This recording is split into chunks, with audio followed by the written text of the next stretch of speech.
Happy Preakness Day from New York. We're coming to you live from beautiful Belmont Park, and it is a beautiful day indeed. Our featured seventh race today will highlight Prince James, who's the morning line favorite, looking to get back to the winner's circle for trainer Rob Actress after a second-place finish last time out, and will be ridden by that man, Manny Franco. 16 wins and counting at the Belmont Spring Meet. He's had a lot of success for trainer Chad Brown as well, and looks to add to that tally today. Live racing for you beneath the Twin Spires at Churchill Downs in the Grade 3 Louisville. We'll see if Sham Rocket, who always seems to run to his competition, can break through and get back to the winner's circle today in Grade 3 company. Hi-ho Pimlico, the site of the middle jewel of the Triple Crown, the most iconic racing trophy. The Woodlawn Vase up for grabs today in the Preakness Stakes. His Epicenter is your morning line favorite and looks to give trainer Steve Asmussen his third victory at Old Hilltop. All that and more coming up on America's Day at the Races, brought to you by America's Best Racing. For the love of the race, visit americasbestracing.net today. Beautiful Belmont Park indeed. Look at Big Sandy showing off today in the sunshine. It's going to be a warm day, as we've heard, but looking forward to the live racing action today. I'm your host, Acacia Clement, pleased to be joined by New York Racing Association handicapper Anthony Stabile. Anthony, we've got the sun out. It's Preakness Day. What more could you want? It's a racing fan. Some winners. Yeah, some that winners too. and some action. I'm going to try and build the bankroll as the Belmont Stakes, of course, is just 3 weeks away. Of course, my favorite race of the year. Looking forward to the Belmont and looking forward to the Preakness later on today. We got a ton of great action. Louisville down at Churchill Downs, which the second team will cover at the end of the Churchill Downs card. Cross Country Pick 5 ticket a little later on in the program. Lots of action to get to. Can't wait to cover some of it with you. An all-turf cross-country pick 5 as well. The feature at Belmont, though, today is on the main track, as we do have race 7, 6.5 furlongs, sprinting in this allowance optional, claiming Prince James is 9-5 on the morning line, posted to the outside for trainer Rob Actress. Second as a favorite last time out, Manny Franco going to be in the saddle once again. We do see him coming out of the same race as Fitzpatrick, who's also in here, fourth in this effort. What do you make of Prince James, and do you think he's potentially vulnerable in this spot? I actually like Prince James today, Acacia. I think he's in a really good spot. He's drawn outside. He has some speed to his inside, obviously, with stage left drawn along the inside. Musical America might show some speed as well. 3-2 zone. I think Prince James is in a good spot this afternoon. Might have found the right field for him to get back to the winner's circle. Would be his first win with his current connections for trainer Rob Actress. Manny Franco, as you mentioned at the top of the show, just riding in terrific form here in New York. So looking forward to that 7th race. A couple races off the turf today at Belmont, but the rest of them will be on after we did have some rain last night. But again, that feature on the main track today. Meanwhile, at Churchill Downs today, we do see the Grade 3 Louisville taking a look at the field, going 1.5 miles on the turf in a wide open, fascinating rendition. Luckily, we have some people there to help us out today at Churchill Downs. Paul LaDuca and Frank Lyons here with us. Guys, I know it's not maybe the music bumping of Derby Day when we last had you two together, but it looks like it's going to be a great day at Churchill today. Yeah, Acacia, it is. It's a great day. We got a little bit of cloud cover, but there is not supposed to be any rain, Frank. The crowd's starting to file in. And by the way, I have not grown 4 inches since the last time you saw me. I'm just on the step, so I could be even with Frank, and this shot would not be awkward. But, Frankie, let's go to the last race, the Louisville today. Acacia hit the nail on the head. 1.5 miles on the turf course, the Matt Wynn turf course. There's 8 horses in here that I could give a case for. There's 14 that I could give a case for. It's unbelievable. It's a wide open betting race, and your favorite's going to be like 9-2, 5-1.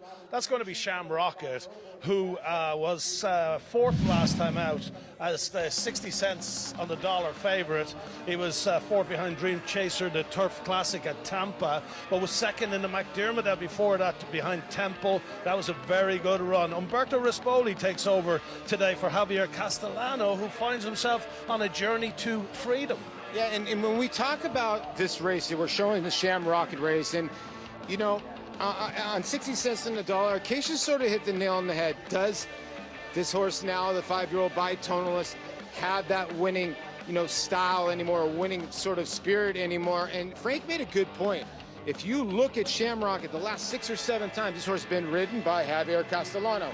When we go to these mile-and-a-half races on the turf, who's the king trainer? Michael Maker. He lands on a Michael Maker horse here in the 5. The Journey to Freedom. Okay, Journey to Freedom, and I know you like this one a tiny bit. Well, he was 8-5 favourite in the JB Connolly last time out. He finished 6th, beaten 5 3/4. That was behind Fantasioso, behind another mystery who's in this race today, behind Strong Tide who's in this race today. So, I mean, it's a great betting race. It's a wonderful way to end the pick 5, the pick 4, and, it's a way to make money. You made a good point, too, as well, Acacia. We were talking about Strong Tide, and this is a horse that there's not a lot of pace in this race, and sometimes we always say pace makes the race. There's a lot of horses here. They're going to sit back, make one run. I don't feel they're going to go 112, 113. I would think they're going to go 115, 116, and he was unlucky to lose to Arclo. He was unlucky to lose last year. He finished third, very good third, okay? This horse has got a big shot, but back to you, Acacia. We still got a long way to go, and happy Preakness Day to you guys as well.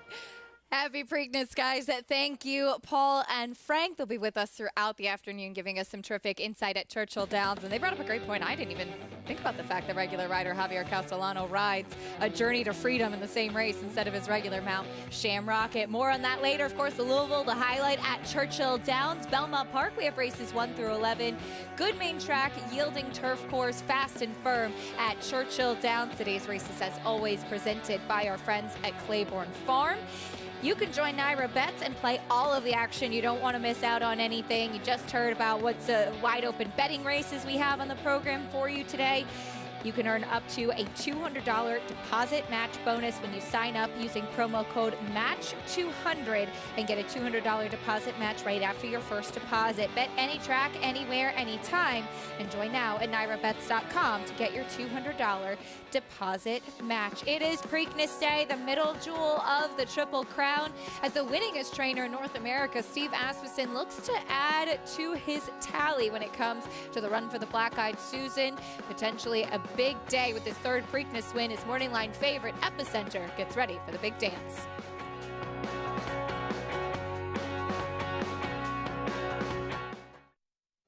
This proven son of Giants Causeway has sired 7 millionaires. With over 10% stakes performers, his recent top runners include Tarabi, placed in the Grade 1 Spinaway and Breeders' Cup Juvenile Fillies, Grade 2 winner Plum Ali, multi-millionaire Shivaji, plus these standout performers. Now his biggest book in the past decade will be 3-year-olds in 2022. A proven value sire, First Samurai, standing at Claiborne Farm.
You're watching America's Day at the Races. So glad to have you with us as we get ready to kick off the live racing on our program. It's Preakness Day, but there are some great races we'll be bringing you from Belmont Park and Churchill Downs as well. We kick off the action at Churchill with a 1.16 mile main track race, 50,000 non-winners of 2 in life. Currently 4 to 5 on the number 3 Naval Aviator. Anthony, we'll look at the rest of the field though, starting with the 2 Carmichael. Yeah, showed speed last time at Tampa back in February when he was in the allowance condition.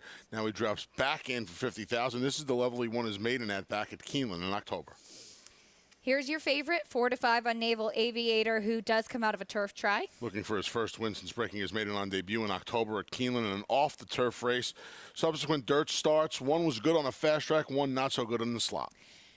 Number 4, Lemonade at the latch, gets blinkers off. Blinkers come off for the first time in his career. It's only his second try on the main track, 2 second-place finishes on dirt in the past. And the 5, Noble Exception, stretching out. He had the January to April 3-month layoff, made up some ground going 7 furlongs last time out. He has a 2-turn, well, a 1.5-turn race at Ellis Park. It's not that great. His 2-turn form leaves a little to be desired. That's the field for the opener at Churchill Downs. When you say 2-turn form, for people that may be tuning in today on Preakness Day and not as familiar with maybe some of the races we cover at Churchill Downs or elsewhere, why is it important to see a horse with foundation who can handle those turns on the racetrack? So here at Belmont Park, everything except the 1.5 mile and 3/8 is 1 turn. At Churchill Downs, a mile is 1 turn. Everything beyond the mile is 2 turns at least. So the difference between the 1 turn and the 2 turn. The 1 turn ordinarily is better for the horses from off the pace. 2 turns better for horses on the lead. In the instance here, the 2-turn form more often than not equates to distance as well. So this horse has, I think, some distance limitations, and the 1 turn is a little bit easier on them because more often than not the 1-turn races are at shorter distances as well. Well, we'll see how he handles that distance today. Meanwhile, 3 to 5 on your favorite Naval Aviator, Paul and Frank. Do you think the favorite is far and above the one to beat in this opener? I would think the one to beat, definitely. When you look at the number that the horse got at Fairgrounds over a dry racetrack, when he was able to get that, I mean, he has the best number in the field, and it is Brad Cox. You're getting Ricardo Santana aboard, so I can understand 3 to 5. But Frank and I both agree the 2 Carmichael could be a tough customer in here. There's not a lot of pace in this short field, and we both saw this race 2-3, 3-2. Exactly. That is the way I believe this race is going to come. Now, the 2 Carmichael, he had the lead last time out down at Tampa, but he faced a horse called Scalding. He ended up beating 17 lengths. But Scalding is a horse that has won 4 in a row. Won the Challenger at Tampa. He won the Ben Ali at Keeneland last time out. And he's a very good horse. So Shug McGay's, I believe he's by Nyquist. He's a top-class horse. So he's major class relief, the 2. But the 3 Naval Aviator, you see the last time he was on a fast main track, he finished second by a head behind Trafalgar. Well, Trafalgar is from the Al Stall barn. He was 4th in the Lecomte, and he was only a couple of lengths behind Epicenter, who was second in that race. So I think that Naval Aviator, who tried the grass last time out, that didn't work, and it was on a sloppy track the race before that, so you can maybe put 2 lines through those 2 races, and then, you know, I mean, he's dropping in for 50,000. He's by Tappet out of a Cherokee Run mare. He cost 285,000. They're basically giving up on him to put him in for 50,000. So there could be an upside to betting the 2. Yeah, and it's one of those tricky things, Acacia and Anthony. You know, do you trust in Brad Cox? He had a first-time starter that won the other day at 5 to 1. He had an 8 to 5 favorite at the end of the race card that did not perform. So sometimes you got to live and die by Brad. But he might be tough in here. But Frank and I are hoping the 2 Carmichael gets away from him early. I like it, guys. Thank you. And Brad Cox won the Black Eyed Susan yesterday as well with Interstate Daydream in that wide open race. It's been a good weekend so far for Brad Cox. He's got the heavy favorite here and out of Cherokee Queen, who was very good on the turf in particular. So you can understand why they tried the grass last time. Maybe it's just a realistic move with the drop in class today. Yeah, you know, I think the turf try last time, Acacia, that's a good point you bring up. I think that was the last-ditch effort. All right, let's give him a chance on the grass before we drop him in for the tag. And it didn't work. I have my questions about this horse today. I would not be rushing to play him at 3 to 5. I thought Carmichael, that there was a chance that Rafael Bejarano could sneak away on the front end with Carmichael. That's how he broke his maiden at Keeneland last October. His better races have been when he's forward. He gets the class relief from the A other than at Tampa last time against Scalding, like Frank had mentioned, and I think Carmichael's going to lead them on a merry chase today. Carmichael, I saw him 2 starts back in January off that layoff. Thought that he lacked a little bit of strength. He looked terrific on the racetrack today, as we do see Lemonade at the latch, giving the starting gate crew just a little bit of trouble with those blinkers off. He goes in. Just one more left to load for the opener at Churchill Downs. Naval Aviator, the heavy favorite. Here's Travis Stone standing by with the call. They're in the gate. And they're off. And Carmichael breaks well. Notable Exception does too, but it's Carmichael quicker early, heading for the opening turn in front. Notable Exception angles in from the extreme outside to track from second. Lemonade at the latch toward the inside is third. And Naval Aviator comes away in fourth and is already 6 lengths off the lead. And the leader is Carmichael, who's cruising along on the front end, leads by 3. Lemonade at the latch is tracking from second by a similar margin. Notable Exception is at the back now with Naval Aviator, who's moved up out of last and takes over third. The opening quarter goes in 24 and 2/5 seconds. The controlling speed is Carmichael, and the lead is still 3 with 5 furlongs to go. Lemonade at the latch is coasting along, while second, a little bit closer, is he. And now Naval Aviator is a clear-cut third and is making steady progress to within 4 lengths of the leader as they hit the far turn, and that leader is still Carmichael. At the back is Notable Exception. So they scamper out of the far turn with Carmichael still in control. The lead's down to 2.5.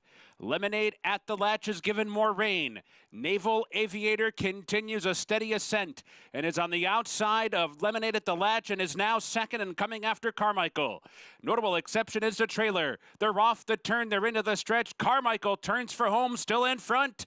Naval Aviator is asked to go now, but is second. Closing in still. There's 1 furlong to go. Carmichael's trying to see it out. Naval Aviator draws alongside. Naval Aviator and Carmichael, and now Naval Aviator has taken over the lead right there at the 16th pole and is opening up down to the wire. It will be Naval Aviator to win it by a length in the end. Carmichael was second. Is tight for third. Notable Exception or Lemonade at the latch. Well, Carmichael tried to take them every step of the way and nearly got it done, but the favorite just too much in the opener at Churchill Downs. Naval Aviator with the win. Yeah, the best hop is a drop. The only horse that had not run for a claiming price prior to today, Naval Aviator, drops in for the tag. And you know what's most impressive about this occasion? He was last early, obviously past his 3 rivals, but he put in a forward march from about the 3/4 pole. So for about 6 furlongs, he just kept moving forward. That's obviously the key to winning races, if you could just keep moving forward. Most horses don't move forward for 6 furlongs. Naval Aviator did so today. Impressive to get the win over loose on the lead pace setter. 3-2. Logical in the opener at Churchill Downs. When we come back, we'll bring you the opener at Belmont Park. There's a look at No Burn, currently your favorite at 9 to 5 in the paddock. Manny Franco looks to get another win on his tally. More on the first at Belmont after this.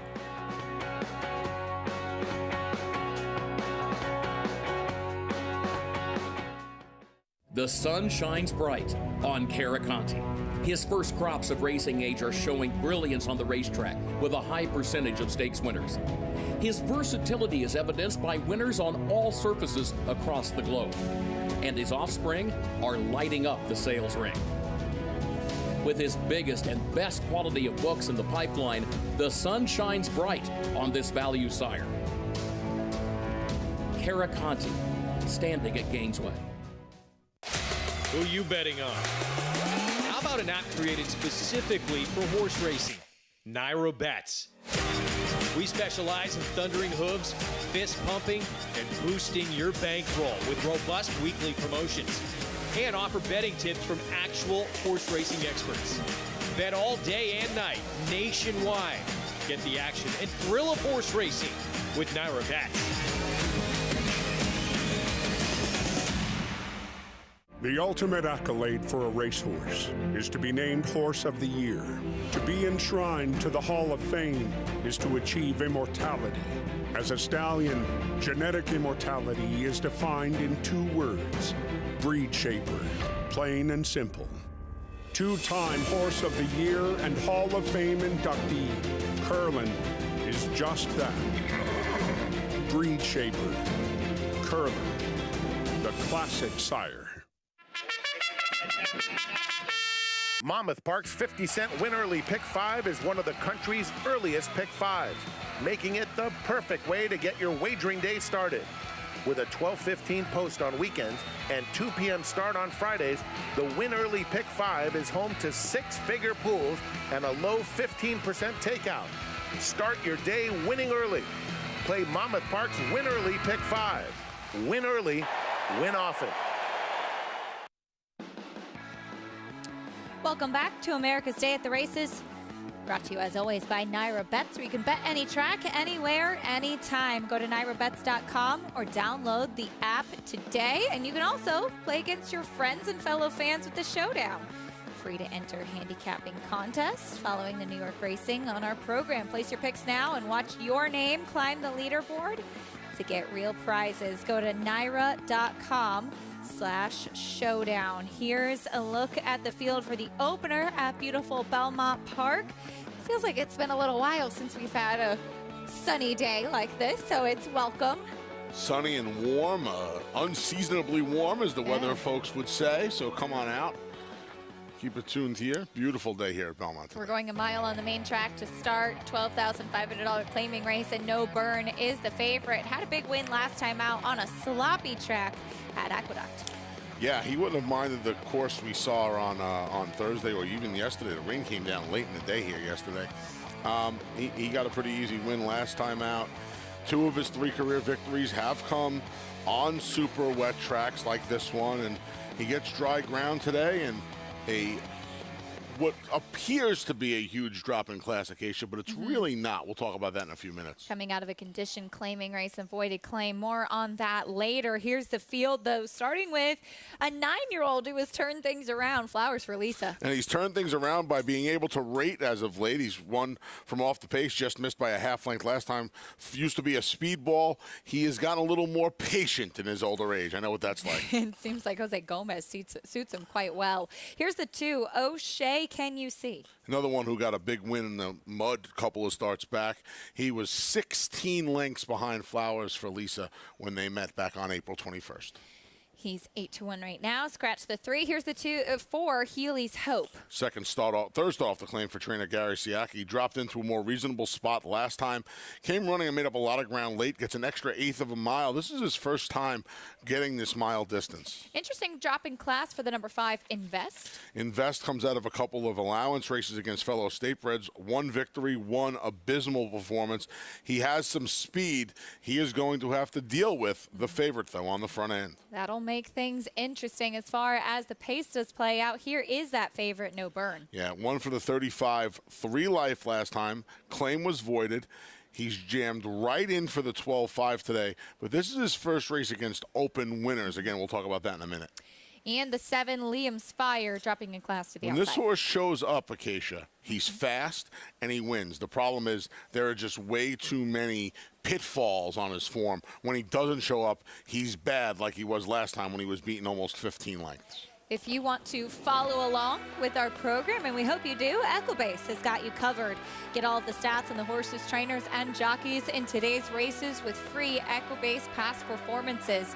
Go to naira.com/TV schedule to download your free past performances on all of the races on today's show. Well, the number 3 fast break, a scratch here in the opener, but you may have noticed that jockey Trevor McCarthy is off his mounts today. For an update, let's go to former champion jockey Richard Migliori here with us. Richie, how is Trevor doing? And we won't see him today, but hopefully back soon. Yeah, I mean, it's unfortunate Trevor couldn't compete today. He took that kind of hard fall out of the gate, remote yesterday, stumbled on the turf, and he went kind of head over heels, landed a bit awkwardly and hard. He's fine. All the x-rays came back clean, but he's very sore. So basically he's day to day when he feels better. And, I'll give Trevor a little advice from somebody who used to do it and probably rode hurt more than I should have. Just take your time, feel better, be 100% before you come back. But thankfully, like I said, all the x-rays came back clean, and Trevor will be fine. So we're no worries there. Talking about horses in the race, and something we got to keep an eye on today, guys. It's very warm, and we really didn't have any transition from the, kind of cooler weather to this, very hot, humid kind of weather. You need to see horses sweat today. We make so much about when horses, sweat, and is it too much, is it not enough? You want to see them sweat today. You know that their natural coolant system's working. Also, a lot of these horses are getting sprayed down with a hose in the paddock before. As a matter of fact, the one horse, Flowers Felicia, who looks tremendous and got a really nice warm-up under apprentice Jose Gomez, who seems to get along swimmingly with him. They poured a whole bucket of ice water on him, and he was walking out of the paddock with ice still on his back, and it's just a way to keep them a little bit cool, but you do want to see a sweat on today. Other horses that caught my eye, and we'll go towards the outside. The 5 Invest, I think getting back into a much more appropriate kind of spot, was well beaten last time, but when he runs well, he's involved early, and I think the way he looks, as sharp as he looks, he should be either on the pace with Flowers Felicia or just off it. No Burn looks fantastic. He was avoided claim last time for 35, shows up for 12.5. This is a horse that originally owned by our friend Lee Einseidler. His Casa Amigo, No Burn, like it, gotta like that. And then the 7 Liam's Fire, a horse that I think is another one that's better when he's involved. He drops down to a more appropriate level, making a real nice impression from a physical perspective. Acacia. Richie, thank you. 7-5 on the number 6, No Burn right now, as Richie will bring you back into the conversation if you're still there with us. For a horse that has a claim voided, and we don't know as the public whether it was an administrative, physical issue, whatever it could be, but there is a process, Richie, for a horse to be able to run after that claim is voided. Yeah, Keisha, and I think it's a protocol that, it was a long time being put in place, but I think very important protocol. The reason we have claiming races is if you run a horse, let's say valued at $50,000 for a $20,000 tag, you're basically going to overwhelm your rivals, but your horse can be claimed. So you don't want to risk losing a horse worth more money than the claiming price. If a horse does have a little issue, maybe a little infirmity, something bothering them, and you drop a horse down, maybe you want to lose the horse. So it's buyer beware. Years ago, you claimed the horse. It was your horse regardless of the condition the horse came back in. So in essence, people were playing poker, and the horses were the poker chips, representing you had a good hand when you had a bad hand, or representing you had a bad hand when you had a good hand, and would somebody call your bluff?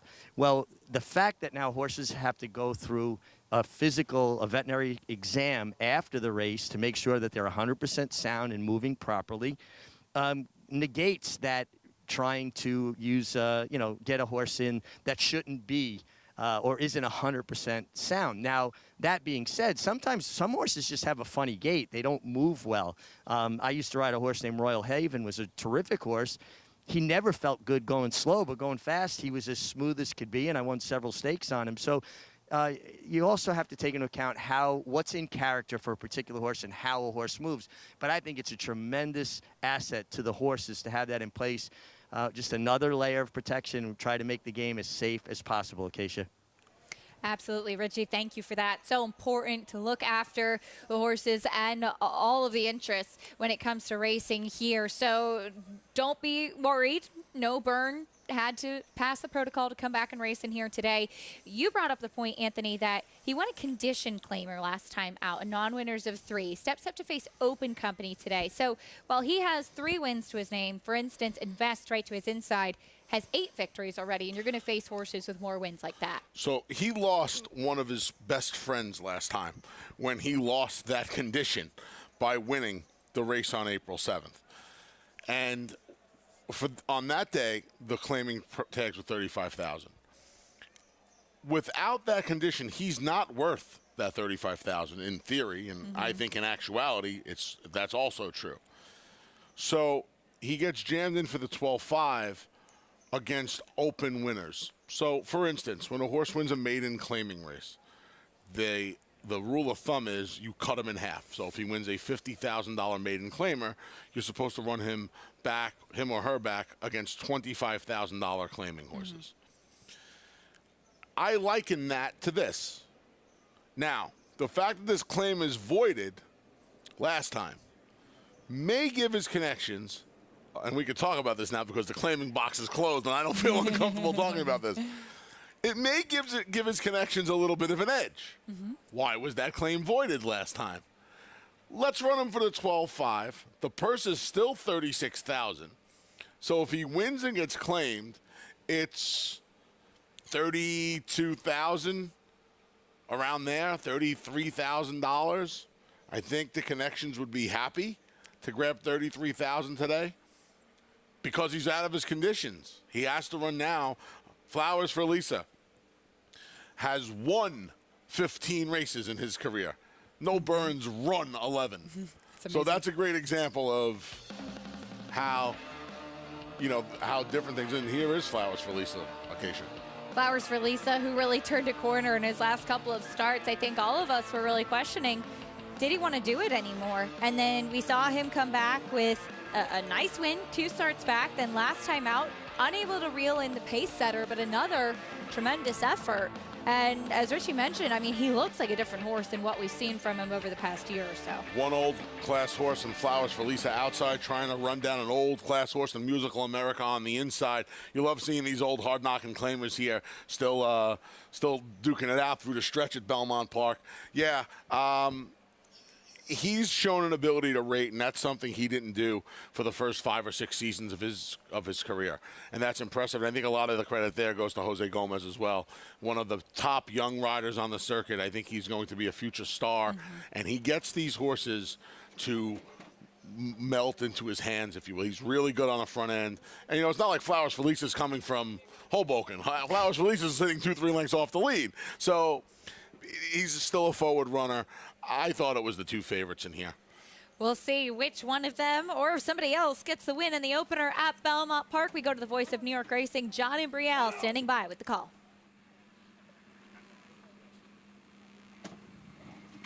There in the gate.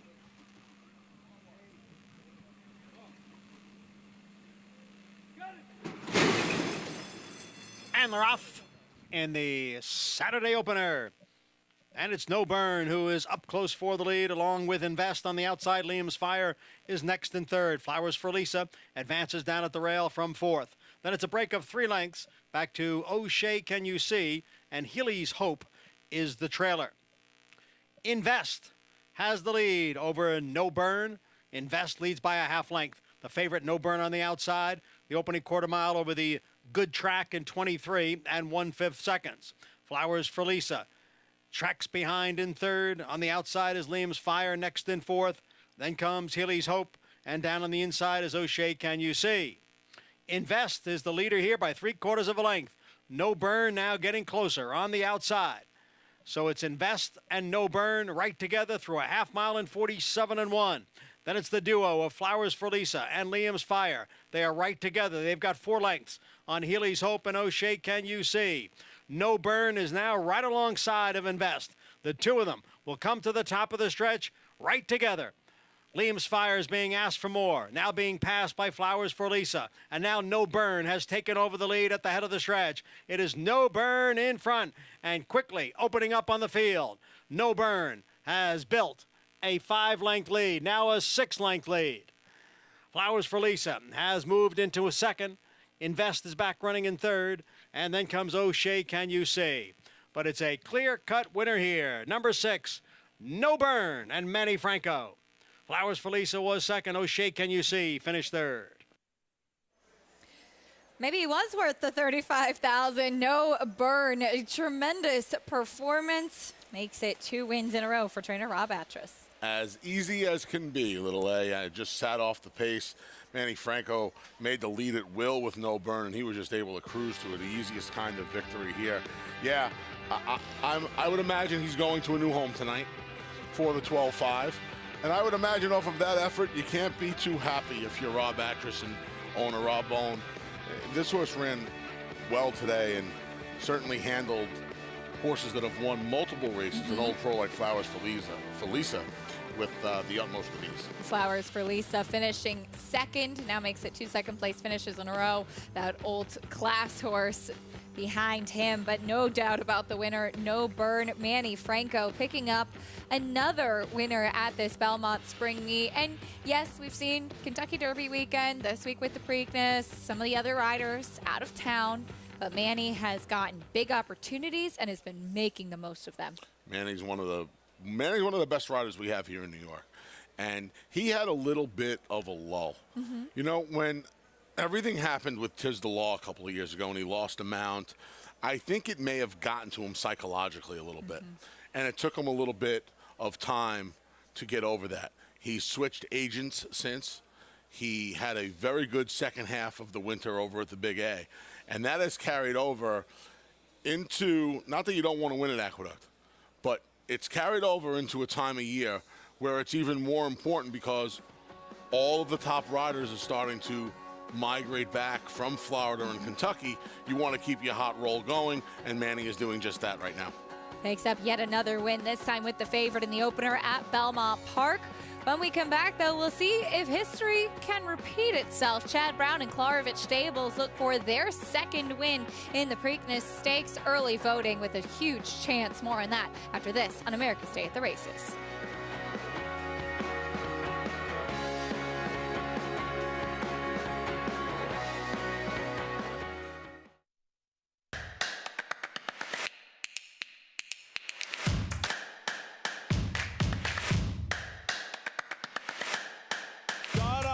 And he's going to win the 117th running of the hopeful, the Arkansas Derby winner, Cyberknife.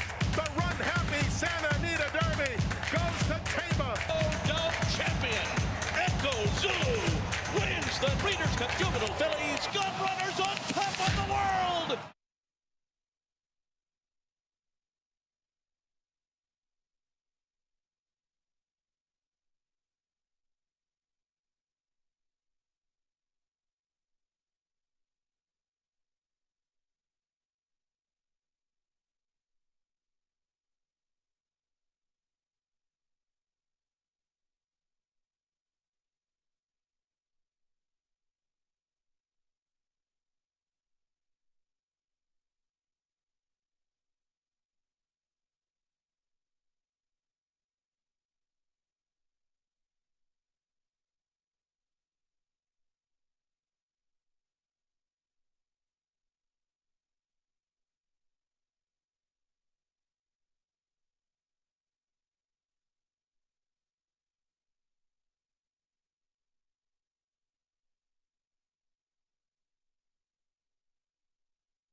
You're watching America's Day at the Races on Fox Sports 2, brought to you as always by Naira Bets, where you can bet any track, anywhere, anytime. Get started at nairabets.com or download the app today. Well, it was a pretty easy win in the opener for No Burn at beautiful Belmont Park. Makes it 2 wins in a row for trainer Rob Actress. Manny Franco picking up another victory. Yes, and an easy one. They should all be this easy for Manny Franco this afternoon. Just off the pace again. Clears. You know what? He finished up nicely today. Going to keep our eye on the TV on our offset monitor, see if No Burns going to a new home today. I thought he was going to be like 2 to 5, and he wound up paying $370 this afternoon, Acacia. Yeah, pretty generous given how he won. Actually, the class horse Flowers for Lisa seems to be the ageless 9-year-old, checked in second. No Burn, $3.70 winner. Went off at 4 to 5. We turn the page, head back over to Churchill Downs. We get ready for race number 2 today. The favorite was the winner there in the first. We'll see if we have another short price winner here as Brad Cox looks to sweep the early double. He has Fabricate, who's currently even money on the board. We'll meet the rest of the field, though, starting things off with the number 1, Runnin' Happy. Good second-place finish at Keeneland last time out. This daughter of Run Happy was making her first start in 9 weeks. Hasn't gotten to the winner's circle since their debut last August up in Minnesota at Canterbury in the mud. And she's sharp there today. Here's the 2, Dallas Volunteer, who cuts back in distance. Yeah, a couple of 2-turn races going a mile on the 16th and a mile on 70 yards at the fairgrounds. Back to the sprint where she won her debut at the fairgrounds back in January. Here's your favorite, Fabricate. First off the claim for Brad Cox as he and Ricardo Santana Jr. look to sweep the early double. Yeah, they look to team up. Blinkers go on. This daughter of Speightster. We'll see how she handles the cutback of a half furlong in distance. She's 0 for 2 going 6.5. First time outside the fairgrounds. Here's the 4, Sweet Confusion. Yeah, trainer changed to Chris Hartman, who was on fire down at Oakland's, cooled off considerably up at Churchill.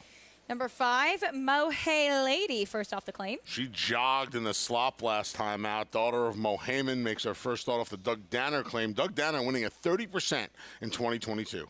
And here's the 6, Altered Shot. Had a nice win last time out. Your second choice on the morning line is your second choice on the board at 9 to 5. Won the 2-life version of the 50. Now in the starter version. That was second off an August layoff. See if Greg Foley and Jimmy Graham can keep her record at Churchill intact. She has hit the board in all 6 of her tries with 2 wins. Fabricate, though, is the even money favorite. Frank Lyons still with us. Frank, does Brad Cox and Ricardo Santana Jr. sweep the early double here? Simple answer, Acacia, yes, they do.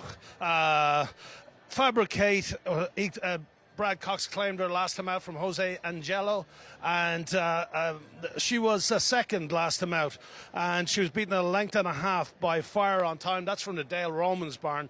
She's a Not This Time filly. She'd won 3 of 5. She's a good filly, but this filly was favoured. Fabricate was favoured over her because of the performance 2 back, where she was third by 10 lengths behind Tis Splendid News. That's a very, very good filly from the Wesley Ward barn. There's nothing like that in this race here. And this filly also has an affinity for Churchill Downs. She has a win and 3/3 from 5 starts, always run well, and she puts the blinkers on today. So I'm not sure how the blinkers are going to hurt or help her, but if they help her in any way, she is going to win here.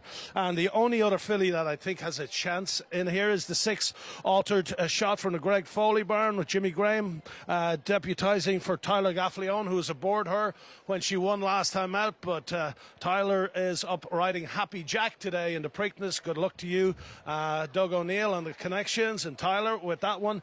But Altered Shot has Jimmy Graham today. She was a winner last time out against 50,000 non-winners of 2 lifetime. She loves it here at Churchill. 2 wins, a second, 3/3 from just 6 starts. So 6 for 6 in the money at Churchill. And winner last time out, she beat a horse called Burbina, who was from the Jason Cook barn. And that filly just won 1 of 13. And then the 3rd place winner, JL's Rocket from the Billy Mott barn. She's an Into Mischief filly who really hasn't worked out since she won first time out at Ellis Park. And so I think that Altered Shot has a good shot here, but she's got to step it up to beat Fabricate. Acacia? All right, Frank, thank you. We'll see how Fabricate does do. Altered Shot, meanwhile, had a nice win last time out at Churchill Downs. This was in that non-winners of 2 condition, so stepping up to the starter allowance when you run for the claiming tag, you're eligible for this condition of race. So she is stepping up in class, but the way that she ran last time, Anthony, she certainly shows that she deserves to be here. The 2 times she's been off the board, Acacia, were in the Audubon Oaks as a 3-year-old down at Ellis Park. That was back in August. And then she came back off of that layoff in March and got beaten in an allowance race at the fairgrounds where she had a little bit of a tough trip. She was in for a tag for the first time last time. She got the money. Quickly protect her again. Back in the starter allowance race today. You know, running for the tag last time protects her for this races and some other races of this kind. Right. I'll tell you what. I know first-time Brad Cox. I get it all. But I think Altered Shot is going to be really, really tough today as the second choice. And Jose D'Angelo, who Fabricate was claimed off of, wins at a very high percentage down in Florida, particularly off the claim. And I think that was in large part why this horse was the favorite last time out in that claiming race, stepping up to Keeneland. He lost her there. He plays the claiming game tremendously well. We'll see how Fabricate does do, stepping back up into the starter allowance company, dueling with the 3 and the 6 as the main choices in race 2 at Churchill Downs. Here's Travis Stone. They're in the gate, and they're off. Altered Shot, good beginning, so too Running Happy. Those two fastest out of there. Dallas Volunteer backs out to be third. On the main track they go. Running Happy right up the rail to the front. Altered Shot's going to prompt the pace from second. Dallas Volunteer chasing while third. Sweet Confusion on the move into fourth. Fabricate is fifth and only 3 lengths off the lead. And it's 5 more back to Mo Hey Lady. Down the back stretch they go. Running Happy, the leader.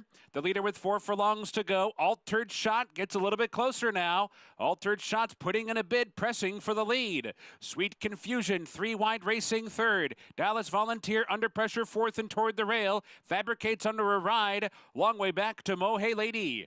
Round the far turn, they knocked out an opening quarter in 22 and 3/5 seconds at the quarter pole. Running Happy and Altered Shot. Altered Shot short lead. Running Happy running in second. Sweet Confusion's now third. Up into second now. 1 furlong to go. Altered Shot the leader by 2. Running Happy is fighting on toward the rail with Sweet Confusion. Fabricate is fourth, final 16th. Altered Shot is clear by 3. And it will be Altered Shot to ramble home and win it. And Sweet Confusion got second. Running Happy third. Fabricate was fourth. Altered Shot with the win. The best here, making it 2 victories in a row. Anthony, a nice pick. Thank I you. know when you start snapping, it's a pretty exciting race. She made a lot of sense to me today. Yeah. She drifted up to 2-1. You know, we didn't talk about this. Brad Cox, who was running the number 3 Fabricate for the first time. If I told you this 3 years ago, you'd have looked at me like I was nuts. You look at me like I'm nuts anyway. Only 5 horses. I did bring a hand comb to set today. Yeah. Well, it's hot out. I couldn't put any product in my hair. Fabricate, only one of 6 horses he's claimed in the last 2 calendar years, which I find really, really interesting. And that Altered Shot, who now found her friends in the claiming and starter allowance ranks, makes it 2 in a row. I'm sure Greg Foley and the owner is very happy that she was not claimed last time out as she comes right back here in tougher company and gets the win. Altered Shot and Jimmy Graham victorious in race 2 at Churchill. When we come back, though, the coach, Dwayne Lucas, looks for his 7th win in the Preakness Stakes today, and he'll look to do so with the filly Kentucky Oaks victor, Secret Oath.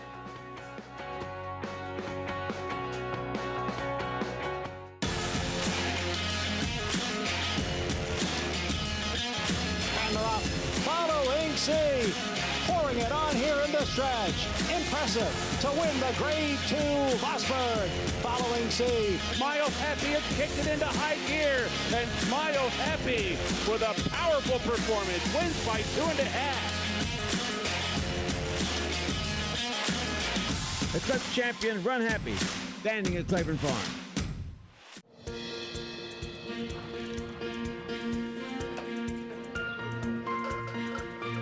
We take pride in what we do.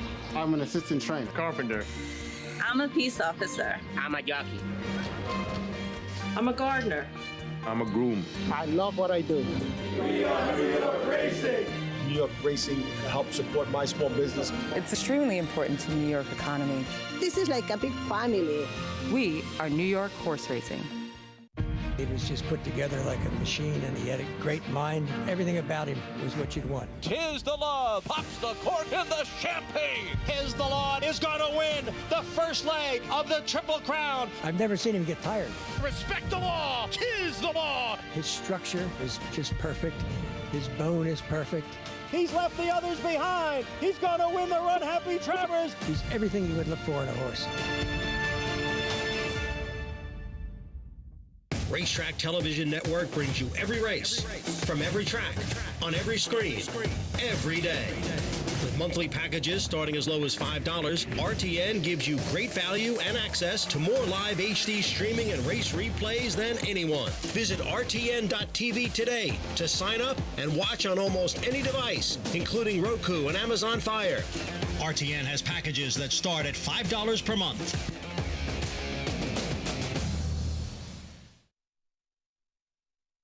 Despite no Triple Crown on the line, the Preakness Stakes remains an intriguing race with Kentucky Derby runner-up Epicenter and Kentucky Oaks winner Secret Oath headlining the field of 9.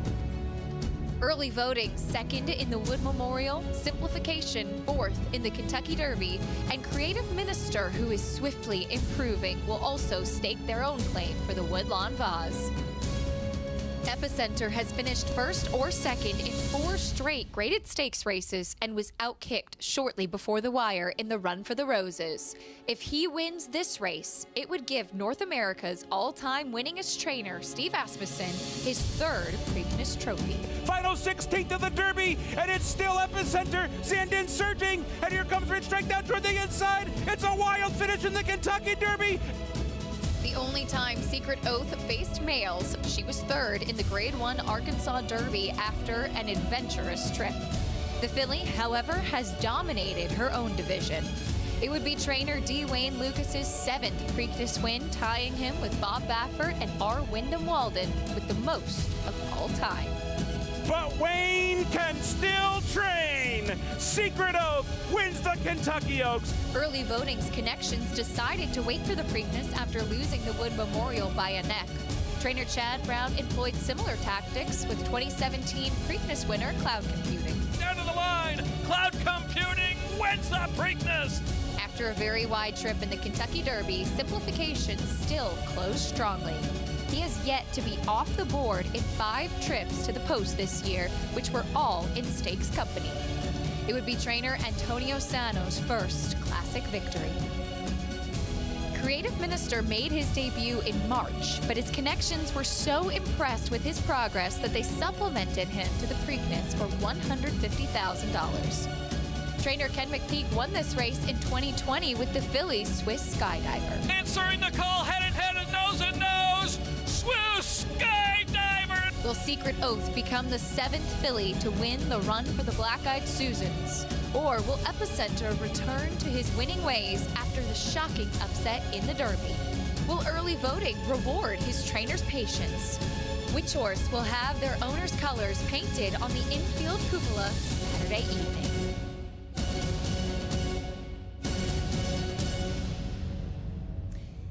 The iconic Woodlawn Vase up for grabs today in the Preakness Stakes, the middle jewel of the Triple Crown. Pimlico is where all eyes will be today. No Triple Crown on the line this year. The Derby winner not going to run, but we have a fascinating race even still, Anthony. 2 horses coming out of the Kentucky Derby, 2nd and 4th place finishers respectively. Epicenter and Simplification. We're going to see them in the Preakness Stakes today, and both, I think, have major chances to get the Black-Eyed Susan. Yeah, Epicenter shouldn't be too far from the pace. We see a Simplification's a little closer from his rail draw. Epicenter arguably ran the best race in the Kentucky Derby. He attacked that pace quicker than anybody else did. That was anywhere within shouting range when the race was over. And he held off Zandon for a 1/4 mile before getting one of the biggest upsets in the history of sports, let alone horse racing. Simplification, to me, Acacia kind of picked up some pieces and, you know, got a good trip. He got a good pace setup, more importantly, and he came running along late. If I was buying one, I'd be buying Epicenter today, and I'd probably be selling Simplification, though I'm not in love with Epicenter's chances this afternoon.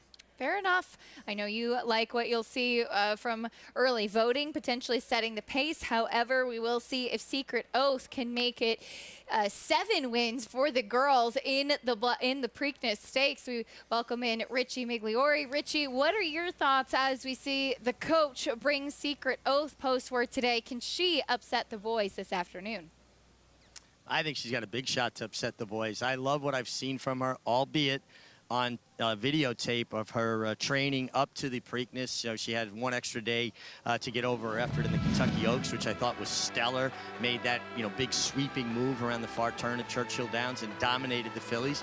I thought her Arkansas Derby was another excellent effort. She just had a really tough trip and would have been a lot closer, maybe even won it, honestly, in my way of thinking.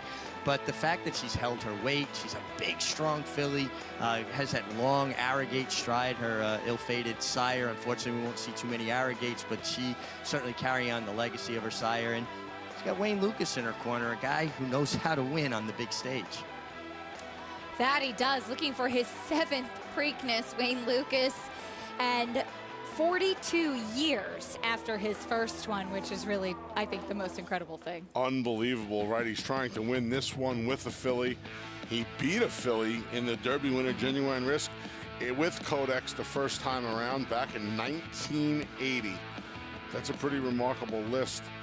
Timber Country, Acacia, in 1995. He beat third-place finisher Thunder Gulch, who was also trained by Wayne Lucas. And if not for a horse named Oliver's Twist, who split the Lucas runners in the 1995 renewal, Wayne Lucas would have cost himself the Triple Crown. Pretty crazy to think of it that way. Wayne Lucas, the success that he has had in Triple Crown races is storied in the history of our game, and looks for his 7th win in the Preakness today. One thing I thought was interesting as well, Anthony, is that of all the tremendous riders in the field today, only one has actually ever won a Preakness before, and that's Tyler Gaffleone, who'll be aboard Happy Jack, one of the longest shots in the race. And, of course, he got the job done in 2019 aboard War of Will for trainer Hall of Famer Mark Cassie. Yeah, you have some of the best riders in the country, in the world, really, in that race today. Both Jose and Arad Ortiz Jr., John Velasquez picks up the mount on Simplification, Joel Rosario. So, yeah, I mean, it just goes to show you there's a little bit of randomness to it sometimes. I think that's also how the field has really been put together this year. It's an interesting bunch of horses. But, yeah, we'll see if anybody else can get the Black-Eyed Susans this afternoon down in Baltimore. Yeah, we certainly will see what happens. Epicenter 6-5 on the morning line. Haven't seen the live odds recently, but when I checked this morning, early voting was at 6-1. I don't think he'll beat that come post time. His speed makes him very dangerous. Plus, he's fresh, having waited from the Wood Memorial to the Preakness Stakes. That was the game plan all along. When Chad Brown, Chad Brown had talked about maybe running him. I don't think we would have seen him in the Derby unless something went amiss with Zandon, who ran really well. When Chad Brown points a horse for a race, like he has done with early voting in this Preakness, he is, to me, the best in the business right now, along with Hall of Famer Bill Mott. The 2 best I've ever seen do it were Rick Dutrow Jr. and Bobby Frankel, who was the absolute best. Bobby, Chad's mentor for many years. Chad has picked up a lot of things from Bobby. Chad does an awful lot of good stuff on his own, but I think he's also picked up preparing a horse for a particular race. And I don't think there's anybody in the business. Him and Bill Mott are the absolute best at it. This horse, when they crossed the wire at the Wood Memorial, Preakness was the first thing on the Connections' minds. They, of course, won this in 2017 in a similar way with Cloud Computing. He ran well in the Wood Memorial without winning, went on to Baltimore, got the job done. I think we're going to see the same thing this afternoon. I hope he's still that 6-1. I didn't bet yet. Not that I'm going to do much damage on the tote board, but I hope he's still that 6-1 come post time. I don't think he will be. The question I have as far as early voting speed, and I think he has a major chance today, but what do you think Armagnac is going to do? Fenwick is in the race as well, and Fenwick broke his maiden on a front-running mission over Command Performance, who was a nice maiden from the Todd Fletcher barn. Armagnac's on his outside. I think he has Fenwick to worry about more because of intent. Being drawn inside, with Fenwick drawn inside of early voting, I think he's the one he probably has to worry about a little bit more. But quite frankly, Acacia, early voting is faster than Fenwick. Now, intent aside, that's not to say Jose Ortiz can't be aggressive and just put early voting on the lead at all costs. Is this the smartest thing to do? Probably not, but I would imagine he'll be in front today. A fascinating rendition of the Preakness Stakes, the 147th running coming up a little bit later on today. We'll see who takes the Black-Eyed Susans this afternoon. Back here today, we get ready for race 2 at Belmont Park. New York breds in the spotlight. This maiden claiming off the turf. Races 2 and 4 are off the grass today. The rest scheduled to be run on the turf stay on, which is good news. So this is just one of 2 races off the turf. So do take note of that, especially if you're playing the pick 4, which does kick off here. So it should be run at 1 1/16 on the main track. That means BC Glory Days, Anthony, is 2 to 5. Yeah, we've upgraded the main track to fast as well. So a lot of that, and it's a warm day here. We have a little bit of a little bit of a breeze, not like we've seen in the last few days with the inclement weather, but it's nice and warm here today. Sun's baking the moisture out of this racetrack. We're up to fast already. BC Glory Days is 0 for 12. I never, ever, I shouldn't say never, ever. I hardly ever pick these quote-unquote professional maidens, but in this off-the-turf race, even I was not brave enough to find somebody else in here. He's 0 for 12 in his career, 0 for 8 on the main track, and boy, I'll tell you what, we've sung this on here before.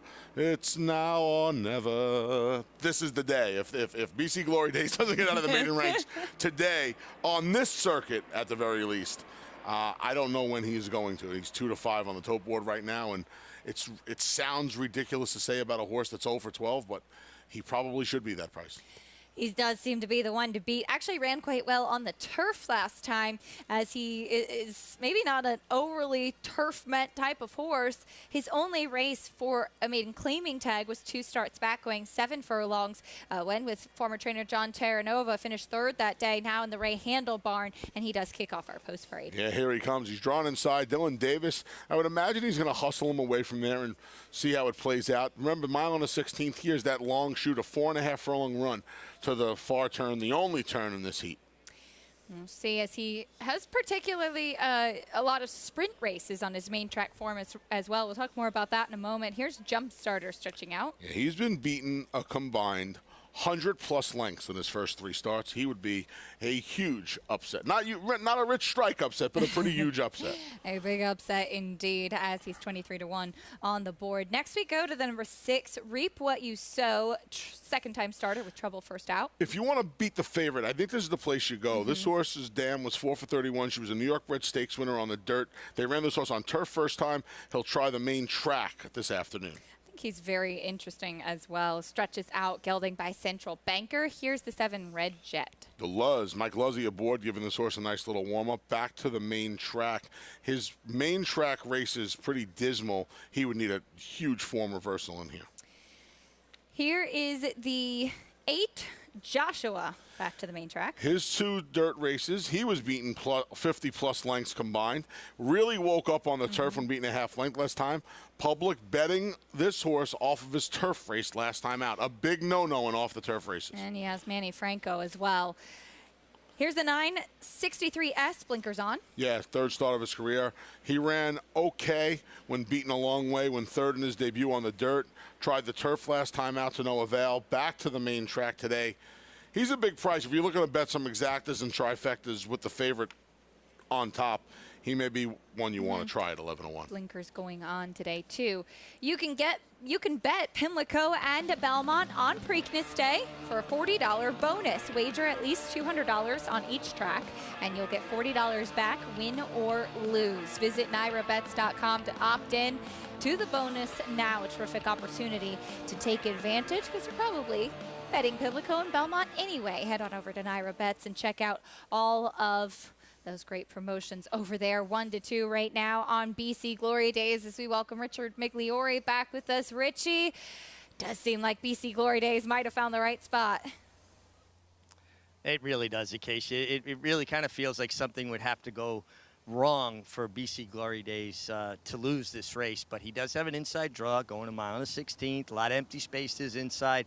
I do think, without a doubt, he's the most likely winner, but just on general principle, I'm not going to pick a 1 to 2 shot. I thought the 9 horse 63S if there's going to be an upset, is your most likely upsetter. I like the fact that he's got an outside draw, has natural speed, adds blinkers, and sometimes in races like this, lower level maiden claiming races, horses can be easily discouraged. And if this horse gets brave and on the lead and gets a little bit lonely, I like the way he looked in the warm-up.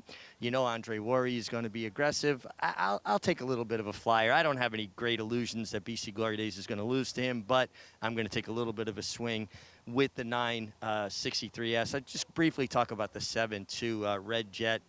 And not that I think he has much of a chance in here, to be honest, but I want to give Mike Luzzy a little bit of credit here. The horse was a handful when he got out on the racetrack.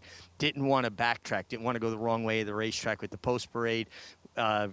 Tried to lose Mike. Mike sat him well, got him turned around, galloped him off. It was just a really nice display of horsemanship.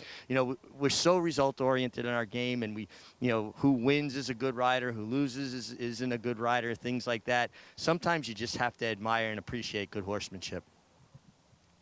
Amen to that, Richie. Thank you, Mike Luzzy. He's seen it all on the racetrack, that's for sure, and getting Red Jet to settle nicely. We saw that big warm-up that he gave him.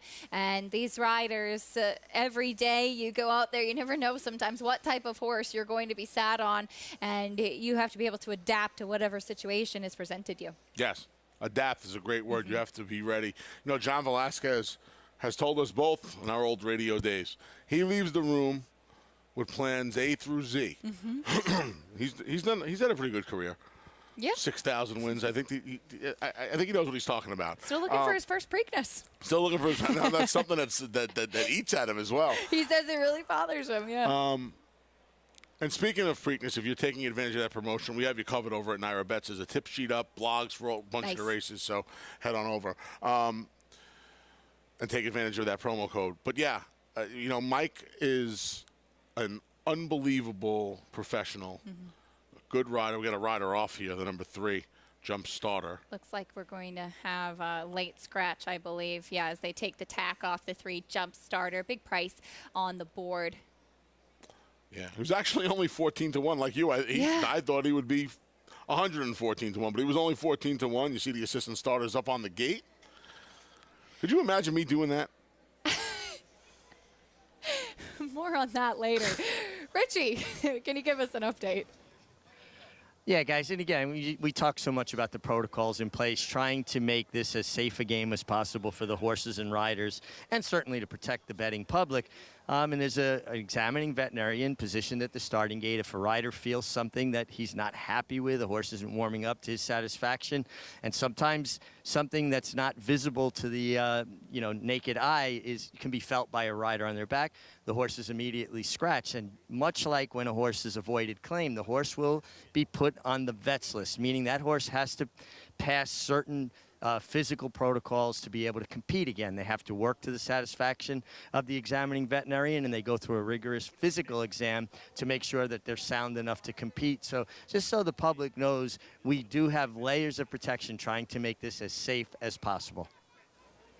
Richie, thank you. Safety, always a priority as well. If a rider feels there may be an issue, it's also to protect the betting public if that horse may potentially not be at his best. So, Jump Starter, a late scratch on the track. Not going to affect the board too much. 1-2 still on BC Glory Days. Yeah, 1-2 going into the starting gate. Money coming in on the 8 Joshua.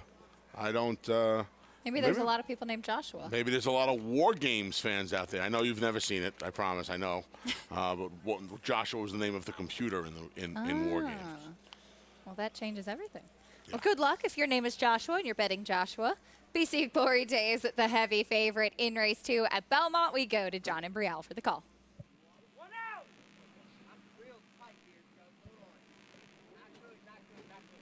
Set for race 2.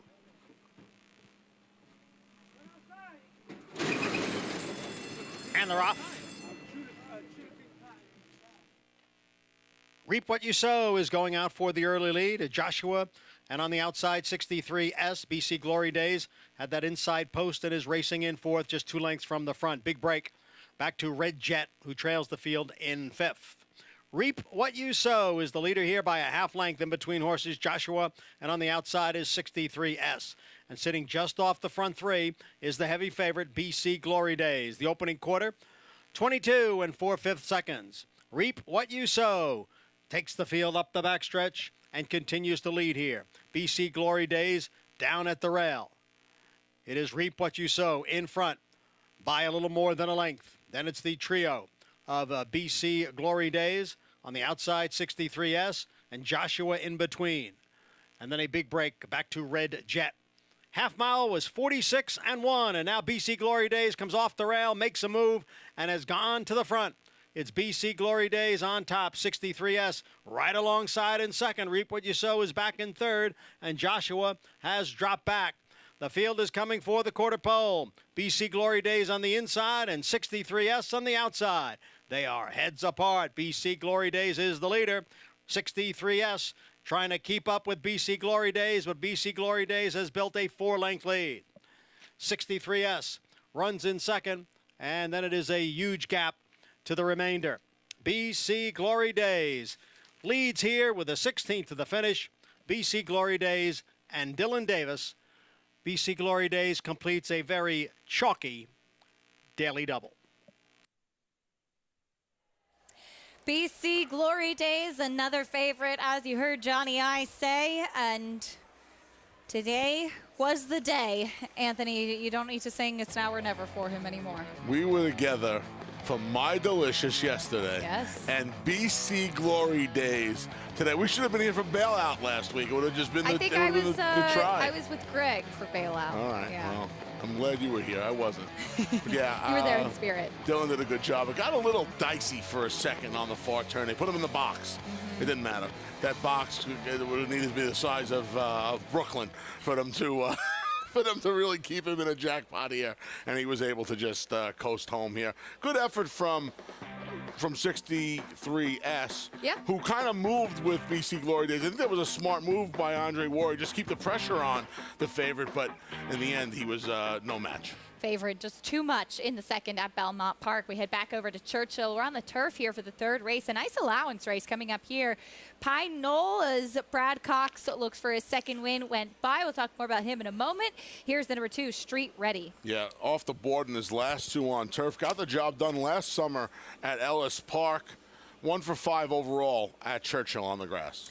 Next will be the number 3, a horse that we used to know quite well here in New York, Mega City. Yeah, Mega City's going to try to take him gate to wire in here under Joe Rocco Jr. He scratched out of a race yesterday to come in here today. He's 0 for 5 at the mile distance. Here's the 4, Midnight Tea Time for Joe Sharp. Keisha's having some bug problems here. It just keeps coming back. In for the $80,000 tag. Last time he was in for a tag was in November at Del Mar, where the claim was voided. He is 0 for 3 since that win at the fairgrounds in December. Here's the 5, Whiskey Double, first time on the turf. First time turf, stretches out, first full out of a dam that was 3 for 21, 0 for 4 in her turf attempts. Not too much pedigree to suggest it. Here's the one with the big pedigree, the full to grade 1 winner, Stroll Spite. Here's Perfect Spidey. Yes, he's 3 for 11 in his career on the grass. Winless in a year and a half. Last time he got the money was back at Woodbine in November of 2020. Well, for more on this field, nice allowance field coming up next here in the third. Let's go back to Paul and Frank. Thanks, Acacia. Thanks, Anthony. Yeah, this is a very, very tough field of 6. It's very hard to figure out the pace of this race. Frank, when you look at it, you look at the 1, Pine Knoll, has put the blinkers on, can maybe lay off the pace. The 2, Street Ready, has put the blinkers on and has gotten some pace. Is Mega City the quick of the quick? Well, I think he is the quicker of the quicker of these horses. There is certainly a pace in the race, but I do think that Mega City will have the lead. And Joe Rocco is aboard for Mike Tomlinson, his main man, and he's ridden this horse in his last 5 starts for 1 win. That was 3 back when he went gate to wire at Keeneland. He was 24 to 1 that day, so I think he's got a little tougher task here today. So if the 1, 2, and 3 do go at it, and when you look at some of the other horses here, now the 5, we'll get to Whiskey Double, horse that's trying the turf for the first time. But the race really does set up for the 4 midnight tea time. I think he looks great today on the racetrack. He's in for the 80,000 tag. As Anthony just said, the last time he was in for a tag was the 7th of November of last year. But he's a real consistent horse. He's 5 wins from 41 starts, 9 seconds and 12 thirds. He's only won 2 of his last 13. But I think this race is a perfect setup for him today. And then the last horse we wanted to talk about real quick, guys, Whiskey Double. We understand there's not a lot of turf pedigree, but Mike Maker makes this move a lot. Jackie's Warrior and Drain the Clock on his PPs. Sure, yeah, I know. There's very good horses there. But he tries the grass for the first time. Ironically, he's only a 75,000 2-year-old purchased by Intermission. Well, if you're alive in this pick 5, good luck. We'll send it up to track announcer Travis Stone for race number 3 here at Churchill Downs.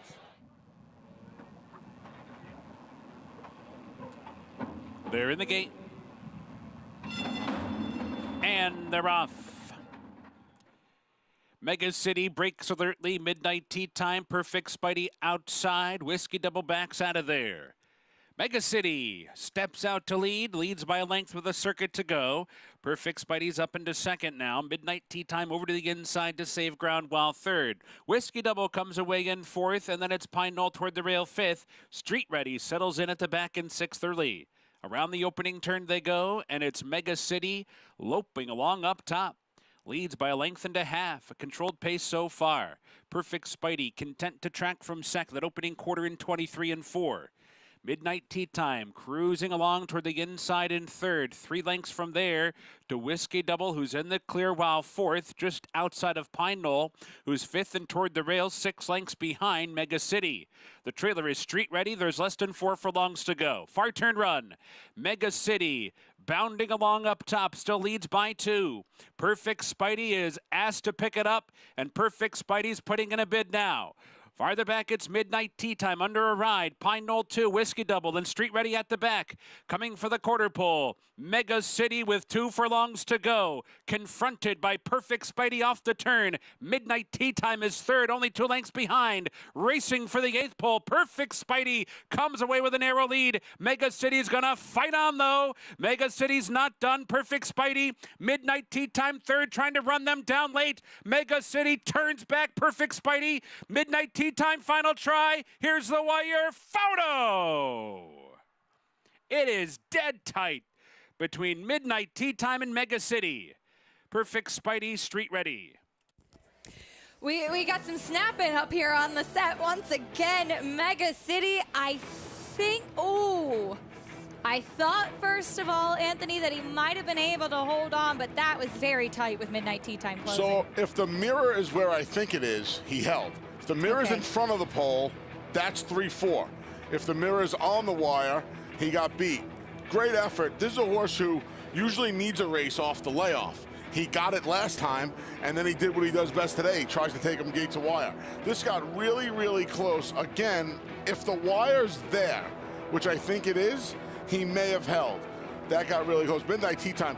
I can tell you what, you got to give Adam Biscuitza all the credit in the world, whether he won this photo or not, because this horse looked like he was going to be off the board at about the 3/8 pole, and the Biscuit just kept riding and kept going after him and riding him hard, and he puts himself in a great position to maybe have won this race with a $141,000 purse.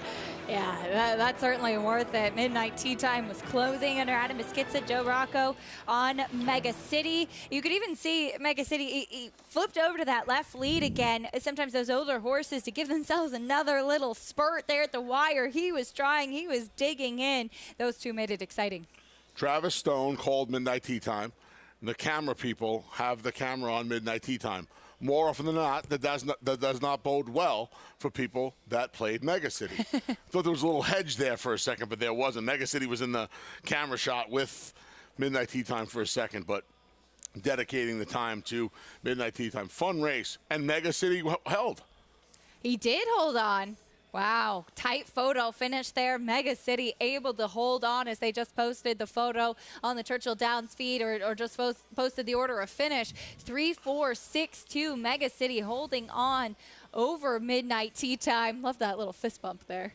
What fist bump? I don't know what you're talking about. 4-1. He took some action late in the game, Mega City. Good job by Joe Rocco. Great job by Adam Beschizza. That was a fun horse race. They made it exciting, that's for sure. In the third at Churchill Downs, will bring you prices. Mega City at 4-1, able to hold on under Joe Rocco. More results and reactions after this on America's Day at the Races.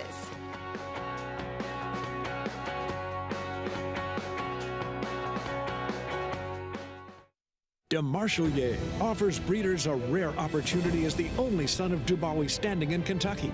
Dubawi, one of the world's most celebrated stallions, is establishing himself as a sire of sires. His sons at stud include exciting young international stallions like Night of Thunder, Time Test, and Zarak. With his picture-perfect pedigree, this son of Dubawi brings one of the world's most potent bloodlines to America. Look for his first yearlings this year. DeMarchelier, standing at Claiborne Farm.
You're watching America's Day at the Races, brought to you by America's Best Racing. For the love of the race, visit americasbestracing.net. Today, we owe you some prices at both Belmont and Churchill, starting here in New York. It was a chalky early double, but BC Glory Days and Dylan Davis found their friends and got to the winner's circle today. Boy, did they find their friends this afternoon. 3:10 on the winner, and yeah, you see this through the lane here. BC Glory Days. Dylan takes a peek back at the 8th pole, just keeping BC Glory Days mind on his business. And start number 13 proved to be the lucky one today. Lucky number 13, that's for sure, over the number 963S, well handled by Andre Worry. $3.10 winner. 310 looked like a gift on BC Glory Days in this spot. Congratulations to them on finally becoming a maiden winner, BC Glory Days, and start number 13.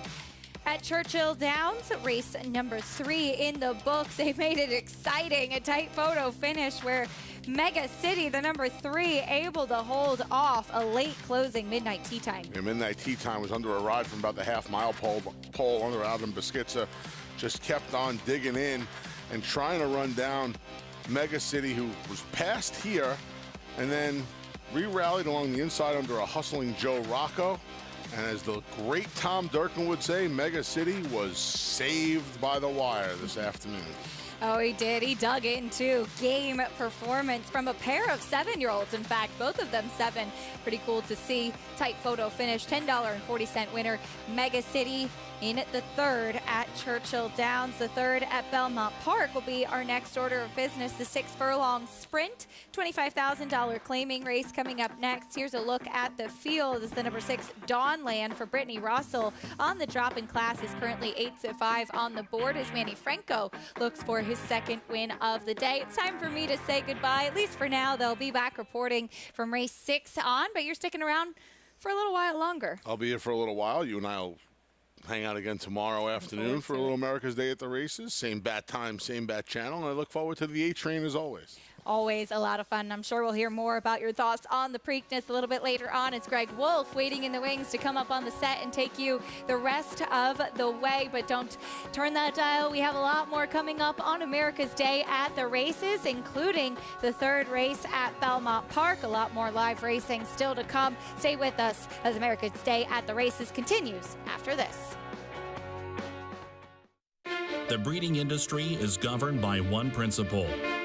Performance determines success. And Constitution has won! Now, he's earning his stripes by siring stars. Independence Hall wins the Hagyard Bayette. Law Professor just in front, and Law Professor. American Revolution, fireworks in the stretch here in the Cigar Mile. Constitution, a natural-born leader. Who you betting on? How about an app created specifically for horse racing? Naira Bets. We specialize in thundering hooves, fist pumping, and boosting your bankroll with robust weekly promotions. And offer betting tips from actual horse racing experts. Bet all day and night, nationwide. Get the action and thrill of horse racing with Naira Bets. Harris Farms, proudly standing Smiling Tiger, a triple Grade 1 winner, defeating Breeders' Cup champions Dancing in Silks and Amazombie, a leading California sire with over $9.7 million in progeny earnings, with 94 winners in 2021 and graded stakes superstars like Spice Perfection. Spice Perfection wins the Grade 1 La Brea. And Tiger Dad. Smiling Tiger, a leading California sire, standing at Harris Farms. It pays to be Cal-bred.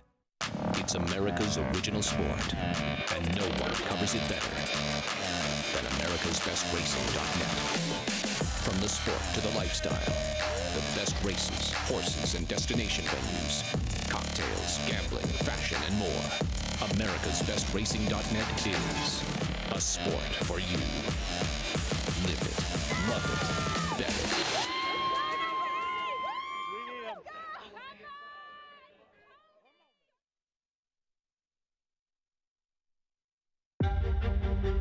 It's a great setting for the horse. When Mr. Gaines built it, he built it with the horse in mind. And everything about it is just natural to the horse. The history here runs deep. I just hope we can add a page to it. The Gainesway roster at the moment is a very youthful roster. We have a lot of young horses. With that youth, you never know where the next great stallion is going to come from. Stallion, like Tappet, comes along once in a lifetime. We all realize we would be extremely, extremely fortunate to ever be around another horse that good. But it's our goal. It's our goal to try to get another Tappet. He was an extremely highly accomplished 2-year-old. Tappet! Tons of horse all the way around the track, comes home for a cruise in the futurity. I've loved Tappet. First crop I remember seeing start and bound at the first 2-year-old sale. She worked 3/8 and worked awesome. I was like, that's a really neat filly. Tappet as a stallion, he's unbelievable. You know, 8 champions. And he's like fine wine, he gets better with age. The goals are straightforward. We're going to expand our stallion roster through syndication. Anthony wants to aggressively build this stallion roster. And really buy stallion prospects at a younger age via yearling sales, 2-year-olds, or even breeding our own at home. Right now, we're really focusing on that because, you know, Gainesway's been an unbelievable consignor as long as Brian's been in charge. Now we're trying to bring Gainesway to the forefront in all aspects of the industry. In my career at Gainesway, initially was building our sales program. In the Keeneland sales and Fasig-Tipton, you get pretty amped up trying to achieve your clients' goals. Last year we were the second leading consignor of thoroughbreds in North America. That helps us all sleep better. Thank you, gentlemen. $1,650,000. Signed by Gainesway. We're ambitious to go get new stallions. We're ambitious to get very high quality stallions. And we're ambitious to carry on a great tradition here at Gainesway that Mr. Gaines started. The Beck family has continued on. I'm excited about all of them. Caraconti's off to a wonderful start. I'm excited about Tappert's chances at stud. Horses like Tappert, who was a $1.2 million yearling and a classic winner, and it's by Tappet himself. McKinsey as a stallion prospect is the first stallion prospect I was part of at Gainesway. He was always top class. His Whitney at Saratoga is one of my favorite races of his. McKenzie has won a Whitney. The Book of Maracy guy was unbelievable. We're really excited about him at Gainesway right now. You never know where the next good horse is coming from, and as long as we're out there bringing them in, the sky's the limit.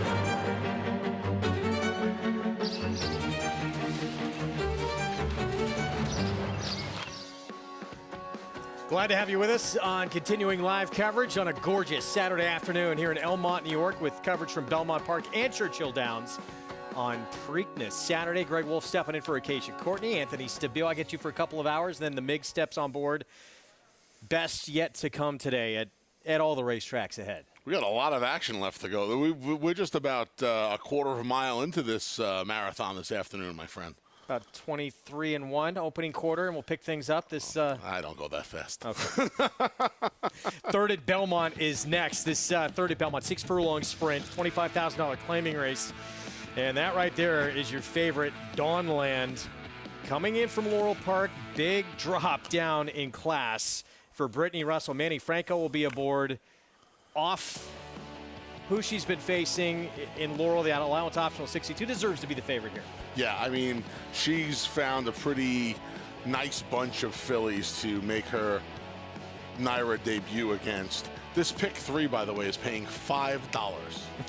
$5 for a dollar. So, yeah, she's an overwhelming favorite. Repeat. Yeah, daughter of Jimmy Creed. Right on the NYRA Bets account. You just keep the repeat button. Your thumb gets sore from hitting the repeat button on this thing.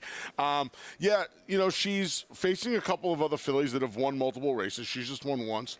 This is not an open 25 claimer. This is for straight 3-year-old fillies. So all of these horses are 3-year-olds. And they could have won multiple races. She happens to have just won once, but you have a couple in here that have won multiple times. I'm surprised this remaining half of the entry is a big number. Daredevil Bull has put together back-to-back wins. I know it's not blazing fast times, but she's not that far off in the numbers she produced last time from Dawnland. Yeah, that's pretty nice. Is on your screen now. She's one of the fillies that won 2 of the 4 races, 2 of 4 starts in her career. That's okay. That's all right. No big deal. It's hot out here. So it's the 1 in who breaks from post 3. Here's the rail to Tasty Wave. It comes off a maiden claiming win. She made a big improvement last time, Greg. She was off the board in her first 2, showed speed finally last time, and she romped last time by over 2 lengths at a big price. Dylan Davis on Rough Tough Love for Rob Atras, has speed. A racetrack announcer's dream. Gray filly, easy to spot. She won 2 back in the slop. Did not perform well running for 40 at Laurel. Now she drops in here for a quarter in New York. This one got an intriguing number last time out. Dominant win at Laurel. It was at 7 ace. It was at a 16,000 level. I wonder if she wants a little bit more ground. She won going 7. She won going 7 twice, I should say. She cuts back to the 6 today, but gets Kendra Carmouche for Rob Atras. Here's Dawnland making her New York debut, coming in from Maryland. Yeah, if she runs back to her maiden win 2 back off of the September layoff in April, she'll get the job done. If she runs back to any one of her other 3 races, she may have a tough time with the more accomplished fillies in here. And Trinity Titoli 7-2. Is this one going to be pressing the pace? I would imagine she could be in front if she wants. I believe she's fastest early in here. I know Rough Tough Love has some speed, but I think Trinity Titoli is fastest in here. She broke her maiden against fellow New York breds back in February. We'll see how fast she goes early. 10 minutes to post, third at Belmont. It is a warm day here. It's even warmer in Maryland, which, do you think that's a factor at all for these runners in the Preakness? Yeah, you know what I think is a bigger factor, and Acacia spoke about this a little bit earlier. It was 57 degrees here in New York yesterday. We haven't had too many warm days. And you know, horses love the cold weather. Thoroughbreds love cold weather. I don't think it's the temperature necessarily today because we got to Saratoga and it's 100 degrees on some days. The fact that it went up 30 degrees or feels like it went up 30, 35 degrees in 18 hours affects them probably more than the actual heat of the day. Just the difference in temperature is probably more of a factor. And you'll see some horses, you know, get a little lathered up today, sweat a little bit. I wouldn't let it bother me as I would ordinarily because, again, these aren't conditions that they're used to, going up 35, literally going up 30 degrees in one day. It's in the 90s in Maryland, and you would think, well, look at some of these horses based in South Florida that deal with those kind of conditions. Just all the trainers talked about the importance of continuing to hose down the horses, keeping them hydrated and cool throughout the afternoon. So we're going to be seeing a lot of that. Everybody's staying cool in the crowd here today, Red. This is right below us. Yeah, right below us on the grandstand side of things. I've spent many days down there having a good time. Hi, guys. That's not your spot. Your spot actually is on the other side, right? My spot now, yes. I hold court on the patio when I'm not working. I like to hold court on the patio. Everybody knows that is the Big A spot. Stay away. They're welcome to come over. They're welcome to come over. There we are now. This is our spot now. No, you can't see me This is waving. a pretty fun spot, right?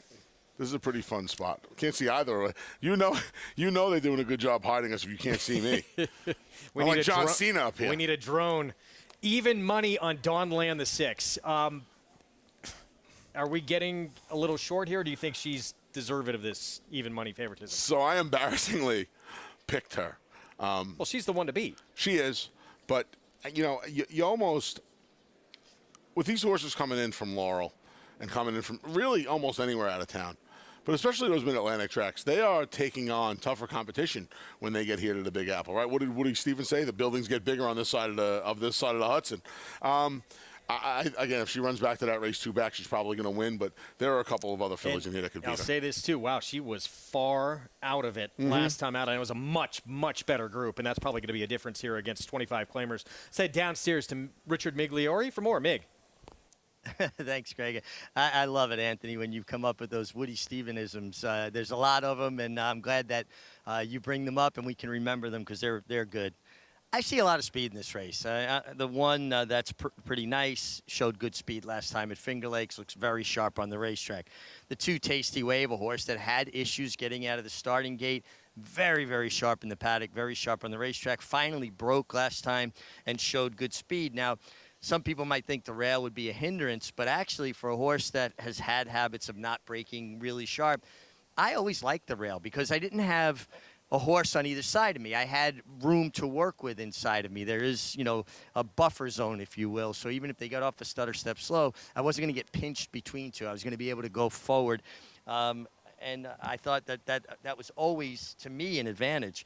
The 5, Jakarta's Devil, ridden by Eric Cancel. Trevor McCarthy off all his mounts today after the mishap yesterday. Looked very sharp. Love what I'm seeing. Making the first start, or second start, I should say, for Rob Atras. But I thought there was a ton of speed in this race. And I thought it really set up for the favorite, Dawnland. And the way I handicap, the way I look at races, full disclosure, is pretty much the way I would look at a race when I was riding. Tactically, how do I think this race is going to play out? Where's the speed? Where's the closers? Who would I want to ride, considering how the race was going to set up? And I just think that with all the speed signed on in here, the 7 Trinity Totoli, another speed, I think there's going to be a scramble on for the lead, and I'd want to be on what I would consider the best closer, and that's the 6, Dawnland. Now from a wagering standpoint, even money maybe not acceptable, but that's the one I'd want to ride, guys. Well, that's the one the public wants to put their money on as well. She's the horse to beat in this spot.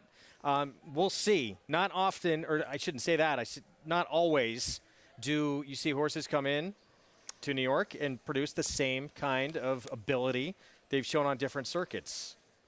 We will see if she's able to do it here. 4 to 5. That is a tough pill to swallow pari-mutually. Like I said, picked her on top. So did Richie. She's supposed to win here, but she needs to bring that form from the Mid-Atlantic, and it doesn't always happen, Greg. And like you said, I think the biggest problem with her might be, why was she so far back last time? Did they just go too fast and kind of run away from her? They didn't go that fast when she broke her maiden, but there are some fast fillies in here. The filly to her outside, Trinity Tiddly. The 4, Rough Tough Love, has plenty of early gas, so we'll see if they kind of run away from her and leave her with too much to do. With all that speed, even if she is that far back, it may set it up perfectly for her, as Mig was talking about. That's the one he said he'd want to be aboard, and definitely the one the public is backing. 4 to 5, Dawnland, New York debut for this filly right here. And the odds-on favorite with Red Hot Manny Franco for Brittany Russell. Let's go upstairs to Johnny Brielle for the call.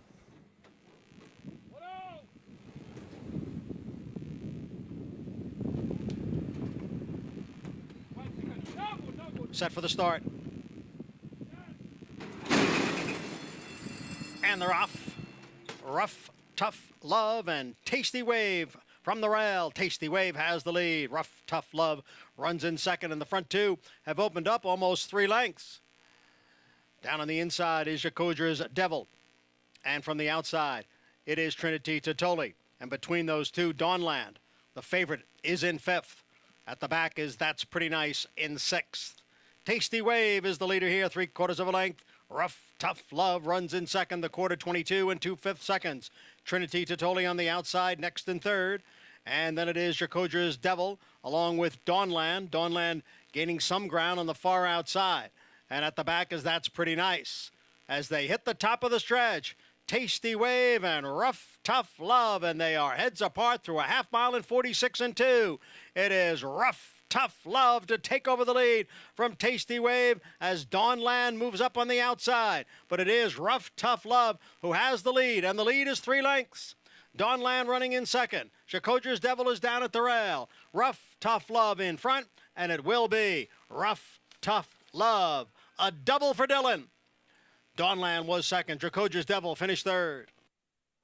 A double and back-to-back for Dylan Davis. Rough, Tough Love, trained by Rob Atras, and a 4-5 favorite beat here in the third at Belmont. Yeah, it was a Laurel shipper. It was just the other Laurel shipper as Rough Tough Love did not go to the lead today. Chased Tasty Wave early, put that one away off of the turn, and was able to hold off the odds-on favorite Dawnland along the outside. Jacodra's Devil up the inside to no avail. Atras goes 1-3, upsetting the 4-5 favorite. 10-1. Daughter of Cupid. Tough one to find. This was a tough one to find, especially with that style, sitting off the horse that she looked considerably faster than early on. We get you back to Louisville. Mile and a 16th main track in this first allowance condition coming up here in race 4. It's the start of a pick 5. And Casa de Goat, Brad Cox, big debut for this filly. She's a 6-5 favorite. We'll see her in a minute. We start with Park on the Nile, Kenny McPeak.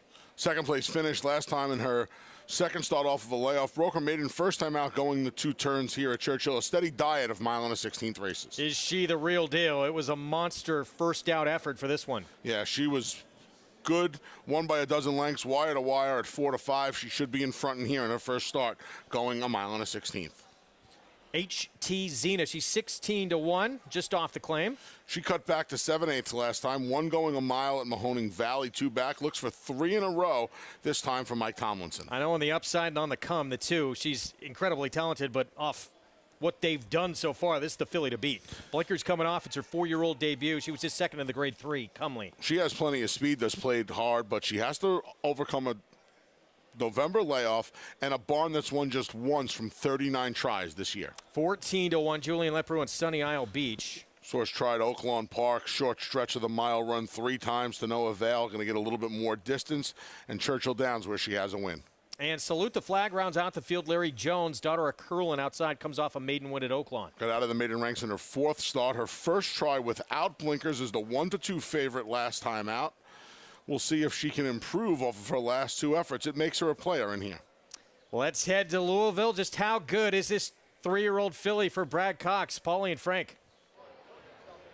I guess we're going to find out today, Greg, how good she really is. She was dynamite in her first effort, talking about the 2, Casa de Goat for Brad Cox.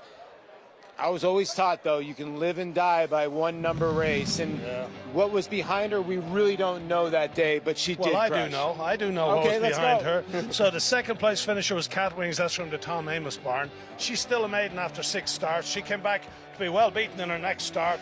And then the third place finisher was from the Paul McGee barn. She's had 5 starts and she's still a maiden. So she didn't beat a bad maiden as well. So she didn't beat anything, but she did it really easy. Now she goes from 7 furlongs to 2 turns. Remember, Todd Schrupp told me years ago, don't bet someone at a short price doing something for the very first time.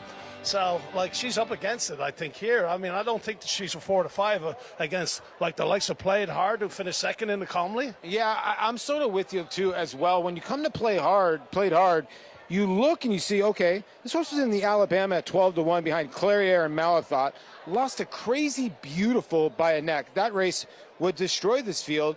So, you know, first time in the winners is very, very tough. And now you're running into a horse that is almost graded stakes place, is a graded stakes place, actually grade 3 stakes place. So she's got a lot of ability. And look who she beat in that grade 3. Crazy Beautiful. So Crazy Beautiful had beaten her here at Churchill, and then she went up to Aqueduct and beat Crazy Beautiful. But the winner of that was Bees and Honey from the Reed McGehee barn. She's a filly that, I mean, I don't know where that form came from. She's not really, I wouldn't have thought of her as a graded stakes winner, but she did win that graded stakes and won it easy by 2 3/4. And the blinkers came off the 6. Off, yeah, blinkers come off. And the blinkers come off the 6 here with Gabriel Saez and Larry Jones looking for back-to-back wins. Couple more left to load. Hopefully you're still alive in this pick 5. You got one more leg to get through, and then the payoff leg will be race number 5. But it's time for race number 4. And track announcer, Travis Jones. They're in the gate.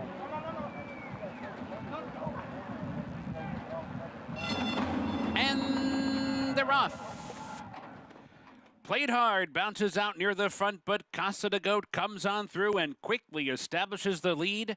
It is promptly in front for the run to the clubhouse turn and opens up now. Casa de Goat opens up to lead by 2, goes a little bit off the rail. Played Hard is prompting from 2nd. Park on the Nile settles in toward the rail 3rd. Sunny Isle Beach comes away in 4th. 4 lengths from there back to Salute the Flag. The early trailer, HT Zena, 8 lengths off the lead. That opening quarter goes in a composed 23 and 4/5 seconds. It is Casa de Goat heading to the backstretch run in command by 2. Played Hard is cruising up from 2nd. Park on the Nile coasting along inside while 3rd. Sunny Isle Beach an unhurried 4th and 3 lengths off the lead. Salute the Flag's been moved to the far outside 5th, still 5 or 6 lengths off the leader. The trailer continues to be HT Zena. 4 furlongs from the wire. The opening half in 47 and 4/5 seconds. It's Casa de Goat heading for the far turn. Played Hard inching forward now. Played Hard is coming after Casa de Goat. They round the far turn 1-2.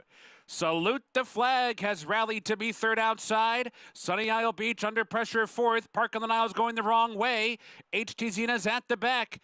Here's the quarter pole. Played Hard powers up and takes the lead. It's Played Hard in front. No response from Casa de Goat. Salute the Flag is now 2nd and trying to close in. 1 furlong to go. Played Hard clear by 3. Salute the Flag back in 2nd. Sunny Isle Beach is up into 3rd. Casa de Goat is all the way back in 4th. First is Played Hard. Played Hard rambles home to win it by 2.5, maybe 3 in the end. Salute the Flag 2nd. Sunny Isle Beach was 3rd. Casa de Goat checks in 4th. Graded stakes placed. Played Hard. 4-year-old debut. Picks up the 2nd win of her career. The good ones are slump busters, Greg. And this filly, a much-needed win for a barn that was struggling this year. She was able to sit off the pace set by her 3-year-old rival, overtake her off the turn. Hold off a nice effort from Salute the Flag, who now back-to-back races without the blinkers has showed up. She had a lot of ground to make up, way too much on a filly who got beat in the grade 3 commonly by just less than 3 lengths last time out. Phil Bauer, Rigney Racing, and Martine Garcia, daughter of Intermission, 4 seconds and 8 starts against some top-level competition, including Malathot in the Alabama. Picks up, again, the 2nd win of her career, and nice way to kick off your 4-year-old campaign with that kind of emphatic victory. Prices when we come back. When we return, we'll preview Sunday action from Belmont. He was the favorite in the Grade 1 Makers Mark Mile. If you're lucky, you might get 2 to 5 tomorrow when we see Mason for Chad Brown and Juddmonte in the Seek Again. We'll preview it next. They say breed the best of the best and hope for the best. Macoma broke well on the outside. And but you don't expect to get speed like this. Is Macoma the one to catch? Macoma has a 5-length lead in this Grade 1 corner.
We're back at America's Day at the Races on FS2. Thanks for spending part of your Saturday afternoon with us. You can get signed up and started if you have not already with Naira Bets. Go to the app or go to nairabets.com. Played hard with the victory back at Churchill. Martin Garcia, Phil Bauer, and off the bench, the victory. Rough Tough Love. Meanwhile, 10-1 in the fourth at Belmont, defeating an odds-on favorite. And Jacondra's Devil at 4-1 checks in third. As you said, Big A, it was another Maryland shipper with a win. Yeah, the Laurel fillies run 1-2, just not in the order most expected, as the 4-5 favorite goes down to the hands of Rough Tough Love. 22-20 for Dylan Davis, who gets his rolling double on the Saturday card. Back at Churchill, obviously played hard, impressive here off the bench. What do you think moving forward for Casa de Goat? Maybe 2 turns, not her game? Casa de Go probably gets a cut back in distance.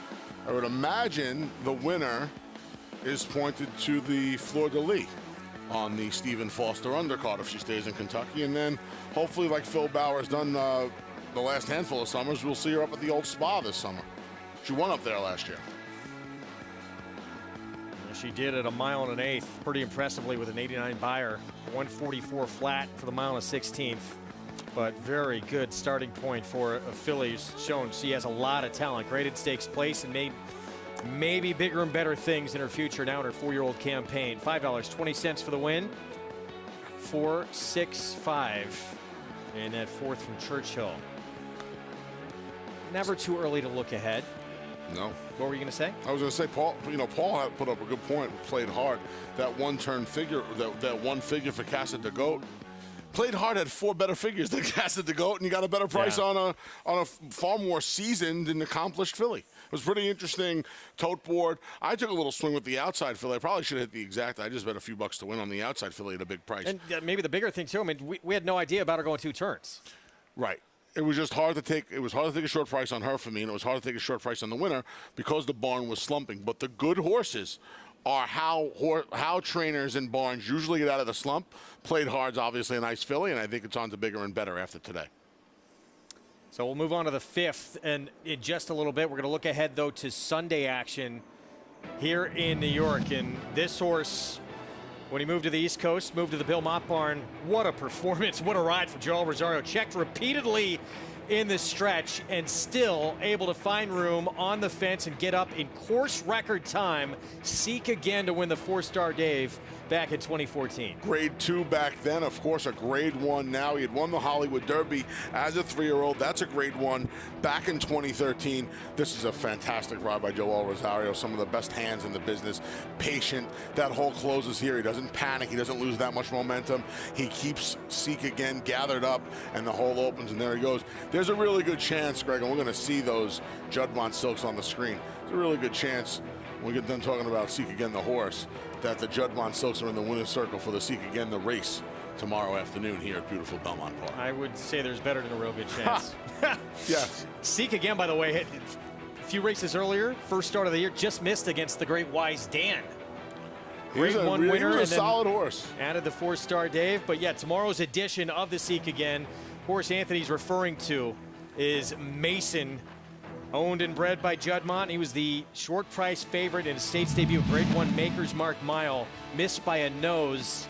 He is going to be an awfully short price tomorrow. It's an ambitious spot to bring him over to the States and run him. You know, Chad Brown and these Judmont horses, the fillies come to mind, Antono and Grand Jeté, who won on back-to-back days back in 2017 at Keeneland. They ran an entry-level or second-level allowance races.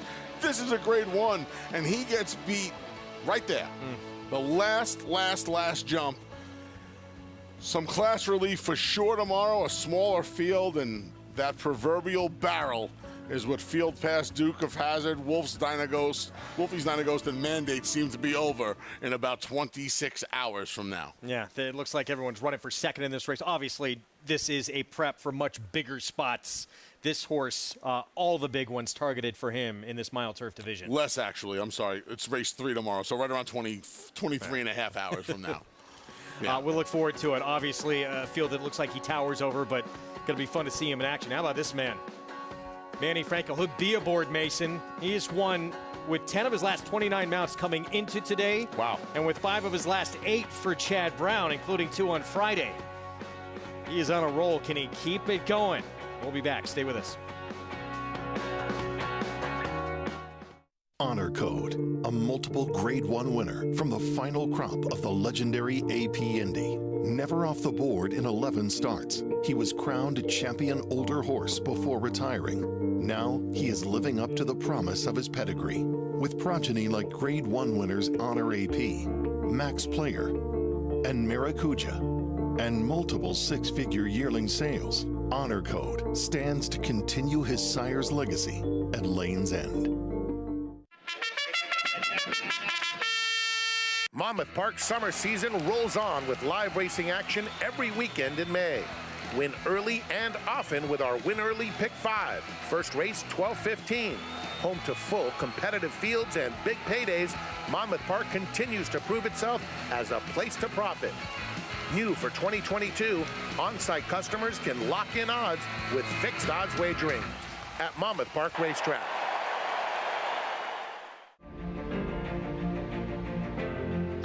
Perfectly timed. Idol gets up under Joel Rosario to win the big cap. It's known agenda for St. Elias Stable. Race and the race, scintillating performance in the TVG Del Mar debutant. And Clariere will win the cotillion. Down to the wire. Who's going to win it? It's Mala by a neck. Curling, the classic sire. Racetrack Television Network brings you every race, from every track, on every screen, every day. With monthly packages starting as low as $5, RTN gives you great value and access to more live HD streaming and race replays than anyone. Visit RTN.tv today to sign up and watch on almost any device, including Roku and Amazon Fire. RTN has packages that start at $5 per month.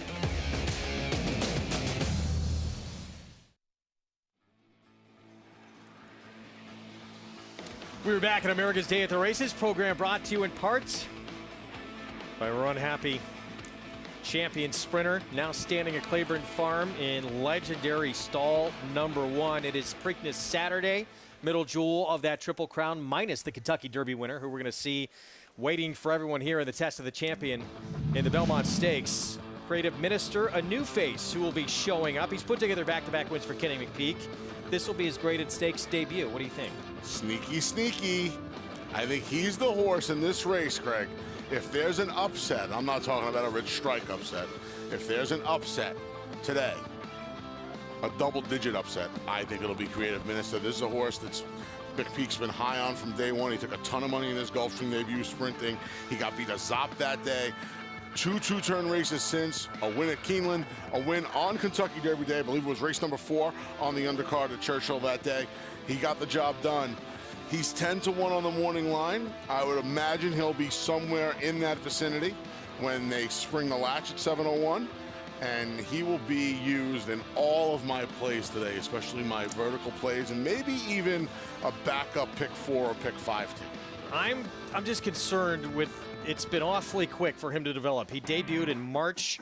This will be start number 4. He took a huge move forward in his last start, and now to ask him to move forward again because he's going to have to win, that's a tough ask. I don't disagree. Hey, but he's moved forward in between all three of his starts. Debuted on Fountain of Youth Day, wins the entry-level allowance on Derby Day, and now they ask him to go to the Preakness. Tell you what, Brian Hernandez Jr. likes to save ground. He's drawn in post 2. He should be able to save some ground. I don't think he has to be that far off of the early pace. I think he could have the jump on some horses. I would imagine he'll do what Zandon did and kind of follow Epicenter's move. When Epicenter goes after early voting, I would imagine Brian Hernandez Jr. is right on his tail with Creative Minister.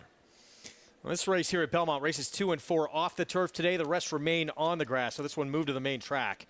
30,000 claiming race, non-winners at 2 lifetime, and with the surface switch, Kemba, who would have been one of the horses to beat anyway on the turf, is now the horse to beat on the surface switch. Andy Serling is hanging out at the Preakness. You saw him in the winner's circle with technical analysis earlier. Congratulations to the connections in the Gallery. He's licking his chops to bet against Kemba right now. I would guarantee it. Here's Rosemary Potatoes. bobbled out of the break on the turf last start. Actually did break his maiden in the slop on dirt in debut. Her best race was on that turf race last time out when the field was wired by Love's Misery. Dirt debut back in June of last year was a victory, but that was in the slop. Here's Manny Franca. We showed you him going to break. He's on a roll, and this filly broke her maiden on the dirt at Finger Lakes. Baby, it's gold outside. Yeah, 2 tries on the dirt. One was a maiden win at Finger Lakes. The other was a off-the-board performance at Aqueduct in the starter allowance optional claimer. 5-1 infringement with Luis Cardenas. Lone win came on a wet track in her debut. She has lost 13 in a row since. Classic Vinman, classic Empire filly for Rick Schosberg. Yeah, she broke her maiden her second start. First off of an August layoff back in February. Did not do much running in her 2 starts against winners since. 8-5. Dylan Davis, can he make it 3 in a row? Teaming up with Ray Handel. 0 for 6 on the dirt in her career. Just 1 for 6, 17 overall. She's a tough pill to swallow at that price as Dylan looks for the hat trick. And made track only entrant, a 5-year-old mare whose win, it did come here on the dirt at Belmont in a New York bred maiden special weight. She's gone backwards since. She has been downright awful in her 3 starts since she broke her maiden. It was funny about her. She should have broken her maiden in March of last year. Didn't have the best ride. Got the job done in her subsequent start. And then we didn't see her for 6 months, 7 months. And, man, she has not been good. In for a tag for the first time today. You're being kind. Yeah, saying she's I not know. been good. So back to Kemba. And you see that race at Saratoga, 1 1/8. It was taken off the turf. Was right there with the pace. Wound up 3rd in a 6-horse field that day. Does that kind of effort, is that good enough to win this race? I don't see. So she's a speed filly that, quite frankly, isn't very fast. She's found herself on the lead in races that the pace didn't really develop that quickly.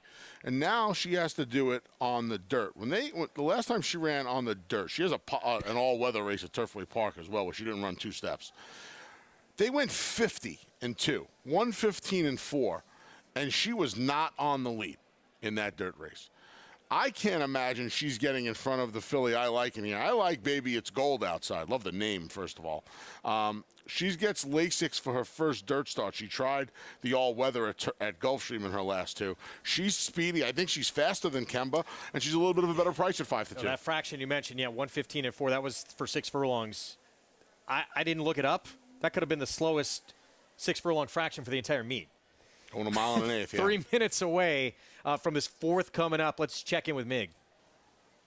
Yeah, I think it's an interesting race, and there are horses here that obviously were more turf meant off the turf here. Start with the 6, Infringement. I think this horse is a player at a big price. I like what I saw from her going off with Luis Cardenas, who's really kind of found his form after coming back from injury. She's got some races that I think are just in line by her speed figure-wise, and I thought Infringement was okay here. The 8, Classic Vinman. I think this horse stretching out, really in good flesh for trainer Rick Schosberg. I think she'll be forwardly placed, and sometimes just being forwardly placed in races off the turf, other horses get more discouraged, and she's a big price. I'm going to go with the outside runner, the 12, Voice of Spring. I think that meaningful drop in class just allows her to get into the race the right way. She's drawn outside. I like the outside posts in these elongated 1-turn races. And I think it just will give her confidence, get a chance to run up into the bit. Looking at her from a physical perspective, she looks fit to me. I like everything I'm seeing from her. Also, guys, I'm noticing as I'm looking out, the 6-horse right now has unseated jockey Luis Cardenas, and he looked like he's waiting for some help, so we'll see what's going on there momentarily. There's Cardenas with a hand on Infringement, so she does not get away in here. She's 6-1 on the board. She's right on the clubhouse turn, by the way, right at the top of the clubhouse turn. In fact, past, you don't say this a lot in U.S. racing, the 10 furlong pole. She's right past the 10 furlong pole on the far turn. Looks like Louis was going to take the saddle off Cardenas, and now the outrider has Infringement in the grasp, and Louis standing there. I don't know if he's waiting for official word or if he's looking for a little help to get back aboard this daughter of Temple City. I can't tell what's going on. We're far. So give you guys a little perspective. We talked about the 10 furlong pole. We are about 5/16 of a mile from where Infringement is standing with Louis Cardenas right now. That's just how massive beautiful Belmont Park is. That's why they call it Big Sandy. It is it's quite, and is coming out. There it is. So the saddle towel coming off. Yeah, to get an idea of just how huge this place is, they put a massive brand new hockey arena in about, what, a third, maybe a fourth of the parking lot? When I was a kid, I got to spend a lot of time with the late, great Alan Jerkins, one of the best trainer I've ever seen. I think he was the best of all time. And Alan always tried to help me get my weight off. And one day, right around this time of year, we took a walk around this track. We did it a lot. We took a walk, and he stopped me at the quarter pole, and he said, now I want you to imagine having been in Kentucky 5 weeks ago, go 1.25 miles, be in Baltimore 3 weeks ago, having gone 1 3/16 miles. You've run 1.25 miles here in New York. You turn for home, and you still have to deal with that. And he points. And you're at the quarter pole. You're 1/4 mile from home, from the wire. It looks like it's from here to Paris. It's the size of this track is so enormous. I mean, you think about it. When they start out of and there's the arena that you were talking about, UBS. The chute is 1.125 miles, our chute. It used to be 1.25 miles years ago. Chute's 1.125 miles. That's a 5/8 of a mile run to the far turn. Nowhere in America do you have another track like this, turf or dirt. We have the 3 biggest race courses in the United States here. The inner turf's 1 3/16 miles, the Widener turf's 1 5/16 miles, and the main track, of course, Big Sandy's 1.5 miles. So, but the building itself, if you stood it on its end, is as tall as the Empire State Building. It's pretty incredible. We had that comparison on a show once a few years back. It's amazing. 8-5 favorite is the main track only. 8-5 by a slim margin. Linda Rice, Jose Lizcano. Pick 5 again begins here. You see that pull close to 80,000 in this sequence. And I'll ask you real quick, did you see a standout that you would want to key in this sequence? This sequence was one of the tougher ones because I don't think there's anyone too reliable in here. Royal Currency in the next race, back to Dylan Davis again. Royal Currency is an 0-for-5 maiden who has 4 second-place finishes. David Aragona, who was the best morning line odds maker in the business, laid her at 4-5. There are 3 first-time starters in the race. There's not a lot of pedigree to go off of. If you had to lean, I think that would be it. Real quick, because we have a moment, if you are playing this, race 7, if you can jump there, what were your thoughts on Big Engine dropping from 80 down to 62? Our colleague Andy Serling brings up how Big Engine's a rail runner. Jose Gomez will get him to the rail today, but that lightning in a bottle 3 back, I don't know where he found that fig from. I don't know if he can find it again. They're going to take the blinkers off. Rudy Rodriguez is. He's dropping. I don't know what kind of pace scenario he gets in here. I guess stage left and Musical America go. That could help him get to the inside. I thought the favorite Prince James was going to be tough. He's in good form. He caught Whistling Birds, who's in our co-feature tomorrow afternoon. I thought he was in really good form. I thought Prince James was going to be tough. A lean no, but I thought it was going to be tough today. All right, that's part of this pick 5 that's coming up here. Middle pick 5 on this Saturday afternoon. Again, late scratch if you're just tuning in. The 6 Infringement coming out. And the favorite outside of main track only. This race scheduled for the grass. It comes off. The rest remain on the grass today, though. Races 2 and 4 did come off. I can't believe Voice of Spring's taking all this money off our last 3 efforts. They have just been flat out abysmal. 5 of 6, 4th of 6, and 5th of 6, and beat 14.5 lengths was the best of those 3 performances. The proverbial pole, Greg.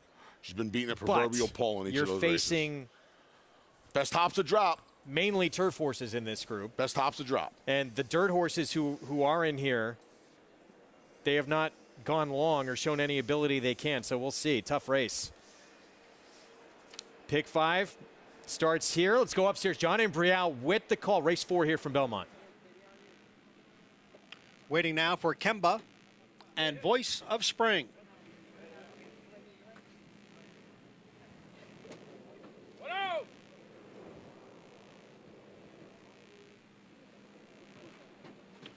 there in the gate.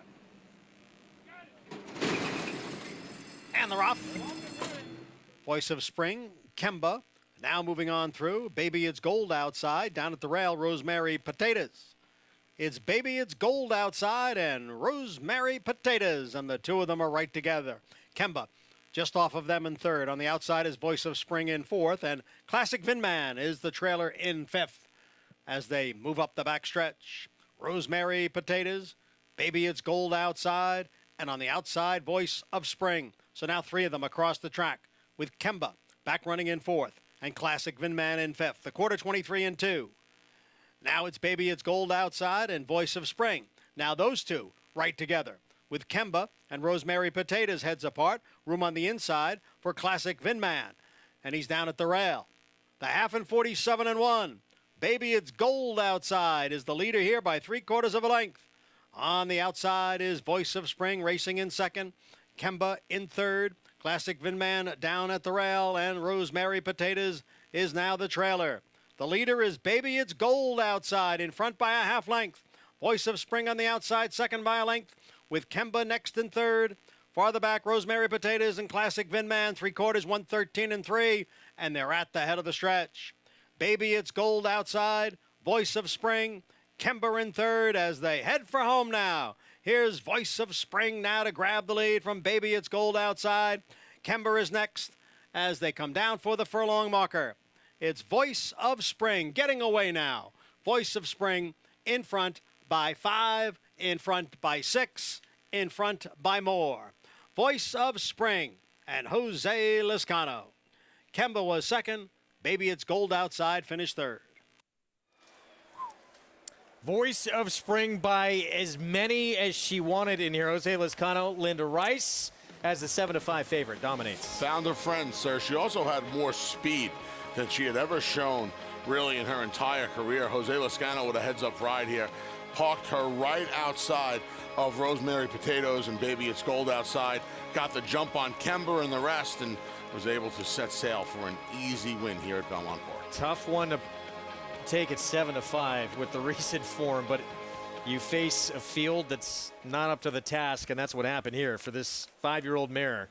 And this is what can happen as we head back to Churchill. Race 5 next, start of a pick 4. It's a 6-furlong sprint, allowance non-winners of 2 condition. And Bomb Diggity, the 9-5 favorite, troubled trip last time out. We'll get to momentarily. Here's Fracing Nasty. Good luck, Travis Stone. Yeah. Sonny Leone and Eric Reed teamed up with this one last time. Now Juan Cano and Adam Beschizza. First time on the conventional dirt. Hazy Command, Tom Amos, Late Night Stables team up. Our friend Tom Amos's filly got beat a neck last time after making the lead in the stretch. She broke her maiden 3 back at the fairgrounds.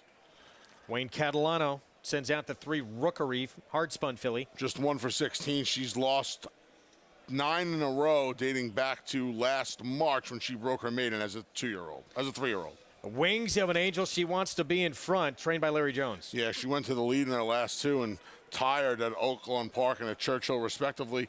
Comes back pretty quick in just 16 days. Big number in a maiden win at Fairgrounds for Bomb Diggity, and then an excuse in her first try against winners. Yeah, she had a little bit of trouble at the start and made up some ground late. Gets Julian Leperoux aboard. She is your slight 9-5 favorite. Formerly with the winningest trainer in North American history, now Miners Queen with Ray Hernandez. Series of turf races dating back to June of last year. She was 0 for 4 on the main track. And Path Teak, Phil Bauer trains Uncle Mo filly. She's run 5 times. Once on the dirt where she got beat almost 3 lengths in what was clearly her best start, and 4 times on the turf. She finally gets back to the right surface. I don't know what kind of trip she's going to work out in here today. Daughter of Uncle Mo out of the pure prize mare Dothraki Queen. And we just saw Phil Bauer win in the last race, and maybe he'll put a few together here. Pat Teak 7-2 outside. Let's check in with Paulie. Yeah, guys, I thought it was a really difficult race, but if you look at, I think it's between 3 horses, to be honest. When you look at the fillies in here, you do have the 5 in here, and Bomb Diggity had a little bit of trouble. But if you go back to the last race that she had before that at Fairgrounds, she was really, really impressive, winning off. Now, there is a lot of speed in this race. If Bomb Diggity breaks a little bit better, if the 2, Hazy Command, who breaks a little bit better. The 2's problem is she's broken bad in every single sprint race. The one time she broke good was going long, but she likes to come from off the pace. You look at some of the others in here, the outside runner, Pathique, the best number that she's ever run was here at Churchill Downs, going the 1-turn mile. And look at those internal fractions, 109.4, not a big time guy, but if they run 109.4 here, and if she runs 109.4 here, they're all going to be chasing her for second. I think the 4, Wings of an Angel, has got a big shot in here, just because if you look at this race, the 2 falls out of the gate, the 3 falls out of the gate, and if the 5 falls out of the gate again, the 4 could get a nice little cozy little lead. We saw Larry Jones's barn fire up a little bit in that last race with a nice little second place finish. And my bomb's going to be Rookery. If they go crazy on the front end, I understand that the 3 is 1 for 16, 1 for 11 the last 2 years, 0 for 7 at Churchill. I'm not talking on the win end. I think that this is a horse that Jack Gilligan can get you off the island if you need for a try. We'll see if she can do better in a 3-hour tour. She'll need to in this one at 23-1. Yes.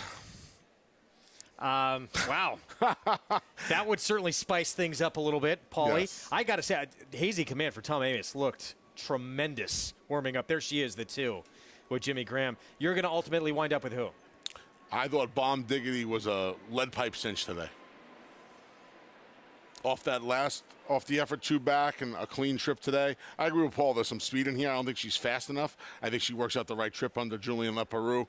He kind of fits a filly like this. I think she's the absolute goods today at a short price. Steve Asmussen, she is the 5. Let's go to Travis Stone.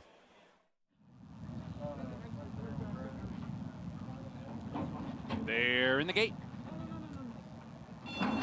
And they're off. Miner's Queen wins the break. Pathitique on the far outside is there. Here comes Bomb Diggity. Down inside is Fracking Nasty racing up. Wings of an Angel in tight there. Had to tap on the brakes in the early stages. So down the backstretch, Bomb Diggity out to set the pace. Miner's Queen's going to prompt from second, though. Pathitique moves up on the extreme outside. Wings of an Angel is right there, too, racing third. Fracking Nasty toward the inside fifth early. Hazy Command is back in sixth. 4 back to the trailing Rookery. Rounding the far turn, they tear through that quarter, 21-1. Bomb Diggity the leader with 3 furlongs to go. Miner's Queen's under a ride. Wings of an Angel 3 wide, 4 wide for Pathitique. 4 across the track heading for the quarter pole. Hazy Command is finding her best stride now. Angles outside, and so too is Rookery from last. Off the turn into the stretch. Bomb Diggity turning for home in front by a length and a half. Wings of an Angel's full out, and here comes Hazy Command down the center of the track, 4th, 3rd, now 2nd. Bomb Diggity has to hang in there for another 1/16 of a mile. Hazy Command trying to run down Bomb Diggity. Bomb Diggity digs down deep to win it. Bomb Diggity, a determined winner over Hazy Command. Farther back, either Pathitique, Wings of an Angel, or Rookery. Bomb Diggity able to hold off a nice late run here from Hazy Command for our colleague Tom Amoss. Steve Asmussen, Julian Leparoux team up for Stone Street. You know what was strange in here, Greg? She broke so alertly today, and a couple of the other speeds did not. I'm not saying they got off slowly, but she had the best start. And Julian Leparoux let her use her speed to her advantage. I think this was an excellent ride. It's weird when you say that about a favorite getting the job done, but he could have done something silly like getting her away when she broke as well as she did. He didn't. He played to her speed today. She was able to duel with 3 horses on the front end at some point and able to hold off a big late rally from Hazy Command.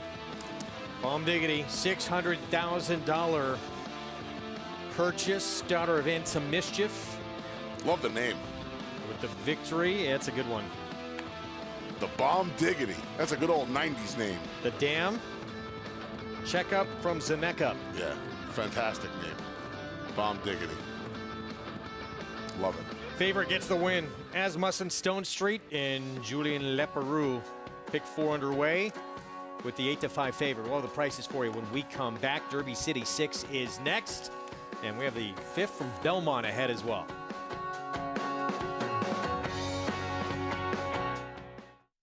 Spun to run. In the Breeders' Cup Dirt Mile, he defeated a loaded field that included multiple Grade 1 winners Omaha Beach and Improbable. His brilliant speed figures were among the fastest of any 3-year-old at a mile or more. And he hails from the legendary Danzig sire line. Multiple graded stakes winner, millionaire, Breeders' Cup champion, spun to run, standing at Gainesway.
Back on America's Day of the Races on FS2. Greg Wolf, Anthony Stabile. Program brought to you in part by America's Best Racing. For the love of the race, visit americasbestracing.net today. Voice of Spring, Jose Lizcano, Linda Rice. I don't know if it was that big of a reversal of form, more than it was just finding the right kind of field. Off the turf, in for the tag. Change in tactics, I think, were all the recipe to get her into the winner's circle for the first time in, is it a year to the day, Greg? It is a year to the day, May 21st. How about that? Look at that. There you go. So it took her 1 year to get out of this condition. And I would guess that this number is going to come back lower than that maiden win. The final time of 1:46.3 would corroborate that assessment, my friend. 7-5 in the end is the favorite. $4.80. Good on her, though, to get that second win of her career. 12-10-5 in the fourth. Favorites in order, 7-5, 9-5, 2-1. Back at Churchill. And the favorite, Bomb Diggity. 3-year-old filly by Intermission. Steve Asmussen, Stone Street, Julian Leperoux. Pretty impressive here. Flag fall to that's all, as the late Rick Lang used to say. See her put away the other two fillies that harassed her early on, and our buddy Tom's fillies coming down the center of the track, but she is able to scoot away from her speedy rivals and hold off the closer in a quintessential sprint effort at Churchill Downs. We see this a lot, right? No matter how much speed is signed on, in this instance, Bob Diggity is able to put the others away, and having that inside path is a little bit of an advantage on the front end, and she's able to hold off Hazy Command, who was coming down the center. Two very different trips from the top two finishers For here. sure. 8-5 favorite gets it done. You thought, what'd you say, lead pipe cinch? It got a little closer than I would like for the lead pipe cinchers. The lead pipe cinchers I like to win by at least the length of a lead pipe. That was not the case there. Back to New York, 6 furlongs here in the 5th at Belmont. New York breds, it is a maiden special weight. Everyone trying to get that first win on the resume. Royal Currency by a mile is the one to beat, but you have to be concerned. 5 starts, 4 seconds. Does she want to do it? She might not. She absolutely might not. And she hasn't run that fast in those runner-up performances either. So we'll see if one of the firsters can step up. We have a first-time Rob Atchison here. There are a few places to go. I was just not brave enough to try one. We're going to take a timeout. When we return, we will look back to Friday in Baltimore and the 3-year-old fillies in the black-eyed Susan Bradcox. He was surprised And what his filly went off at in that race.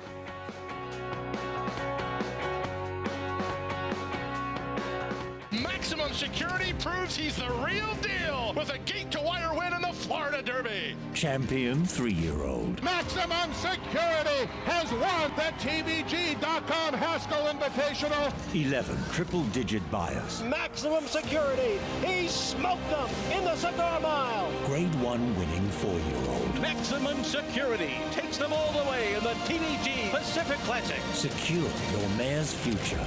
Maximum Security. Who you betting on? How about an app created specifically for horse racing? Naira Bets. We specialize in thundering hooves, fist pumping, and boosting your bankroll with robust weekly promotions. And offer betting tips from actual horse racing experts. Bet all day and night, nationwide. Get the action and thrill of horse racing with Naira Bets. A Grade 1 winner of nearly $2 million, Silver State hails from the sire line of legendary Claiborne stallion Danzig. And his second dam is full sister to Kentucky Derby winner Monarchos.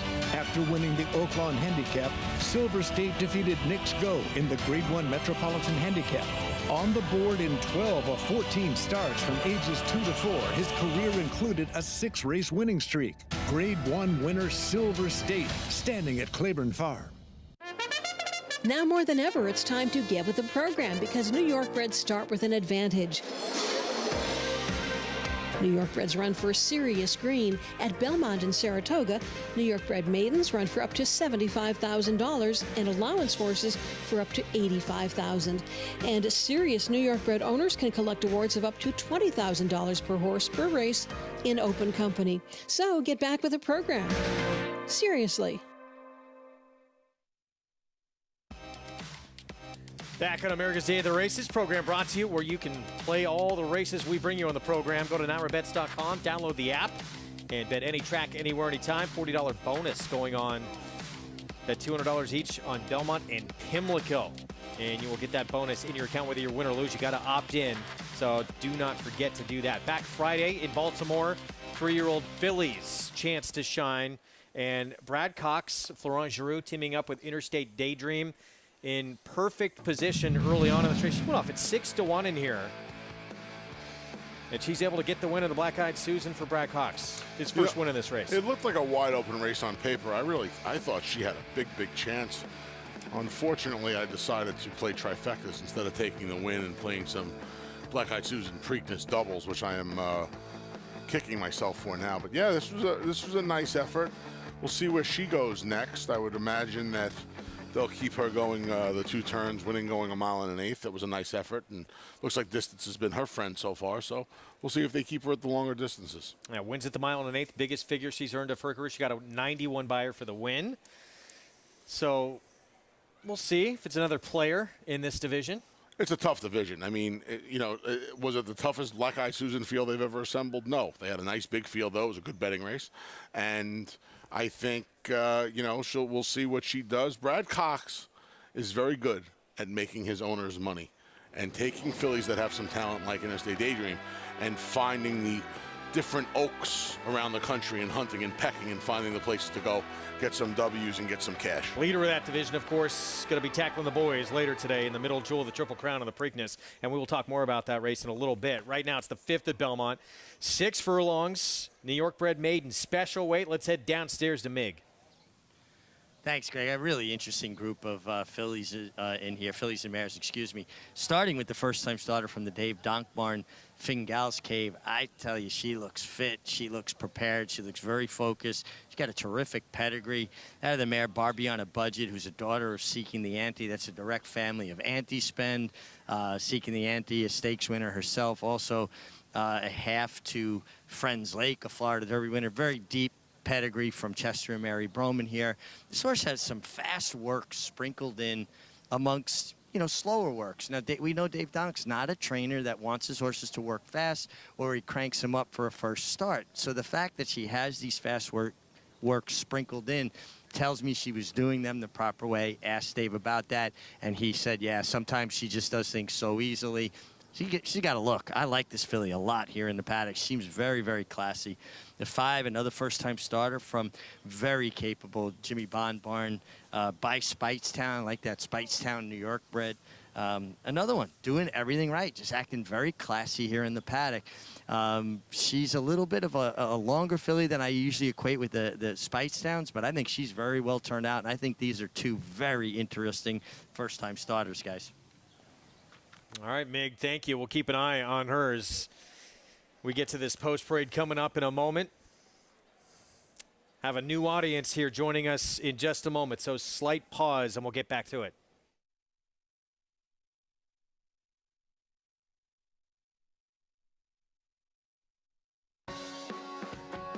Welcome to those just joining us on Bally SoCal. Those already with us on FS2 here on Preakness Saturday. Live action on America's Day at the Races from Belmont here in New York and under the Twin Spires in Louisville, Churchill Downs. Greg Wolf, Anthony Stabile. For those just tuning in, for everybody, because we haven't mentioned it yet, for the audience already with us as well, we got a major scratch in this 5th here at Belmont that starts at Pig 4. We just heard the 7, Royal Currency, who was the odds-on favorite, has been taken out of the race. You don't see 3 to 5 shots scratch with 5 minutes to post in the saddling ring in the paddock here at Belmont Park, anywhere for that matter.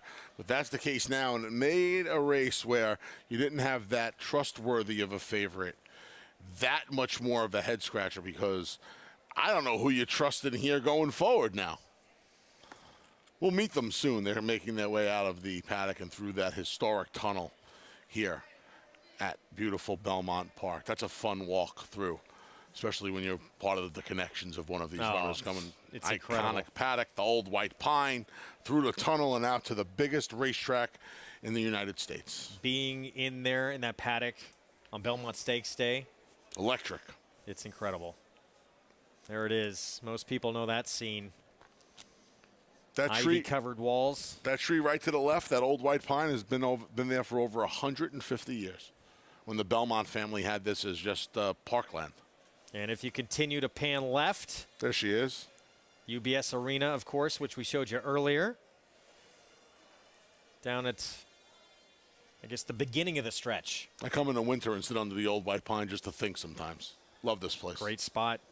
Here's Steppenhawk, 5-year-old mare who is 0 for 14. Yeah, she finished 3rd in her last 2, hit the board in 4 of her last 5. She has some speed. We'll see if Julio Rodriguez Castro uses it from the rail draw. Second-time starter who was 35-1 first time out, Cabernet Trail. Yeah, cuts back from 7 to 6, gets Lasix and a rider change to Heeman Harkey. Bit of a wide trip in that debut, could move forward. Bustin' Bullet, here comes the first-timers. Bug Boy Jose Ortiz was on Cabernet Trail last time. Dam was 1 for 3. Lone Win came on the grass. Fingal's Cave caught Mig's eye and has a bullet gate drill back on May 6 for David Donk. Dam was 1 for 4. This is the first fall out of the dam. This horse is named after a sea cave on the Isle of Staffa in the United Kingdom. She's the favorite right now with the scratch of the heavy favorite. Here's Mrs. Boomer and Eric Cancel filling in for Kendrick Carmouche, who was supposed to ride. He's off all mounts today, not feeling well, so we wish you well, Kendrick. Yeah, Mrs. Boomer is going to try to break the 0 for 26 Schneid Jimmy Bonds on since last January with firsters. Rob Atras moves, Shane's Risk moves to his barn, I should say, with the 6. He ran into stakes winner Venti Valentine in her debut. She was 31-1. She gets Lasix and a trainer change and a rider change for this. And the 8, safe to say, she is pretty much a professional maiden at this point, 0 for 28. Yeah, the top and the bottom of fillies that have had multiple chances. This would be a major upset. She's only 12-1 right now on the tote board. Late scratch of the huge odds-on favorite has made this first-time starter right here, Fingal's Cave, the one to beat on the board. She is 9-5 with her debut coming up here in the start of a Pick 4 at Belmont.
You're watching America's Day at the Races. Good to have you with us.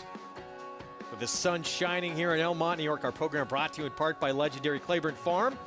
100 years of doing the usual unusually well. The 5th at Belmont is next.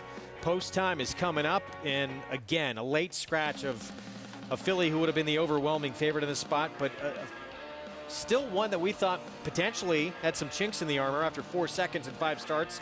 She's out, though. That's the 7 Royal Currency, and it's now that first-time starter for David Donk, the 4 Fingal's Cave, who is the 8-5 favorite.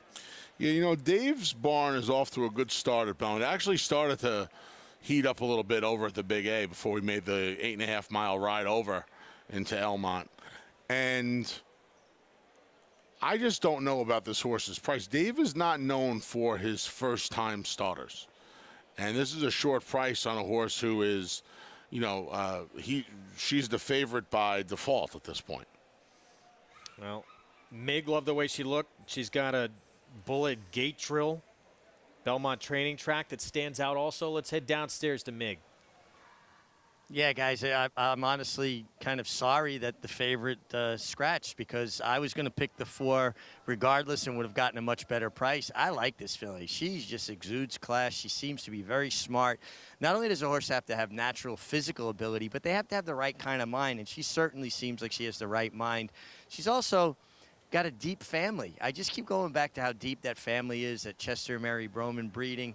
I love the way she warmed up. She's my top selection. Mrs. Boomer, also, again, out of the firsters, certainly made a nice impression on the racetrack. Loved it, you know, the fact that she's by Speightstown, first foal out of the mare.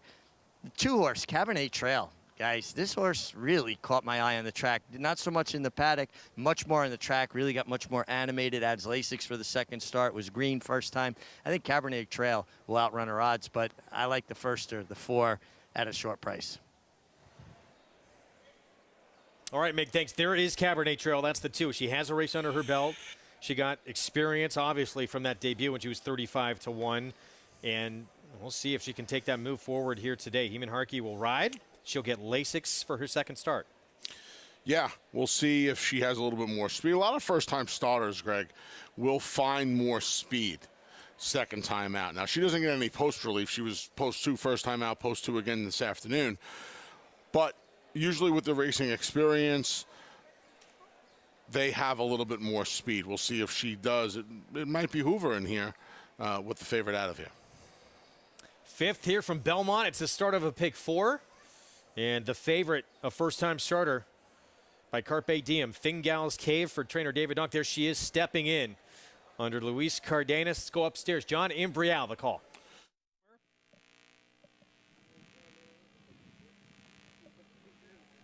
And change risk.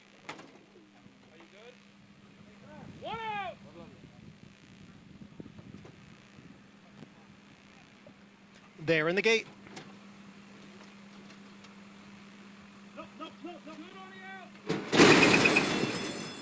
And the rough. There's Fingal's Cave along with Mrs. Boomer, and on the outside, Shane's Risk along with Madame Rose. So 4 of them up with the pace. They've opened up 3.5 lengths on Steppen Hawk, who's running in 5th. Bustin' Bullet is next in 6th, and Cabernet Trail is the trailer in 7th. It is Shane's Risk on the inside and Madame Rose on the outside, and those 2 are right together. They've got 2 lengths on Mrs. Boomer and Fingal's Cave. They are heads apart, 3rd and 4th. Steppen Hawk is next in 5th. So it is Shane's Risk on the inside and big long shot Madame Rose on the outside, with Fingal's Cave now moving up to challenge the front runners. Mrs. Boomer in behind and now switches to the extreme outside for the run into the stretch as Fingal's Cave now takes over the lead. It is Fingal's Cave in front by 3, now by 4. Mrs. Boomer has moved into 2nd. So the first-time starters are 1-2 here with a 16th to the finish. And it is Fingal's Cave. Sent off at odds of 6-5, and she did not disappoint. Fingal's Cave won by 8. Mrs. Boomer was 2nd. Madame Rose finished 3rd. Fingal's Cave dominant here, first time out as the favorite for David Donk. Yeah, I don't blame Richie for being upset that Royal Currency was a late scratch. I don't know if Royal Current, I don't know if anybody around here would have beaten this filly today. She was ready to roll first time out.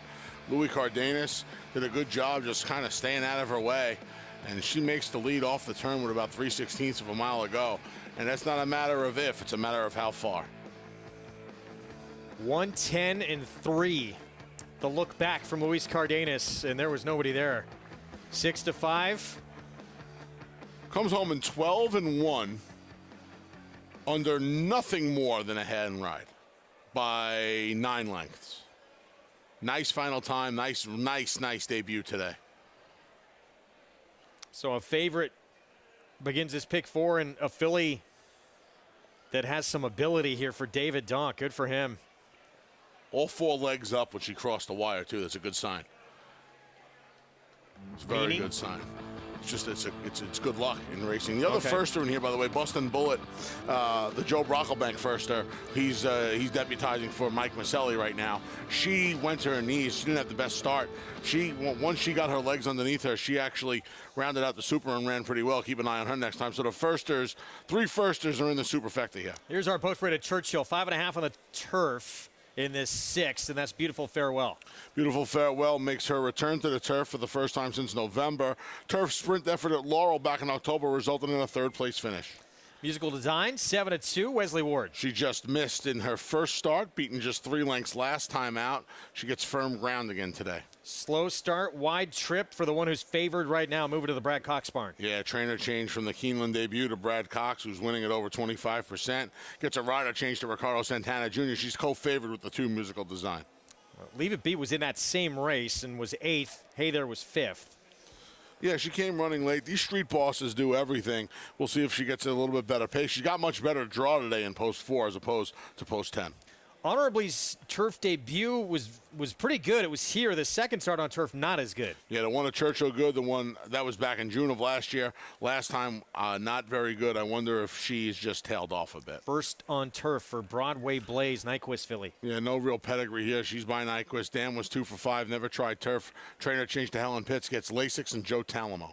Miss Maribel speed and backed up on the lawn at Keeneland in the debut. She was 73-1 that day. She is 22-1 today. We'll see if she goes to the lead again. Little interesting. Showed some ability. Here's a first-time starter, Stage Queen.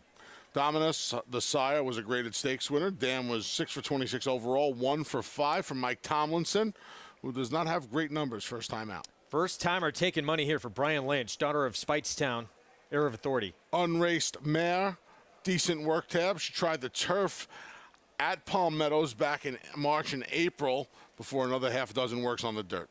Most impressive. She was 82-1 last start sprinting at Keeneland. She hit the board, ran 3rd. Yeah, first turf effort going long was not good. First turf effort from Michelle Lovell off the claim was good. We'll see if she can do better at a fraction of the price. Bernie Flint sending out this daughter of Bayern, the 11 here at 25-1. One of the longest prices on the board, and should be. Her first 2 turf races were not very good.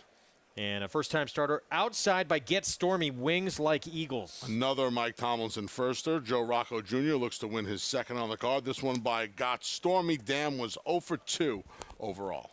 5.5 furlong turf sprint coming up. Let's go to Frank Lyons.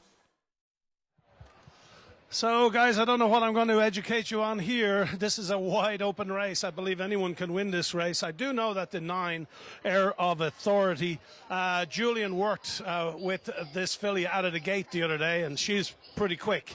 So, Heir of Authority is a very useful first-time starter. As by Speightstown out of a Kitten's Joy mare, so perfectly bred for the turf. And then also the 7 I thought was interesting, Miss Maribel. She got the lead in a 5.5 furlong maiden at Keeneland. She's by Cara Conti out of a Polar Falcon mare, and she was 78-1 on that occasion, but she backed up to be 7th, beaten 9 lengths, but expect a lot of improvement. She came back to bullet work out of that race, 36-2 breezing at the Thoroughbred Training Centre. Then the other horse that's getting a lot of play here is actually in favour right now is the 2 horse, and that's from the Wesley Ward barn. And got to find her here. Musical Design. She started out for maiden 50. She got beat ahead, and then she came back in the maiden special weight, went off at even money. That was the race that Miss Maribel comes out of. With Shannon won. She finished 4th, beaten 3 lengths. Irad Ortiz was aboard that day. James Graham obviously takes over for Irad Ortiz because Irad is at Pimlico today. And other than that, then the three, Hey There, she looked well. She's also second-time starter, finished fifth, beating 4 lengths first time out. Barn change, goes from the barn of Reed McGavey to the all-conquering Brad Cox barn. So that one is also, you should take a look at that one. Also then the 4, Leave It Be, by Street Boss, homebred, bred by Watts Humphrey and G. Watts Humphrey, trained by his daughter Vicky Oliver. She ran first time out. She was off slowly, finished 8th, beaten 7.5 lengths. She expects a lot of improvement today. So basically it's anyone's race, but I like the 9, Air of Authority, and also the 7, Miss Maribel. But I've no idea. All right, Frank, thank you. Meanwhile, that's the current favorite, the 3. Hey There, we talked about this one moving to the Brad Cox barn. Had excuses, a couple of them, in that debut, when she still got a 70 Beyer speed figure for the debut, sprinting at Keeneland. Yeah, that was a big effort that day. We'll see if she can improve. She comes back in a little over 3 weeks. And see if there's some improvement. A few changes. Obviously, the trainer change. Get Ricardo Santana Jr. a little bit more of an aggressive rider. Again, we talked about this in the last race here in New York. Would like to see a little bit more aggression maybe out of her this time, a little bit more speed. And I know she had plenty of excuses in that race. She probably, an upside it seems too, but most impressive, did hit the board in that same race. The fact that she's 9-1. The 10 in here, is that too big a number? I mean, it's a big number, but I think they're betting the right 2 horses. Still, she could come in underneath. She could. She could. I'm always a little leery when these horses are 82-1 and then come back. I want to see it again. That's just me. Cross country pick 5 starts here, by the way. Good luck, everyone. All turf. Started it with the 2 and 3. There's the favorite moving in. Those Lime Silks of Klein Racing. Bred this filly as well. Country Day out of a Stormy Atlantic mare. And with that troubled trip, moving to the back-to-back reigning Eclipse Award winning barn of Brad Cox, that 24-1 has become favoritism at 5-2. With Hey There, 6th at Churchill. Starts at Derby City 6 as well. Let's go to Travis Stone for the call.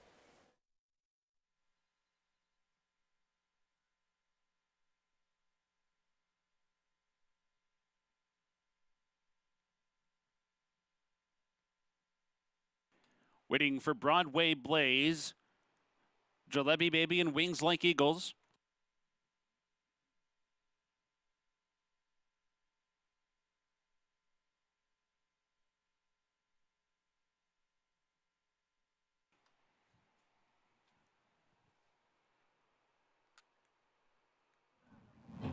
They're in the gate, and they're off. Jalebi Baby.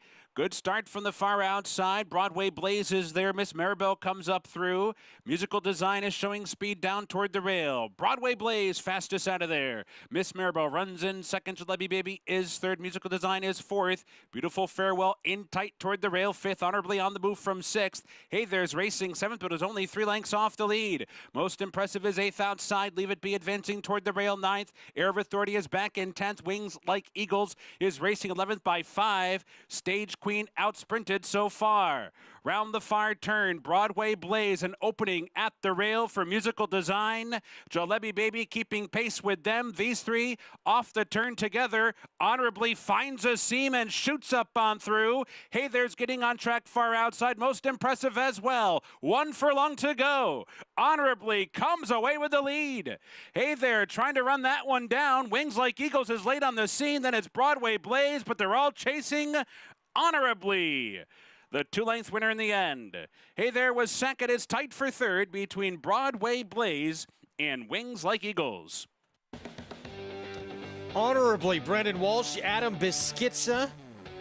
Career start number 8 had been 0 for 2 in the money in the lawn. We talked about that first effort on the grass. That was at Churchill, was very good. Yeah, her number last year, 11 months ago, made her a player in here. That race last time was just so bad. She was 8-1 though. She took some money, and she's going to kick off the Derby City 6 and the Cross Country Pick 5 at 8-1. She took some money again today. She ran well. The sea parted, and the biscuit shot her on through. 8-1 start. The Cross Country All-Turf Pick 5 and the Derby City 6 as well out of Beskidzha. Brendan Walsh, Honor Code Filly. Breaks her maiden. We're going to take a timeout.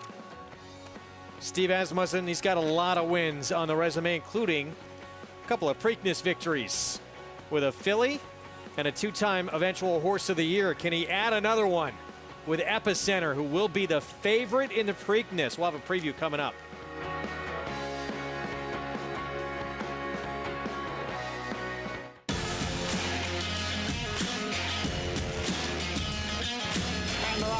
Following C, pouring it on here in the stretch. Impressive to win the Grade 2 Vosburg. Following C, Smile Happy has kicked it into high gear, and Smile Happy with a powerful performance wins by 2.5. The Clutch champion Run Happy, standing at Claiborne Farm.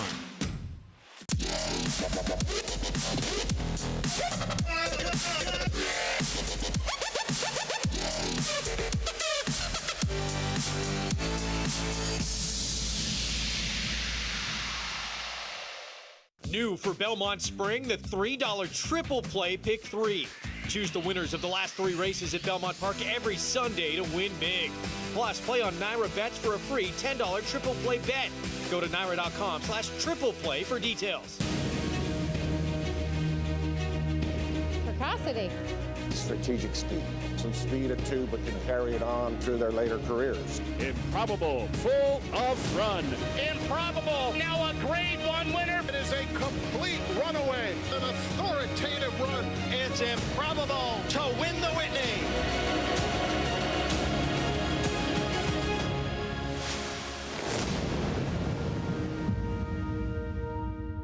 Racetrack Television Network brings you every race, from every track, on every screen, every day.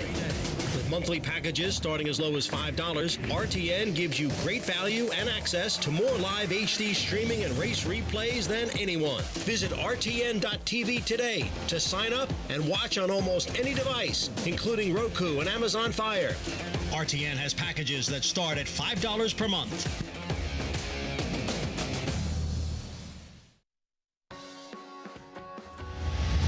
Good to have you with us here on America's Day at the Races. Program brought to you in part by Hillendale at Alapa. A lot more action coming up from both at Churchill Downs and Belmont Park. 6th at Churchill, start of the Derby City 6, start of the All-Turf Cross Country Pick 5. Honorably at 8-1 begins it. Yeah, good job, Adam Beskidzha. Again, once the sea parted a little bit, she was able to shoot on through and hold off Hey There, who she didn't get off that slowly, but she didn't have the best break. And you see her lose some ground, whereas Honorably is able to split horses there and more than made the difference, because Hey There had a long way to make up on Honorably, a couple of lengths. And these turf sprints, a couple of lengths might as well be a mile. Hey There, chasing in second. Did run a good race. I mean, beat the rest of this bunch, but Honorably just really moved forward in here. $18.20 for the win. Hey There, wings like eagles at 36-1, helping that 50-cent trifecta come back over $625. Yeah, big figure there. That was one of the Mike Tomlinson first-time starters who rounded out the try. Got a pick 5 next on this Saturday card at Churchill, and it begins with a $75,000 maiden claiming event, 6-furlong sprint. She's Greek and sleek. Al Stahl, 2-5 right now with Colby Hernandez. She's Greek, she's sleek, and she's chalky. 2-5. Wow. Alrighty then. I'm hearing the fingernails right now on that chalkboard. We're going to look back to some earlier action at Pimlico. She was the lone speed. I thought she was too short a price. She's talented, obviously. Technical analysis beat in her comeback as a 4-year-old for Chad Brown and Klarovich. She did not disappoint here in the Gallery at a very short price. Yeah, she was a prohibitive favorite in here, and See the reins just get shaken at her. Crop shown to her, and she is well on her way down in Baltimore to taking the Grade 3, her first win of the season. Pretty good mare chasing her and making up no ground at all in Crystal Cliffs. No ground whatsoever. She left her like she was tied to the 16th pole. Much bigger targets in the immediate future, it would seem, for technical analysis. You would imagine. Imagine Saratoga is going to come calling sooner rather than later for her. And she likely is going to have to beat some talented stablemates if she's going to hope to win them. Imagine being a filly in that barn. You look left, you look right, and what do I got to do to get a little? That's like Rodney Dangerfield, right? What do you got to do to get some respect in that barn? It's an embarrassment, a real embarrassment of riches between the Klarovich horses and the Peter Brandt horses, the fillies especially. Chad Brown has that division under a stranglehold. Speaking of Pimlico, bet Pimlico today in Belmont on Preakness Day, and you'll get a $40 bonus in your Naira Bets account. Wager at least $200 on each track, and whether you win or lose, you'll get that $40 bonus. You got to opt in. Don't forget to do that. Go to NairaBets.com or the app. The big one, Middle Jewel, Triple Crown, still to come. Race 13 and Epicenter, the one to beat going in for, as we mentioned earlier, the two-time winner of this race, trainer Steve Asmussen. Winchell Thoroughbreds, Joel Rosario will be aboard that Derby. It looked like finally Steve Asmussen, the one race that is really glaringly missing on a Hall of Fame resume, looked like he had it. And then the second biggest upset in the history of the race transpired. As if it went to script, Epicenter leads them into the stretch. Here comes Zandon to run them down. The two horses everybody talked about all week.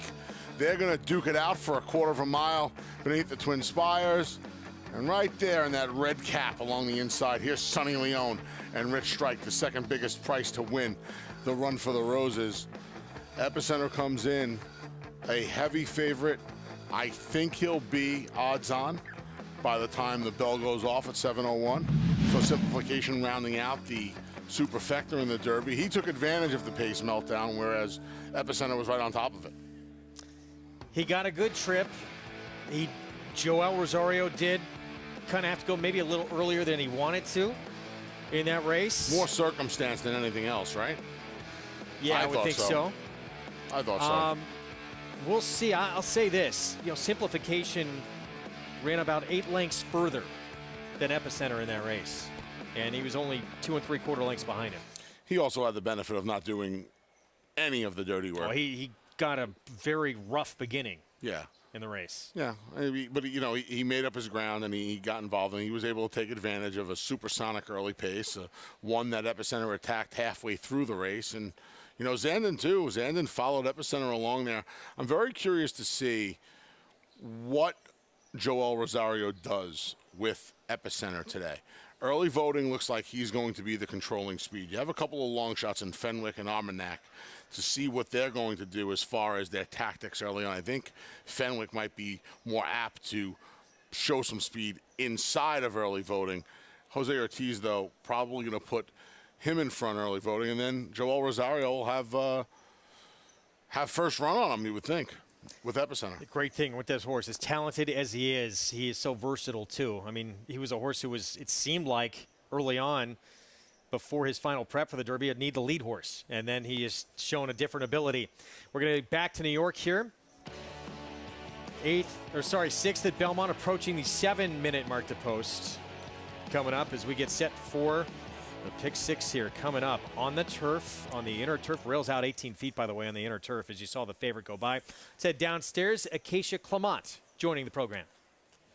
And we'll start with your current favorite, Greg Storm Shooter. Now, this horse is owned by my racehorse, and these horses do tend to take a lot more early money than you may initially anticipated. And certainly, we appreciate that. But this is a horse that just really doesn't have any turf pedigree. The interesting thing is that you look back towards his second start, which was an off-the-turf race when he was with Todd Pletcher, and he actually ended up winning that race. He wasn't a main track only. In his second race for Todd Pletcher, he had been entered for the turf that day. The race came off. He ended up winning. He stayed on the dirt. Now, he really doesn't look very much like a turf horse. He has more upright pasterns, smaller feet to him, a horse that is getting a lot sharper now. He was much more professional at the start, but I do remember him towards the beginning of his career as a 2-year-old being pretty naughty in the paddock prior to his races. So he has improved mentally, but him getting sharp right now I actually like to see, as he does have speed. But there are a couple of minor turf wins as far as the siblings do go, but Rob Atras again decides to give him a try on the grass. I think he's interesting because of 2 top trainers that have thought this horse could be effective on the turf. Towards the outside, though, the number 9 Cable Channel has already shown he's effective on the grass as he comes up from Turfway on the synthetic last time. Had some decent races down at Gulfstream, at Kentucky Downs prior. He's such a big, long horse. I always felt that the 5 furlong turf sprints at Gulfstream were just a little bit sharp for him. He's got really long legs to him, a long body, longer back. I think that the 6 furlong should suit him quite well. 2 starts back when he finished 4th at Gulfstream, the winner wired the fielder, was up on top of the pace at least, and the other main pace setter of that race got slammed at the break and was last early on. So the dynamics of that race had changed drastically. I like Cable Channel in this spot. A horse that's a price is the 4, Always Charming. A gelding by Central Banker, but the dam was a 3-time turf winner. He was really tough to saddle. They had to bring the pony alongside, keep him settled. But once they got the tack on him, he settled down a little bit more after that as he makes his first start for Bob Caceres. Slacker pasterns, flatter hoof, turf pedigree. I think this guy is intriguing at a big price, trying the grass for the first time. Greg? Acacia, thank you. 14-1 right now. Luis Cardenas filling in for Trevor McCarthy. We wish him the best. He had a spill out of the gate yesterday, so he took off the remainder of the card and, of course, off his mounts today. Yeah, kind of went over the top, as Richie, we already explained a little bit earlier, and hopefully Trevor's back sooner rather than later. He had a great winter at Aqueduct, and he's had a really good start to the Belmont Spring-Summer meet here at beautiful Belmont Park. Great shot here, getting a look through the tunnel. You talked about fun walk to make as they come out for the post parade. If you're not already signed up, that's the promo code there, Match 200 for new members at NYRABets.com or on the app. We're going to start things off here in a minute with long shot winner's son, and here he is, second off the claim for Marcelo Arenas. First time on the turf. Dan was unraced. This is the first foal to race. 1 try on the all-weather at Turfway Park resulted in a 4th place finish. Sutton Valley Connections tried to get this horse on the turf in the second start of his career, is washed off. So start number 5 finally gets on the grass. Oh, Dan was 0 for 6 overall, 0 for 3 on the turf. 1 fast track race, 3 wet track tries. 1 resulted in a victory in the slop at Laurel, 2 back on New Year's Day. Box of Joe, first time, gets on the turf and gets a maiden-breaking win against New York Breds as the favorite. 7-5 against the suspect bunch last time. Final time a 110 results in a slow buyer speed figure and a 5-2 second choice in here for a horse who did not run that fast last time out. There's the 3-year-old that caught Acacia's eye, debuting on the grass, Always Charming. Dan was 4 for 24, 3 for 14 on the turf. This is the first foal. No turf experience as of yet. Getting a big price, though, at 13-1. And we see it a lot. These runners owned by My Racehorse, they take a ton of money, and that's the case here as well with Storm Shooter. Yeah, 3 for 10 was the dam. 2 of the 4 foals, 1 on the turf. This horse would need a pretty big form reversal to get going here, and you don't really want to take a short price on horses like this. Juan Vasquez, Jackie Davis, they will team up with Esor. 1 good turf effort, 2 not-so-good turf efforts. First time back on the grass since November. Jackie aboard. This horse cuts back from a series of races going long to a sprint. And the good turf effort was going longer. As we take a look at the 7 Mach 1, Jose Gomez for Bonnie Lucas. This horse didn't do much running last time out. First start since avoided claim maiden win back in October. So the 6-month break and the return to turf did not help. We'll see if the race under his belt does. Yeah, had shown ability, though, before that. Maybe forgive that first one off the bench. Here's the 9, Cable Channel. Dylan Davis, already with a double on the program today, teaming up with Rudolph Brissett. When all said and done, I would imagine this horse will be the favorite to give Dylan his 3rd win on the card. Getting some class relief. This horse hasn't been in for the tag since the debut back in October of 2018, a race he won at Gulfstream Park West. It doesn't even exist anymore, Old Calder, by 11 lengths. Yeah, that was back in 2018. Hasn't won since that day. 6-year-old who's only made 12 starts. So that's a long time between drinks, sir. Stops and starts galore for Cable Channel, the 2-1 favorite right now. Team Valor, Brissett, and Dylan Davis, as you mentioned, looking for number 3. Meanwhile, here's Storm Shooter again. First time on the turf for the son of Twirling Candy and trainer Rob Atras. Yeah, I don't know if this is a hands-up move, Greg, where you just don't know what to do with him anymore. I'll say this. I know he's got Esor to his outside. I would imagine Esor coming out of the routes and Storm Shooter coming out of the sprints. With Manny aboard, Storm Shooter will be the aggressor. And I picked him in here, knowing full well that the My Racehorse horses always take money, knowing what you're getting yourself into with a horse that just might not want to run anymore. But I'm going to give him one chance to get in front of these horses and keep going on the turf. That's it. That was the whole. I have nothing else to add to that when it comes to him. 3-1. Meanwhile, back to Cable Channel. Down, wow, solid favorite now at 9-5 for a 6-year-old who, again, has had gap after gap in the running lines, has continually gone to the sidelines. First time out, though, showed this horse could certainly run on the turf. That was eons ago. 3.5 years. 3.5 years. That's a long, long time. So still, I mean, more recently in terms of starts, and still was a long time ago. I mean, that Kentucky Downs race, it was, 4 starts back, but it was September 2020. That race wins here. Not only are they in the middle of nowhere, but I feel like those races are on an island. Those Kentucky Down races, and Andy Serling and I talk about this a lot, those races they're unreliable. They just are. That would a positive Kentucky Downs race as the exception to the rule on the card would give me more reason to bet against than to bet on outside of Kentucky Downs. Well, he's other races, though, too. Yeah, he does. On the turf. At other courses. Let's check in again with Acacia. Wanted to talk about a horse that, as Anthony mentioned, is taking a lot of money after not having run very quick last time out, and that's the 3 Bucks of Joe. Thought that he really got a good trip that day, was just able to hold off a closer. He does look like a turf horse, if nothing else, but I think that there are some really intriguing prospects in this race, and to be honest, he was just kind of underwhelming versus some of the others. He was relatively quiet back in the paddock. A very solid son of midshipman. Eric Cancel kept him with the pony. We'll see. I think he has to improve personally, as he did perk up a little bit more out on track. Just felt that there were some other intriguing prospects. The number 2, Sutton Valley, goes out for Ned Allard. And this is a horse that I know really does not have any turf pedigree. The dam was 0 for 6, 0 for 3 in the grass, trained by the same trainer. He also had the Grand Dam. He knows the whole family, and yet opts to put this one on the turf.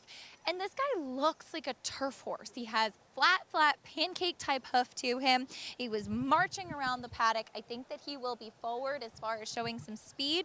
My only qualm is that I think he wants to go a little bit longer than this. He's such a leggy, lengthy type of individual, but I'm really intrigued by him trying the turf for the first time. For me, there are just such interesting horses in this field to potentially take a short price on anyone, Greg.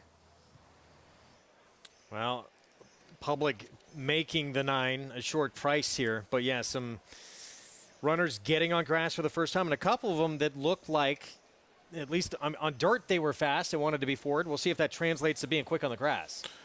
You hope that their riders, namely Storm Shooter and Manny Franco, just try and blast off here. I mean, there's not a lot of speed in this race, and there's not a lot of even front-running types. I think if somebody gets in front here, they could steal this race. It's only 6 furlongs. You know, I joke around all the time. I'm not the best turf sprint handicapper. But if there's a race in the realm of horse racing where you can fake it, you can fake it in a turf sprint. If you have some speed, you don't necessarily have to love the turf. If you have some speed, you can get by. And as the water gets deeper, in all facets of the game, in all types of races, this is the bottom level here. The 32 life on the turf for horses that have never won more than they're made, and this is the bottom level. So I think it's easy to fake it here more than it is anywhere else. The 2, the 4, the 5, all getting on the lawn for the first time, but it's Cable Channel. Dylan Davis on board the 9 outside for Rudolph Brissett, looking for his 3rd winner on this Saturday afternoon card as we kick off the pick 6. Let's go to John Imbrial.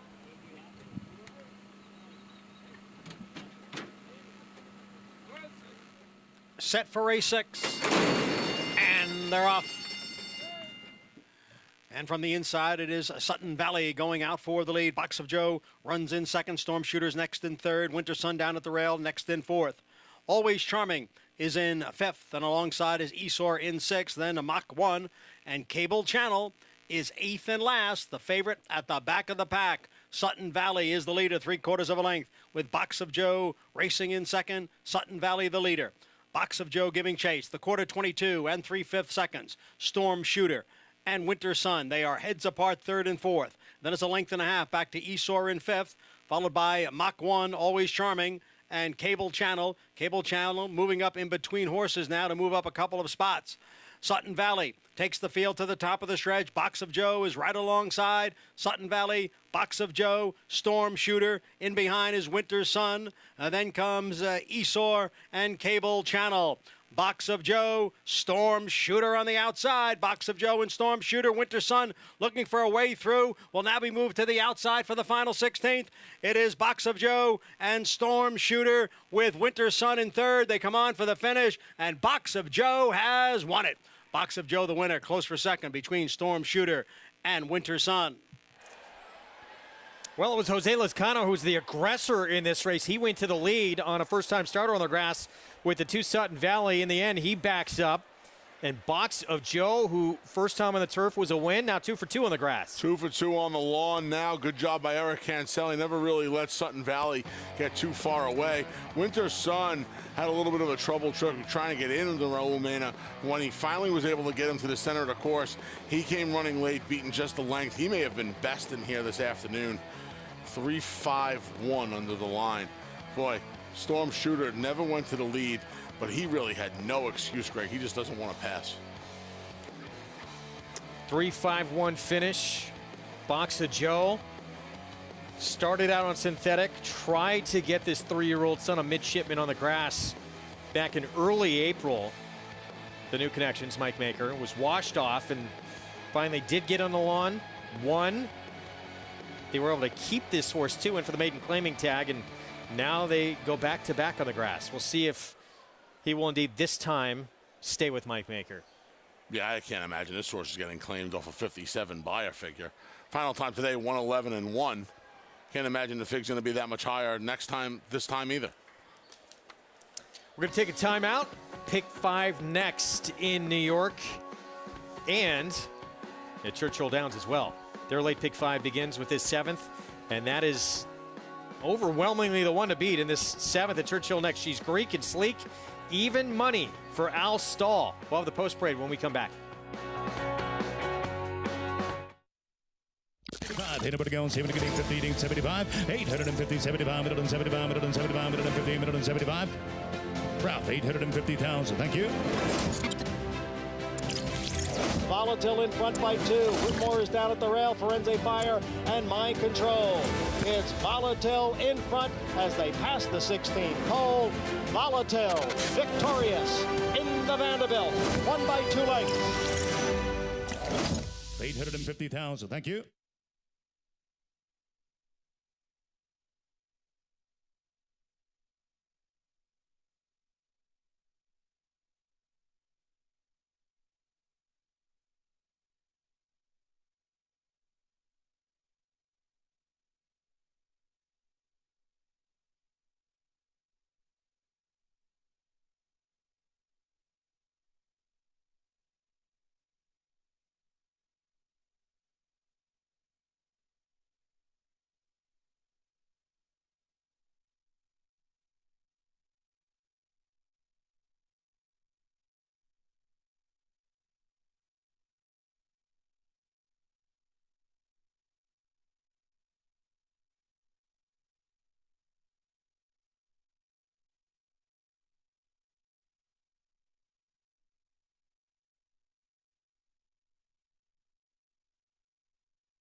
You're watching America's Day at the Races.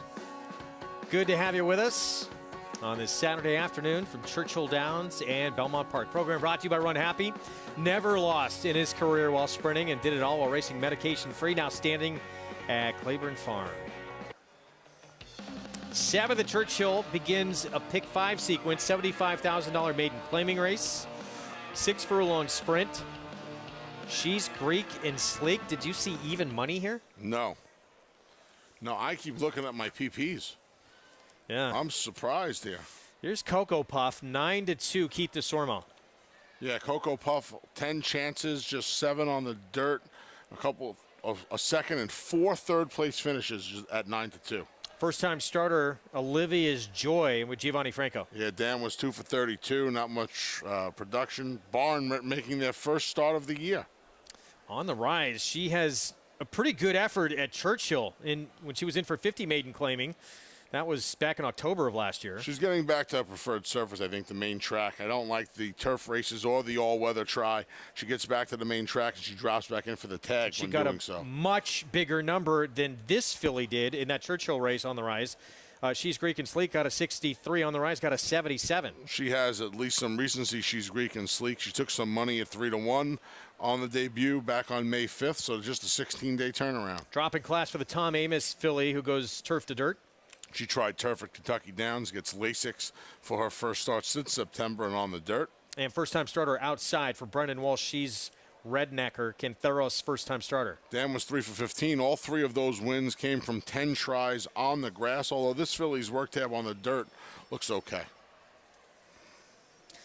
Wow. So as we've said that we were surprised by the price of She's Greek and Sleek. That price gets even shorter now. 4 to 5. Yeah, she's she can win here, but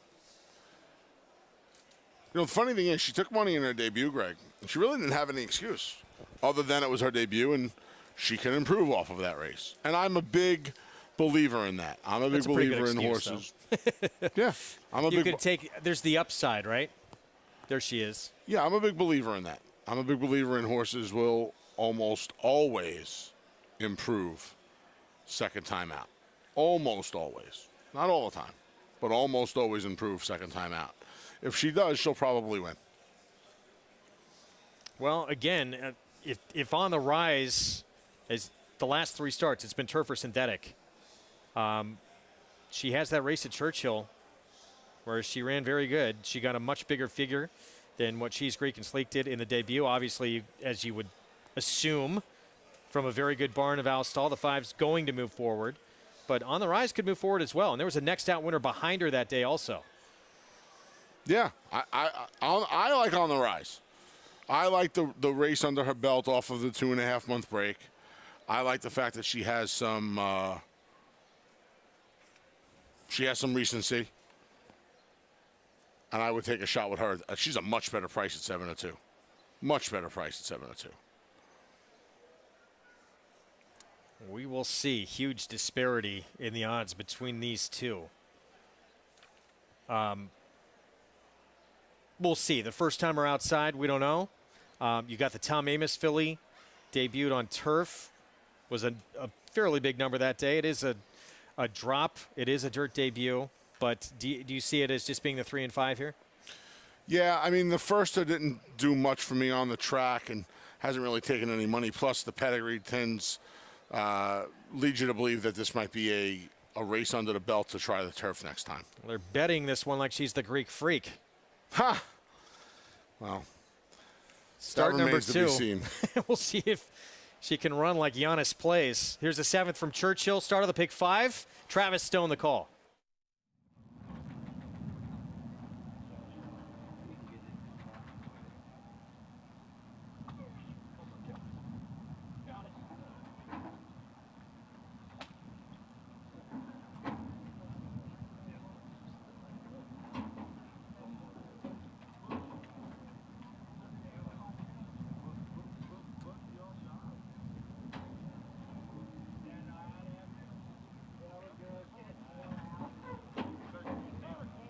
They're in the gate.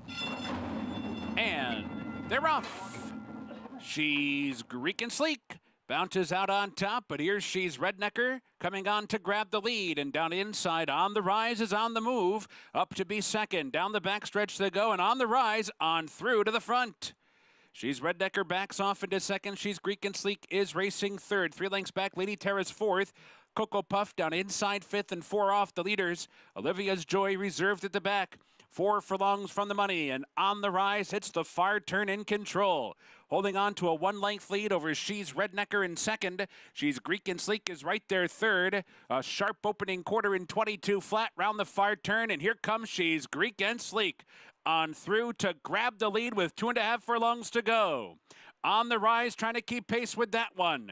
She's Reddecker's back into third. Lady Terra swings outside fourth. They're off the turn. She's Greek and Sleek, and a stubborn On the Rise. On the Rise is fighting back toward the rail, and she's back in front at the 8th pole. She's Greek and Sleek has to respond. These two shoulder to shoulder. It's On the Rise short lead. She's Greek and Sleek trying to re-rally once again, but On the Rise has the lead, and she's won it. On the Rise, gutsy to do it over She's Greek and Sleek, Lady Terra, and She's Rednecker.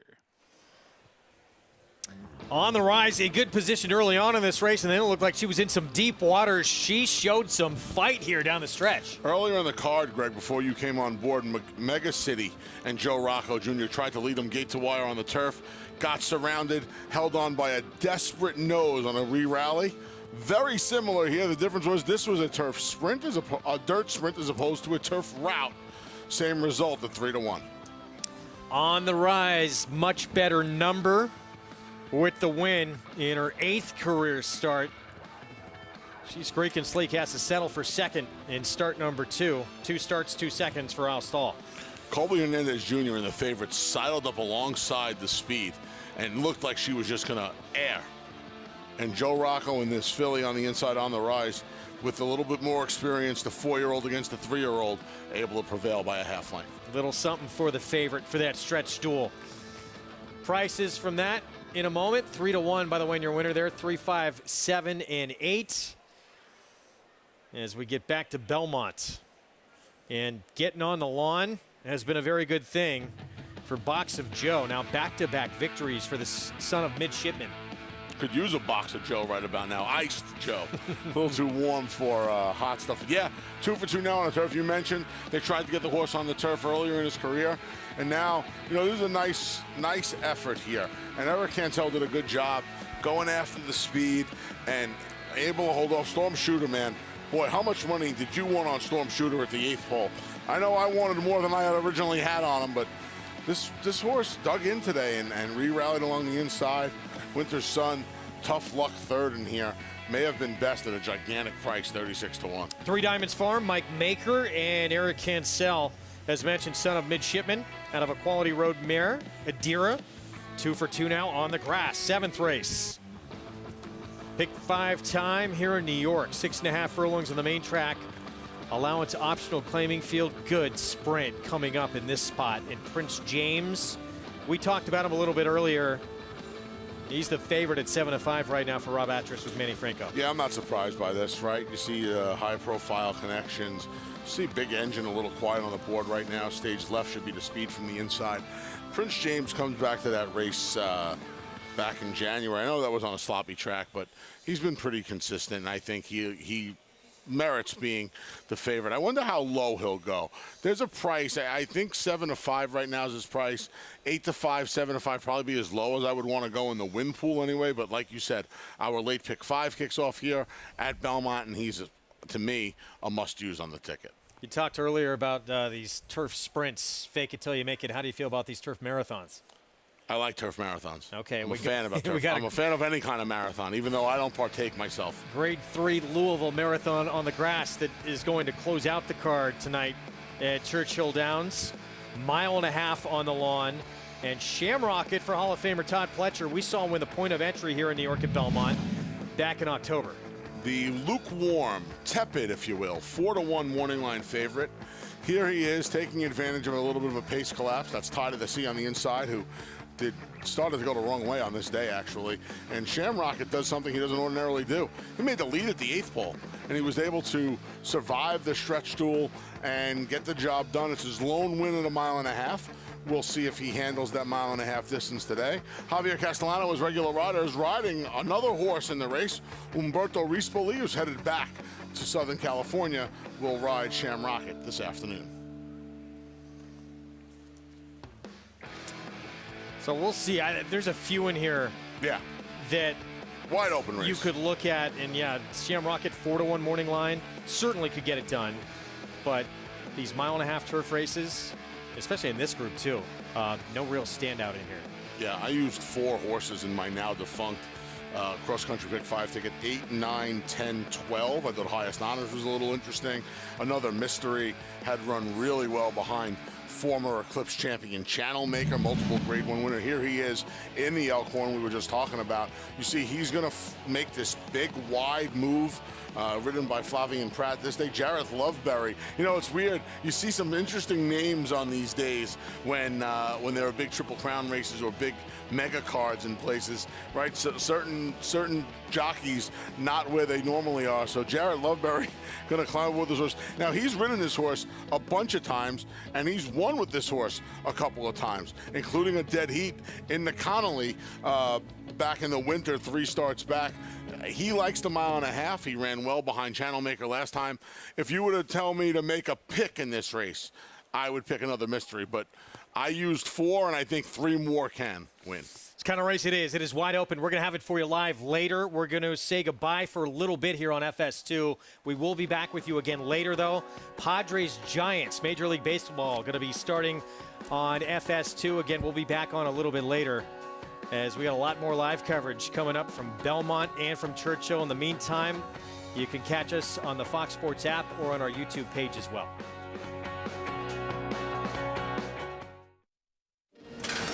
They're off in the hopeful. Here's Basin now running up alongside, and Basin grabs the lead.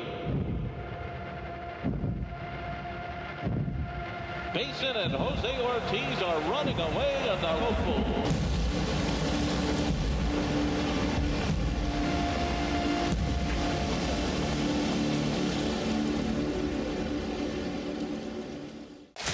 Who you betting on? How about an app created specifically for horse racing? Naira Bets. We specialize in thundering hooves, fist pumping, and boosting your bankroll with robust weekly promotions. And offer betting tips from actual horse racing experts. Bet all day and night, nationwide. Get the action and thrill of horse racing with Naira Bets. The ultimate accolade for a racehorse is to be named Horse of the Year. To be enshrined to the Hall of Fame is to achieve immortality. As a stallion, genetic immortality is defined in 2 words: breed shaper, plain and simple.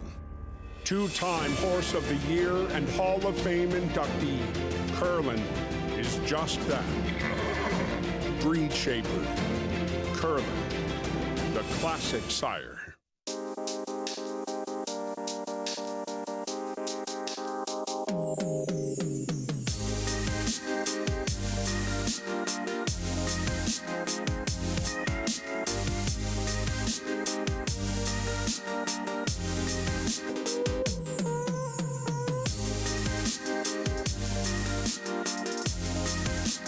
Stay fabulous.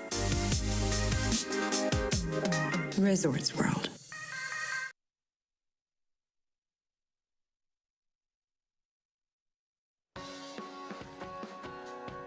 We're back at America's Day of the Races. Good to have you with us.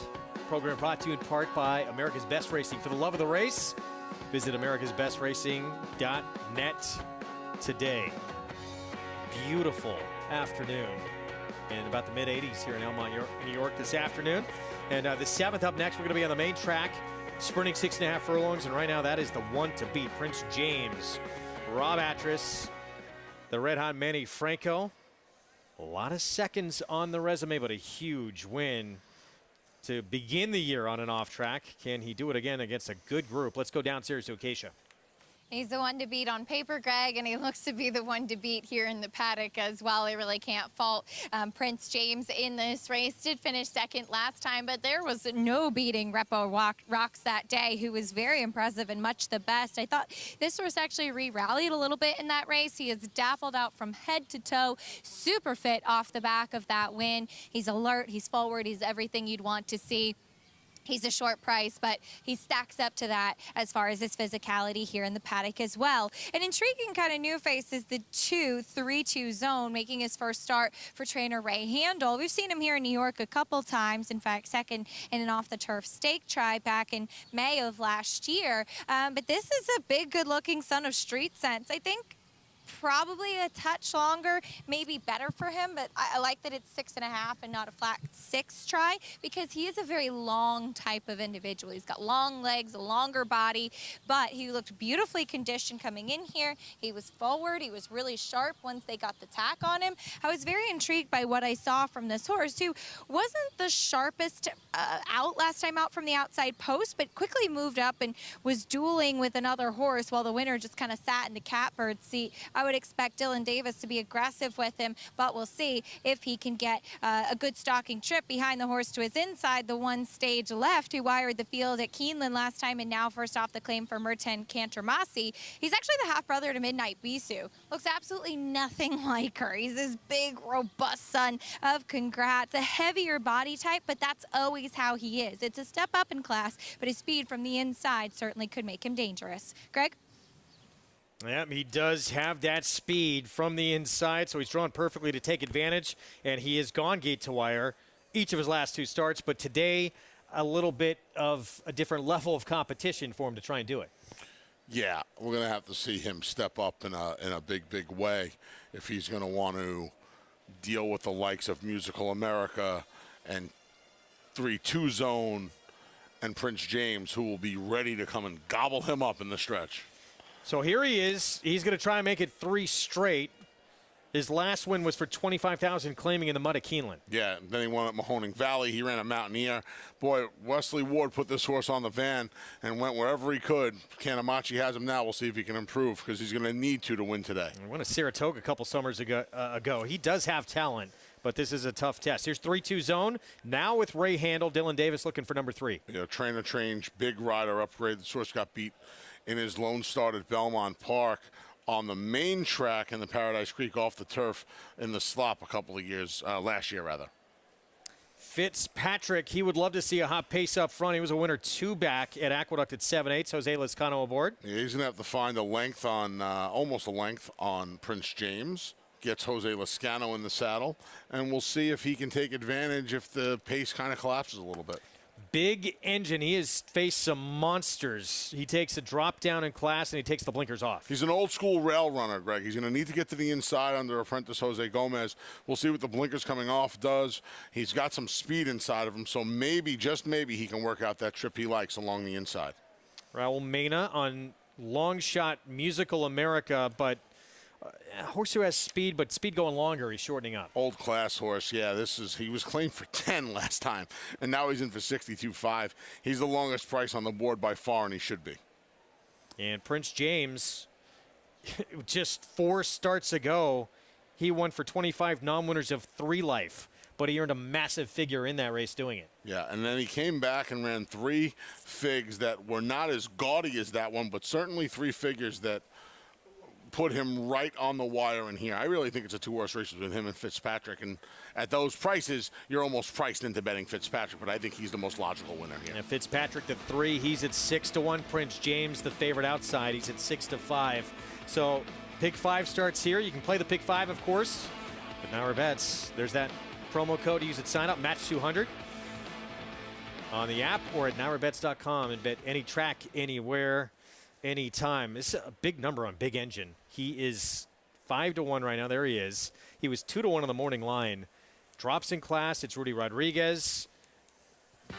For a little extra benefit, you get a little weight with the apprentice Jose Gomez. And again, Mr. Phil he's faced, who's stakes runner. What do you think now? Is one of the better sprinters in New York right now. Firenze Fire, Bank on Shea. He's faced some really tough horses. See what Trevor McCarthy did right there? He married him to the rail. He went right inside, and He really loves it down in there, Big Engine. He had a little pace to run at this day, and he's able to scoot on through and get the job done. We'll see if Jose Gomez can do the same thing in here. The blinkers come off. He's a quirky horse, so I think the equipment change is almost made to grab his attention a little bit, right? Maybe let him see what's going on around him a little bit more, but that's what you ordinarily do with a blinker change. I think this one is made for the sake of just changing things up for him, a horse that, you know, gets a little goofy every now and then. If you like him today, this price has its pros and its cons. Number one, you're getting twice the price you think you're getting when you walk in the doors today or turn your TV on. The bad thing is when this barn doesn't take any money, that's usually a really, really bad sign. I like him as a horse. I love his rider. I love his trainer. I don't like him today in this spot. It's a horse who's earned $400,000 in his career. And yeah, strange to see him at that number, no question. Here's Fitzpatrick. Originally it was Trevor McCarthy listed to ride. We mentioned he's out with injury. Kendrick Carmouche then was filling in. He's sick this afternoon, so now Jose Lezcano will ride. Two back, he won at Aqueduct, going 7/8 of a mile. It was a first-level allowance race. He was about 7 or 8 lengths off the lead at this point, midway on the far turn. You can see him come past the quarter pole. He's still got a handful of lengths to make up, maybe a half dozen. And he gets to the center of the track under Dylan Davis, and he just keeps that forward march coming. Big late rally, gets the job done at $26. He came back, and he ran into Prince James. Now, he was only beaten about a length by Prince James for the place money last time in a race that was won by Daylight by Repo Rocks. We'll see if he gets some pace. You know, stage left is on the inside. He's plenty fast. I would imagine he's going to put some pace on. I would imagine 3-2 zones not far behind the number 2. We'll see what Musical America does, if he's under a dead scent from Heeman Harkey, because like you said, he's probably faster going longer. Post time coming up for the 7th. Let's go back to Acacia. And I do think that Fitzpatrick will get some pace as far as looking at the race on paper. My question with him is that he just seemed a bit dull today. He was one of the only ones that warmed up out there actually without the pony, and it just seemed like Jose Lezcano was trying to get him going. Took him right away as he was very quiet back in the paddock.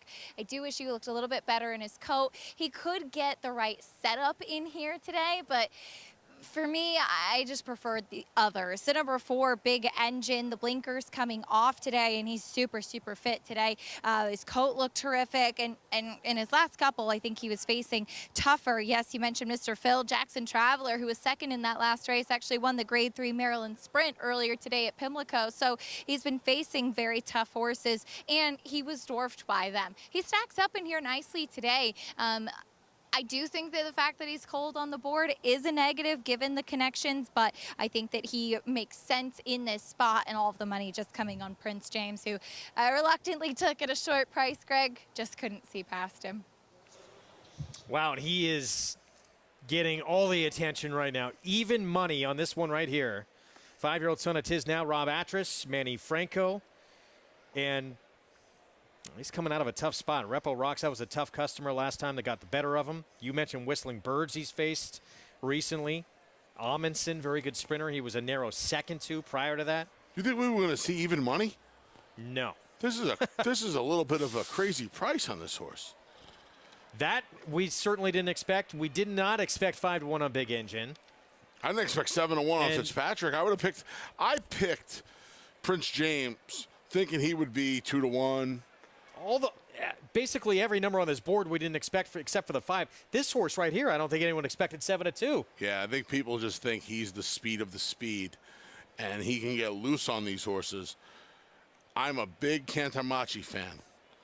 He took this horse from a guy who was tough to improve off of in Wesley Ward, and be certain he needs to improve to beat Fitzpatrick, Prince James, Big Engine's best race, and probably 3-2 Zone's best race. I wouldn't want to take that price on him. But all the money going to the one we're going to see load last, Prince James. Can he deliver as the even money favorite?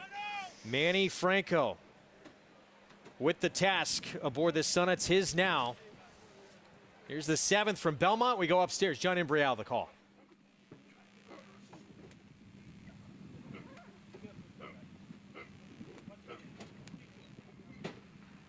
There in the gate,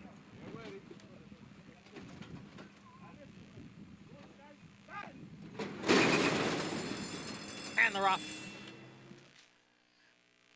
And it is Big Engine along with Stage Left, and on the outside, Musical America. Stage Left, Musical America. They hook up here as they race up the backstretch. They've got a length and a half on 3-2 Zone, who is down at the rail, and Prince James is alongside. Big Engine broke well, now back in fifth, and Fitzpatrick is the trailer. Stage Left and Musical America. They are stride for stride for the lead through a quarter in 22 and 3/5 seconds. The favorite, Prince James, sits behind the front runners and is right alongside of 3-2 Zone. Then comes Fitzpatrick, who is running in fifth, and now it is a big break back to a Big Engine, who is the trailer in sixth. Musical America on the outside, Stage Left down at the rail. 3-2 Zone now ranging up on the outside. Prince James being asked for more here, not responding yet, and passed on the outside by Fitzpatrick. A half went in 45 and 3, and here is 3-2 Zone to take over the lead as they move for the eighth pole. It's 3-2 Zone in front. Stage Left down at the rail. On the outside, Fitzpatrick, and then Musical America. 3-2 Zone has stepped away here, and it's a 3-win Saturday for jockey Dylan Davis. 3-2 Zone the winner. Then it was Fitzpatrick, Stage Left, and Prince James. Defense wins championships, and it wins here at Belmont. 3-2 Zone. Ray Handel, as you heard, 3-win day for Dylan Davis for Alonso Racing. Dylan Davis broke alertly with 3-2 Zone. When he saw Raul Mena, who was aboard Musical America, thank you for that, Greg, do the dirty work chasing Stage Left, he was more than happy to acquiesce, take this charge off of the pace. He got first run on the speed, and he was able to blow the doors off his 5 rivals this afternoon as the eventual second choice at 7-2. 3-2 Zone hadn't won since March of 2021. Quite a few starts ago. He had put together back-to-back wins in the second and third starts of his career. 0 for 10 since. Beats a good field here. Did it the right way, too. He did it the right way. Won his first 2 races on the front end, and then this today was just from off the pace, and he really exploded past these horses at the 3/16 pole. Nice effort, decent final time, 1:16-1 on a drying out racetrack that's pretty much fast now. Nice effort today. Nice effort. 2-3-1-6. We're going to take a timeout when the great Dwayne Lucas won his first ever American Classic. He was the villain with Kodak's beating a filly. First filly to win the Derby since 1915. This time he's the feel-good story with his filly, Secret Oath. Kentucky Oaks winner. Can she beat the boys? We'll get Big A's thoughts when we come back.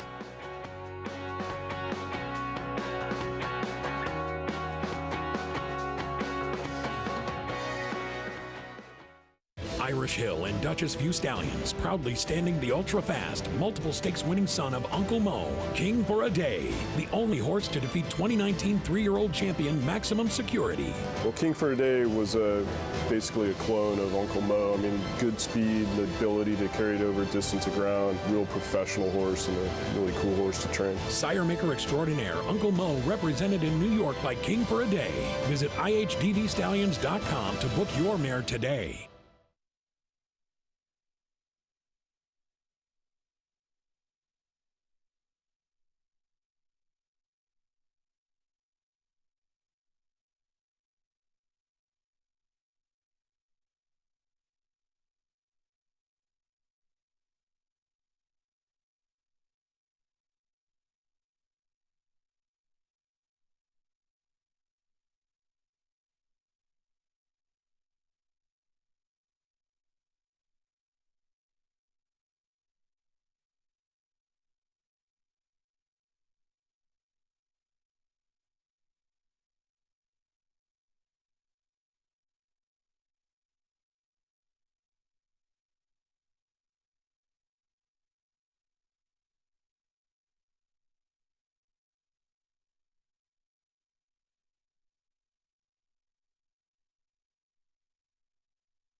Back on America's Day at the Races. Program brought to you in part by Naira Bets. Bet any track, anywhere, anytime.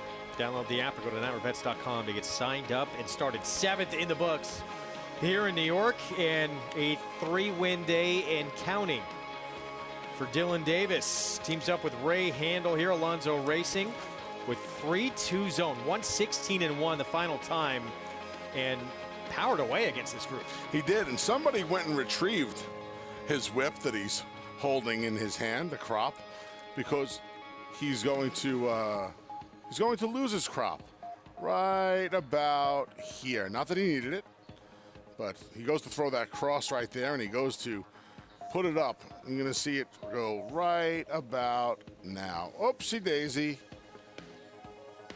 From somebody who's twirled a whip many times in his life. Never on horseback, mind you, Greg. Never on horseback.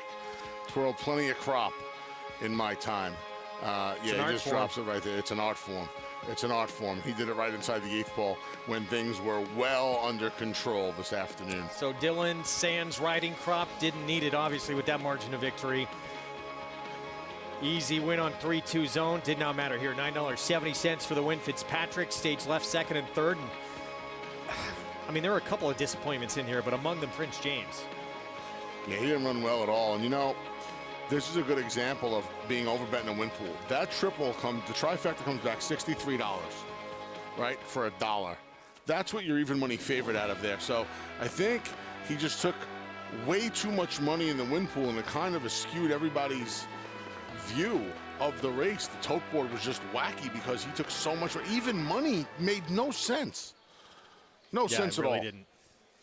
We are back at Churchill, 8th race here, start of a pick 4. And here's balling on a budget, Michelle Lavelle on a Biscuitza.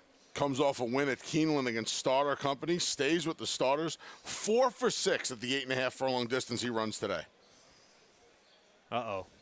An Oxbow on Preakness Day. Yes. Lord Dragon. The Dragon. He'll see if he can breathe some fire. Get Rich Bet Mitch climbs aboard. Mitch Murrow, this horse, has 2 wins from 9 tries with 4 other placings at Churchill Downs. Oxbow 2013 Preakness winner with Gary Stevens, of course, for D. Wayne. Run and Ray, 1-2, just went by. The class of the field. He's supposed to get in front of these horses and not stop. I don't know if I want 1-2, though. Drops out of a grade 3, hit the board against Folsom for Brad Cox. Zanesville, he's 8-1. Gets back to one of his favorite courses. He's 2 for 4 with a third at Churchill in his 7-year-old career. Synthetic to dirt for the stiff, Michael McCarthy. Yeah, he comes back to Churchill Downs. He's 0 for 3. He does much better work on the synthetic and turf than he does on the main track. 5-year-old mare facing the boys, and this is her seasonal debut. Yeah, first start of the year. I wonder if that's part of it, you know, finding a starter race for her, protect her a little bit.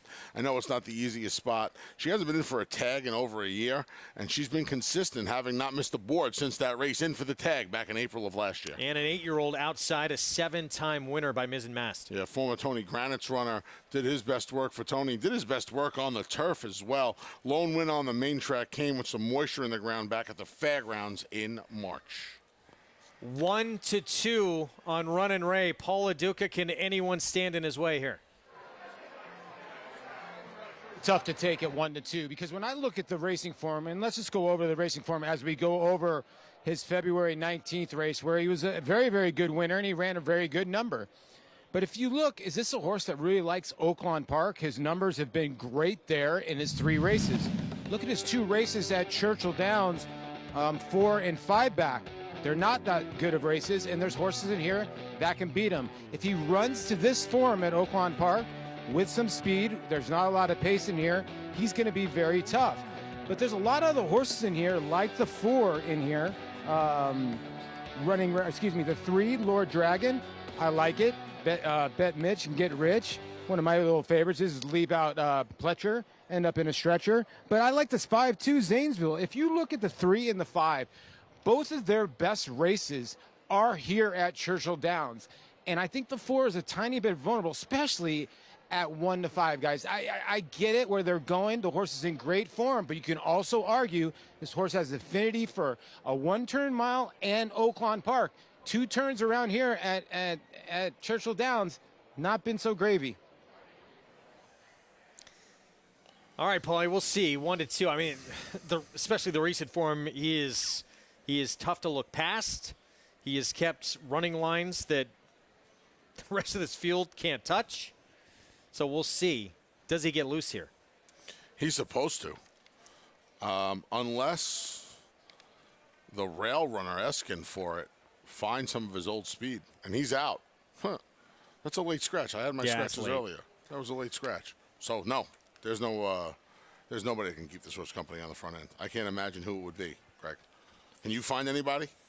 I mean, they know it's his game. He's got to be. They got to go with him. He's got to be in front. I don't know if anybody can. Lord Dragon? I mean, maybe Mitch Morrill gets aggressive. He's the only one I could even guess.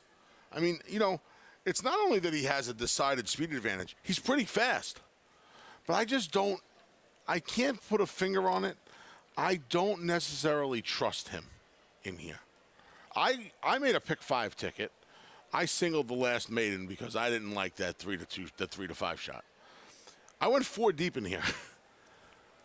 And that might be foolish in about, well, they're going into the gate. That might be foolish in about 2 minutes and 20 seconds. Might be the dumbest thing I've done all day. So far. And there's still like 8 hours left in the day. I could do plenty of dumber things before this day's over. But I would imagine that a horse like the 7, my bets, I know she's a mare running against, but she's been consistent. I know she has to get faster. Lord Dragon can get a piece of this. See if the favorite just makes mincemeat out of them on the front end. Race goes through that guy right there, the 4-horse Runnin' Ray. 6-year-old, grade 3 placed at Oaklawn in his last start in a race we brought you in the program. That Oaklawn mile should be in front, should be the one to catch. We'll see if they can catch him. Let's go to Travis Stone. And they're off. And Runnin' Ray right to the lead. Opens up to lead by 2 in just a couple of jumps. But here comes the stiff and My Barely with some speed from their outside posts. But Runnin' Ray heads over to the rail, cuts the corner into the first turn and holds on to that lead. The stiff is going to stalk from second, My Barely 3 wide third. Lord Dragon comes on through toward the inside fourth. Very keyed up is he. 4 lengths back to Zanesville in 5th. My Bets is 6th. Ballin' on a Budget is at the back in 7th. They move for the backstretch run, and Runnin' Ray at 2-5 got away with an opening quarter mile in a pokey 25 seconds flat. Advantage Runnin' Ray, the leader down the backstretch run. The stiff a little bit closer now with 5 furlongs to go. My Barely is moving forward as well. Lord Dragon has been into the bit throughout and is right in behind, racing in 4th with 4 furlongs remaining. 3 back to My Bets, Ballin' on a Budget, and Zanesville. Far turn run. Runnin' Ray still the leader by half a length. The stiff has been second throughout and is cranking up the pressure. 3 furlongs to go. My Barely is set down for the drive. Lord Dragon is ready to roll in behind, racing for the quarter pole. The stiff puts a nose in front. The stiff has taken the lead at the quarter pole. Runnin' Ray's back to second and has to re-rally. Top of the stretch, confident ride on the stiff, but Runnin' Ray's not done yet and is coming back. Runnin' Ray back to the front. The stiff responds to the challenge, though. These two shoulder to shoulder. Lord Dragon third. Runnin' Ray desperately trying to fend off the stiff. The stiff is a tough customer, though. Runnin' Ray, the stiff. Maybe Runnin' Ray got it. It's tight. Runnin' Ray at 2-5. The stiff at 18-1 gave him everything he could handle. All out every step of the way. Runnin' Ray in desperate trouble. Did he get to the wire first? He may have saved the day here at Odds On. Yeah, I believe that mirror is in front of the pole like it is on the turf course. And if it is, I believe he got there. How about this effort from the long shot, the stiff?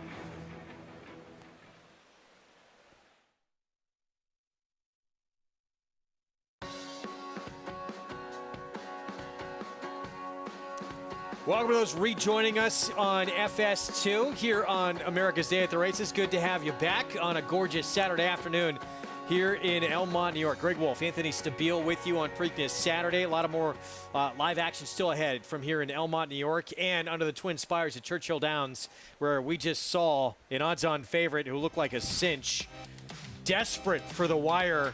We're still not sure if he got this win yet or not. Runnin' Ray the 4. By a mile, the horse to beat in this race. tested every step of the way down the stretch by the 6-horse, the Stiff. Yeah, the Stiff came right alongside. It looked like he was just going to blow on by. But the favorite, Running Ray, dug his heels in. I think he won it. Another fun stretch duel we saw, and he did.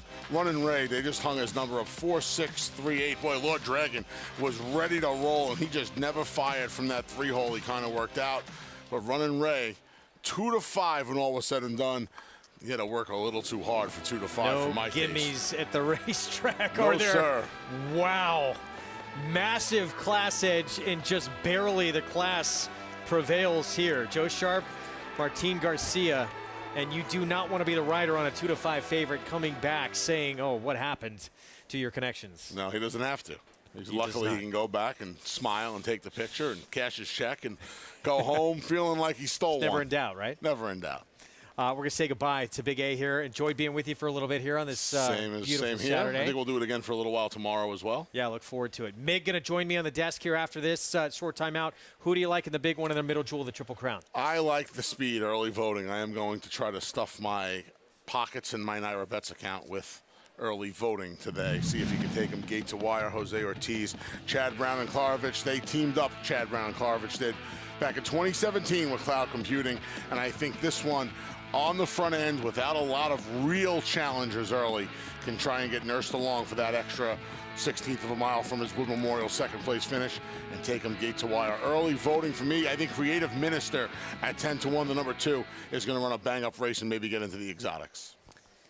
Best of luck. You as well? Early voting? Early voting. No, not at all. I'll be giving out my pick a little bit later on. But, yeah, certainly one of the main contenders in that race. He's dangerous with his speed. Epicenter, he's going to be the favorite. Runner-up inexplicably in that Kentucky Derby after the second biggest upset in the history of that race. And Anthony likes him. A lot of people like the speed he brings to the table. Early voting for Chad Brown and Klarovich. We'll be back. Introducing a stallion as top class as they come. In 22 career starts, he won or placed in 12 graded stakes, competing in 15 grade ones, earning over $1.7 million. His undisputed speed is evidenced by 7 100-plus Spire speed figures, a 3-time grade 1 winner, Raging Bull.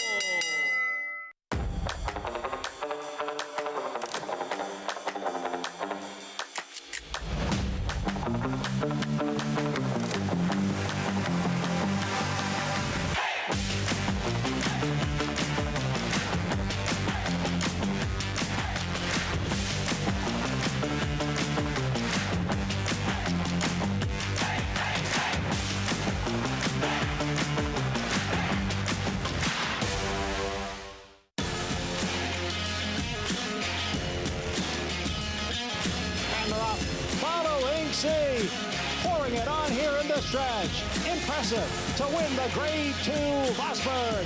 Following C, Mayo Happy has kicked it into high gear. And Mayo Happy, with a powerful performance, wins by 2.5. The Club champion, Run Happy, standing at Claiborne Farm. Racetrack Television Network brings you every race, from every track, on every screen, every day. With monthly packages starting as low as $5, RTN gives you great value and access to more live HD streaming and race replays than anyone. Visit RTN.tv today to sign up and watch on almost any device, including Roku and Amazon Fire. RTN has packages that start at $5 per month.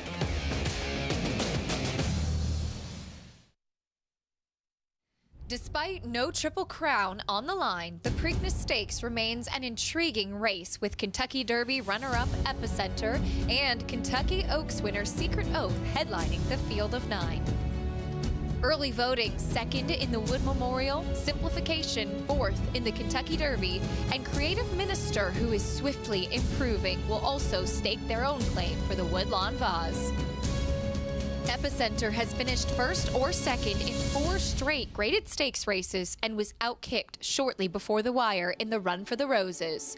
If he wins this race, it would give North America's all-time winningest trainer, Steve Asmussen, his 3rd Preakness trophy. Final 16th of the Derby, and it's still Epicenter. Zandin surging, and here comes Rich Strike down toward the inside. It's a wild finish in the Kentucky Derby. The only time Secret Oath faced males, she was 3rd in the Grade 1 Arkansas Derby after an adventurous trip. The filly, however, has dominated her own division.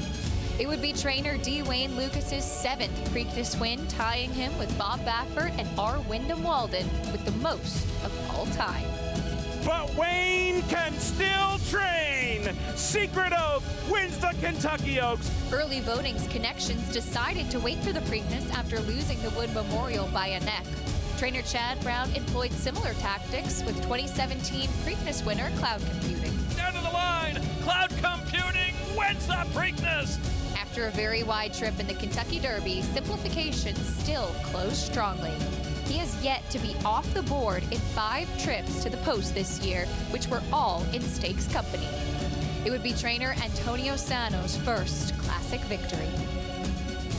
Creative Minister made his debut in March, but his connections were so impressed with his progress that they supplemented him to the Preakness for $150,000. Trainer Ken McPeak won this race in 2020 with the filly Swiss Skydiver. Answering the call, head and nose and nose, Swiss Skydiver. Will Secret Oath become the 7th filly to win the Run for the Black-Eyed Susans? Or will Epicenter return to his winning ways after the shocking upset in the Derby?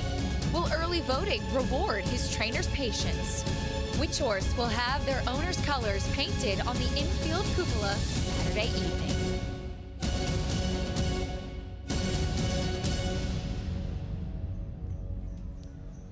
Thank you, Acacia. Some great storylines in this year's edition of the Middle Jewel, the Triple Crown in the Preakness, including, of course, the filly Richard Migliori, champion jockey, joining me here on the set when D. Wayne Lucas won his first American Classic.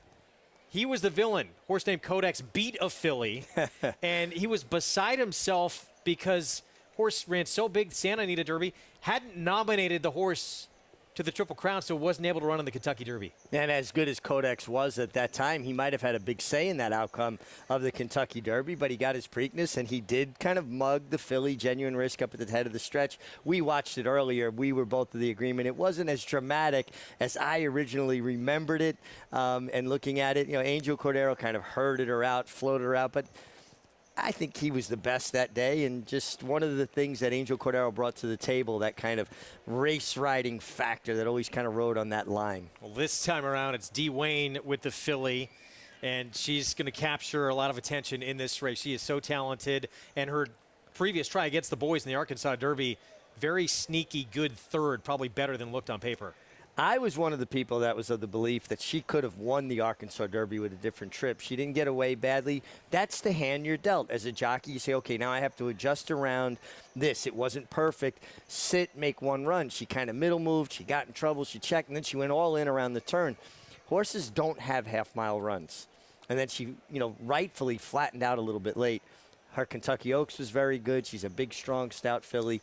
Major player. She will not have to deal with the Kentucky Derby winner, Rich Strike, of course, as we all know by now, skipping this Middle Jewel, the Triple Crown. Going to wait for everyone in the Belmont Stakes and the Test of the Champion. Back at work this morning at Churchill Downs.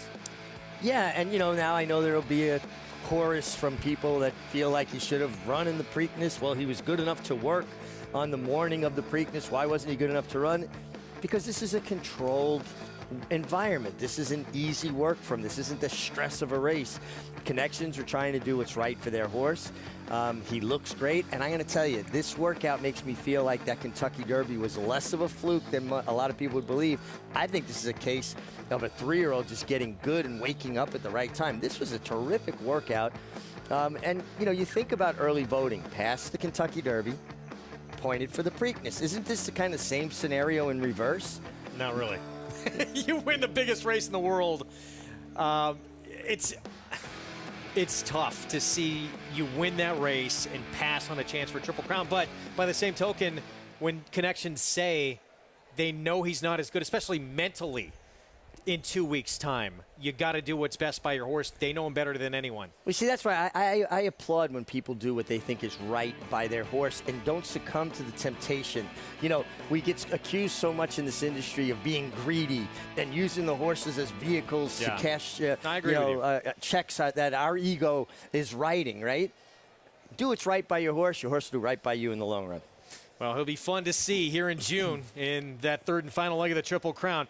Devil or Angel back here at Belmont. 7 furlongs on the turf kicks off our post parade in this New York bred maiden special weight. He has some decent races on the turf. Sprinting, gets 7 furlongs, returns as a gelding. Central Pride, blinkers on John Terranova, the apprentice Jose Gomez. Yeah, adds blinkers after not showing as much speed in the turf debut, but ran a decent figure. 12-1. It's been a big day already for Dylan Davis. He's got 3 on the card. I like the turn back for this horse. This horse has been tricky. He doesn't really get off running, and then he wants to get a little keen. I think 7/8 they run away from him, and he can make one continuous run. Yeah, had a couple of problems trip-wise last time out as well. First-time starter. This is independent, Paul. The dam did produce Whiskey 7, who was actually 2 for 2 sprinting on the grass to begin her career. Yeah, bred by Barry Schwartz at Stonewall Farm, named for Paul Wilmot, head of PR for Calvin Klein, also a good friend of Denny Phipps, and I got that straight from Barry. 29-1, ripe for mischief, blinkers on. Yeah, it was off a bit slow, can improve in the second start. Here's the favorite, Feathers Road, Linda Rice, Jose Lezcano getting back on grass. You go back to that November try on turf. That's better than just about anybody else that has run on turf here. Yeah, got a 76 buyer in that runner-up performance. Built to last, trained by Tom Morley. Also got a big figure last time, ran on, only beaten 2.5 lengths. Citizen K was impressive that day. Chad Brown with a first-time starter. That's a big number for Chad Brown in any kind of turf race. Grand Dam was a multiple stakes winner sprinting on dirt. Yeah, but, you know, Chad seems to have such a good handle on what his horses want to do, and leave a Chad Brown horse out at your own demise. Andre Worry on Dream Point, 0 for 14. Yeah, check getter. Seems like a horse that nibbles around the edges. Bucker, too, has a couple of good efforts on the lawn, one of them here at Belmont. Feels like this horse might play out to be the speed of this affair. Raul Mena will be aboard 8-1 right now. Tyrannosaurus Rex, 51-1 first time out. That was going longer at Aqueduct. Yeah, but it was completely outfooted that day going longer. Adds blinkers, but the turn back, if you're outrun going long, how much are you going to be outrun sprinting? 2 minutes to post, 8th on the card. It starts the pick 4 at Belmont. We're going to take a timeout. When we come back, we're going to look back. One of my favorites in Preakness history. One of the most athletic achievements we've seen in the history of the race. Stay with us. We'll be back with a lot more coming up.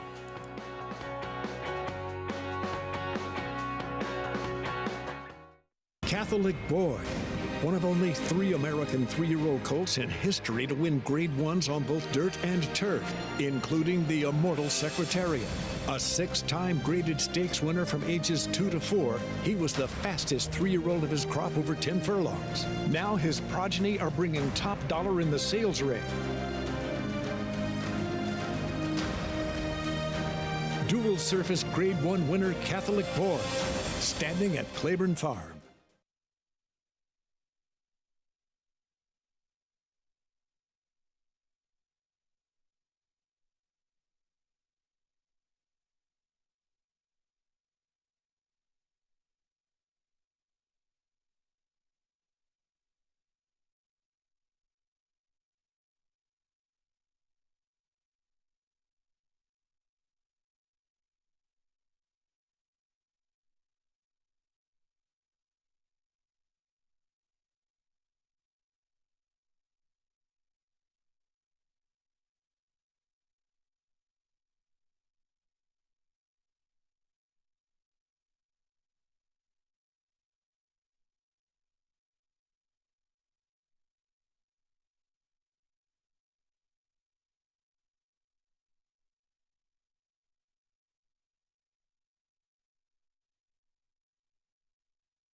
We're back on America's Day at the Races. Mig, do you have plans on June 11th? Sure do. I'll be all about the Belmont Stakes. Third and final leg of the Triple Crown. Attendance going to be capped at 50,000. It will sell out. Get your tickets now. Go to BelmontStakes.com. Derby winner, bypassing the Preakness. We'll see him again in the third and final leg, that test of the champion in the Belmont. And we'll see who shows up to tackle him. It is going to be a tremendous entire week of racing. It's really, that entire week is so much fun. Back here at Belmont for the 8th, we have a late scratch. First-time starter, Independent Paul, coming out of the race. Yeah, Independent Paul, late scratch. He will be checked out, and hopefully everything's fine, and there'll be another day for him. Horacio De Paz, a terrific horseman, and Barry Schwartz, a really strong supporter for Horacio now, giving him a steady supply of good horses. Let's head down to Acacia. Well, as you mentioned, Greg, there is a Chad Brown first-time starter at 5-1 Marinara Sauced. If Big A was still on, I know he'd be excited about this one, owned by Nove owner Louis Lazanaro. You mentioned the second Damn Good sprinting on the main track, but the dam herself is actually a sister to multiple Grade 1 winner Spun Sugar and to Cigar Mile winner Daher. There's a huge dirt pedigree in this one, and he doesn't necessarily look like a turf horse. Was purchased as a yearling at the Phasig Select Yearling Sale back in the day. Debuts as a gelding at 3. The only thing I could think of is that he's very lightly boned. Light behind the saddle, may have an easier time of pushing off on the turf. The 10 Bucker 2 is going to be my pick. Got a big warm-up out there under Raul Mena. I think 7 furlongs will suit this guy perfectly, and has really strengthened up a lot off of that last race. Second time off the layoff from Michelle Nevin. I love that move, and I do think that he's going to be the speed, as he was very sharp out there as well. The 3 Excursion East, I really like the turn back. In fact, my eye just kept going back to him, excuse me. He was the one that probably was the standout physically. Really great in his coat. The 7 furlongs should suit him well. Got a lovely warm-up under Dylan Davis. This is a distance I think will really fit this horse. And finally, your favorite, the 6 Feathers Road. He has been very, very sharp. I wish he was a little bit better in his coat. That's kind of my only qualm in here, but he's been on his toes, got a big figure back in November for that sprint race, and 7 furlongs should suit him too. Did get very hot out there, but again, it's a warm day, and Jose Lezcano has brought him back and trying to keep him a little bit more settled to not expend too much energy before the race even starts. Greg? Meg, let's get to the important stuff first. There's the 8. That's the Chad Brown firster. Keisha mentioned Louis Laz, of course, owns Nove. Is that the best Marinara in Saratoga? It's certainly in the conversation. I mean, the food's outstanding at Nove. Make a mean pie, too. 5-1 on a first-time starter for Chad Brown with Manny Franco. Mentioned way back when we came on earlier, coming into today, Manny Franco, he'd won with 5 of his last 8 mounts for Chad Brown. We'll see if we can get another one here on a first-time starter. 8th from Belmont starts the pick 4. Let's go upstairs. John Imbrial, the call. And Tyrannosaurus Rex.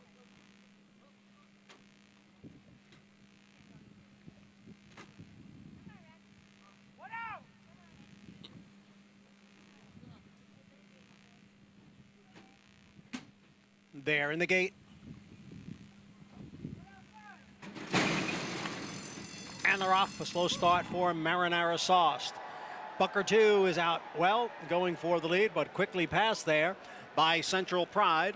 And on the outside is Built to Last. Then it's a break of 3 lengths back to Devil Angel in 4th. Bucker 2 is now in 5th. Excursion East races in 6th. And then it is Feathers Road in 7th. On the outside, Tyrannosaurus Rex in 8th, followed by Ripe for Mischief. And then comes Dream Point. And farther back in the field is Marinara Sauced. The quarter went in 22 and 2/5 seconds. And Built to Last has stepped away here. Built to Last has built a 4-length lead. And then Central Pride, who's running in second, another 4. Back to Bucker 2 in 3rd. Followed on the inside by Devil or Angel. In between horses there is Feathers Road. As the field comes for the head of the stretch, and they are all chasing Built to Last, who has that 6-length lead. Then Central Pride, Bucker 2 on the outside, followed by Feathers Road and Devil or Angel. They come into the stretch. Built to Last, trying to last for another 3/16 of a mile. It's Built to Last in front by almost 5. Bucker 2 in second. Feathers Road is on the outside, and then comes Excursion East. It is Built to Last, who is tiring here in deep stretch, and on the far outside it is Dream Point, along with Marinara Sauce. Marinara Sauce got there. The first-time starter comes from way out of it to win in deep stretch over Dream Point. A little marinara in the winner's circle. First time. Now, this did not look good early from the break for this debuter. This was some performance by Marinara Sauce. He broke slowly, was basically in Queens County when everybody else was in Nassau County, and just came with this relentless run. We're going to get a look at the start now, guys, and he just, bumbles the break. First time starter, a little bit green. Look towards the outside, number 8. Basically, he was 3 lengths slow at the break. Everybody else jumped, then he jumped. But I turned to you and said, you can't rush a good marinara. So you got to slow cook it. And that's exactly the process that happened here. Manny Franco does not panic. As a rider, what do you do in that situation?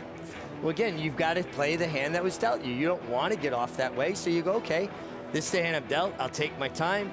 I'll educate my horse. I'll make one run. I'll save ground, come out when I can into the stretch.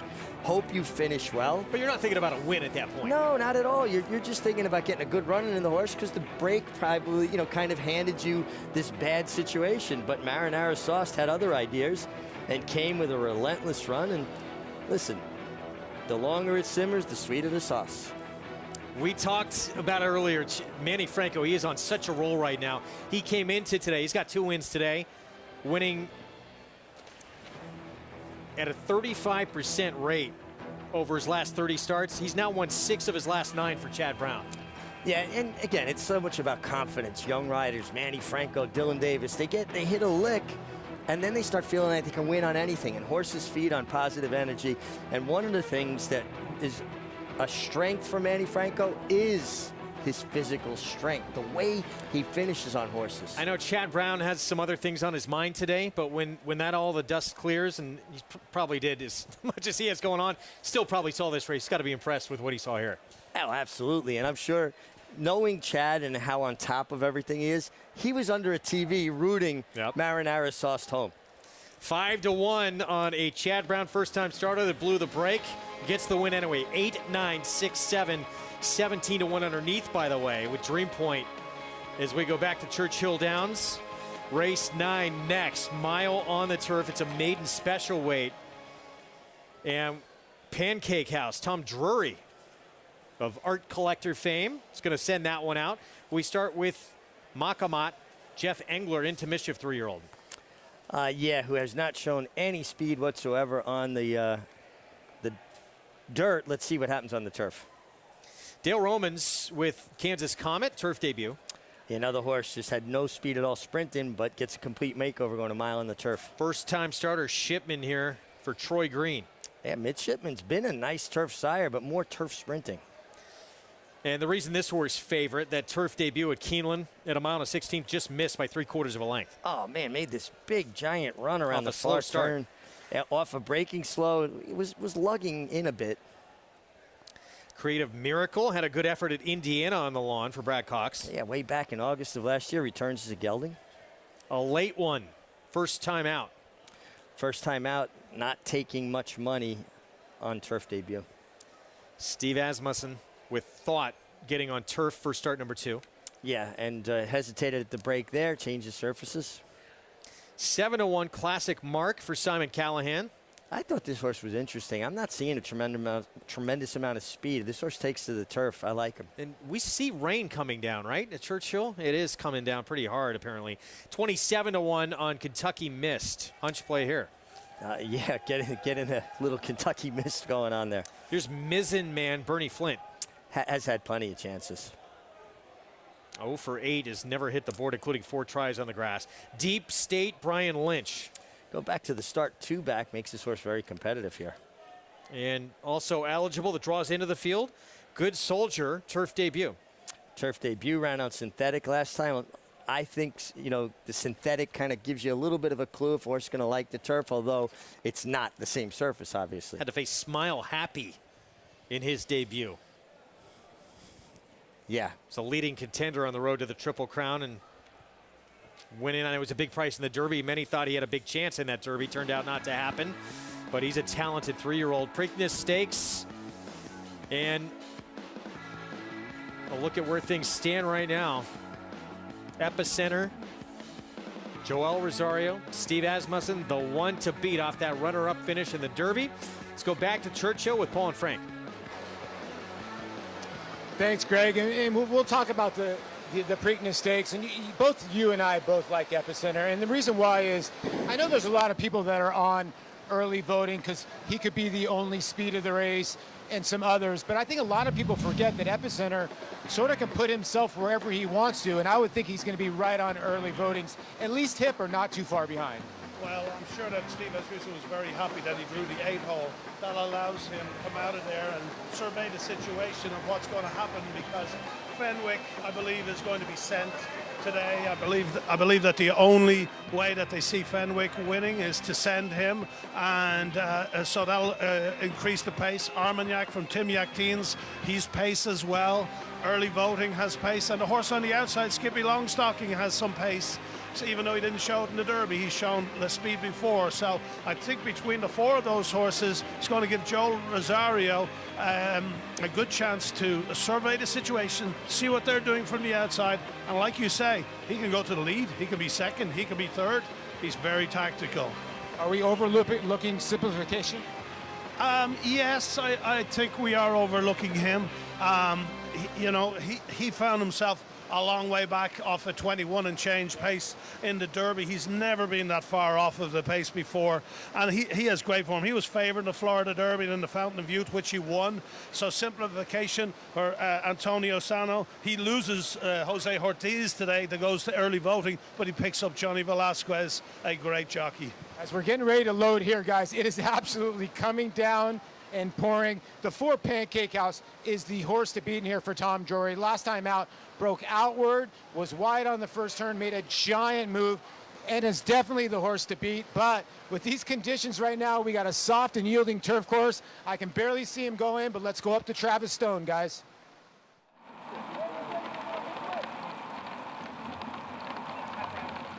They're in the gate. And the rough. Mizzen Man is sent on for speed. Creative Miracle is there. Thought's not far behind. Kansas Comet tough to control early down toward the rail. Good Soldier tucks in with a nice move there from that outside post to draft in behind the first flight. Into the clubhouse turn, it is Creative Miracle out there on the lead, leading by a length or so. Thought moves up into second. Kansas Comet comes away third. Mizzen Man is moving up into fourth. Deep State far outside, up into fifth. Good Soldiers now sixth. Makamat toward the inside in seventh. Pancake House comes away in eighth. Classic Mark is 3 wide ninth. Kentucky Mist is racing 10th by 2. A late one is 11th by another 2. And Shipman is the trailer. Down the back stretch they go, 24 and 2 for that opening quarter mile. Creative Miracle the leader, but it's a short lead as Kansas Comet comes on with a little bit more pressure as they head for the far turn. They're going 1-2. Thought is not far behind in third. Deep State with a decisive move toward the inside, fifth, fourth, third, right in behind Creative Miracle for the far turn run. Mizzen Man is fifth and only 3 lengths off to lead. Good Soldiers down inside sixth as they round the turn. Pancake House is seventh with 6 lengths to make up. They come for the top of the stretch. Creative Miracle trying to fend off the challenge of Kansas Comet.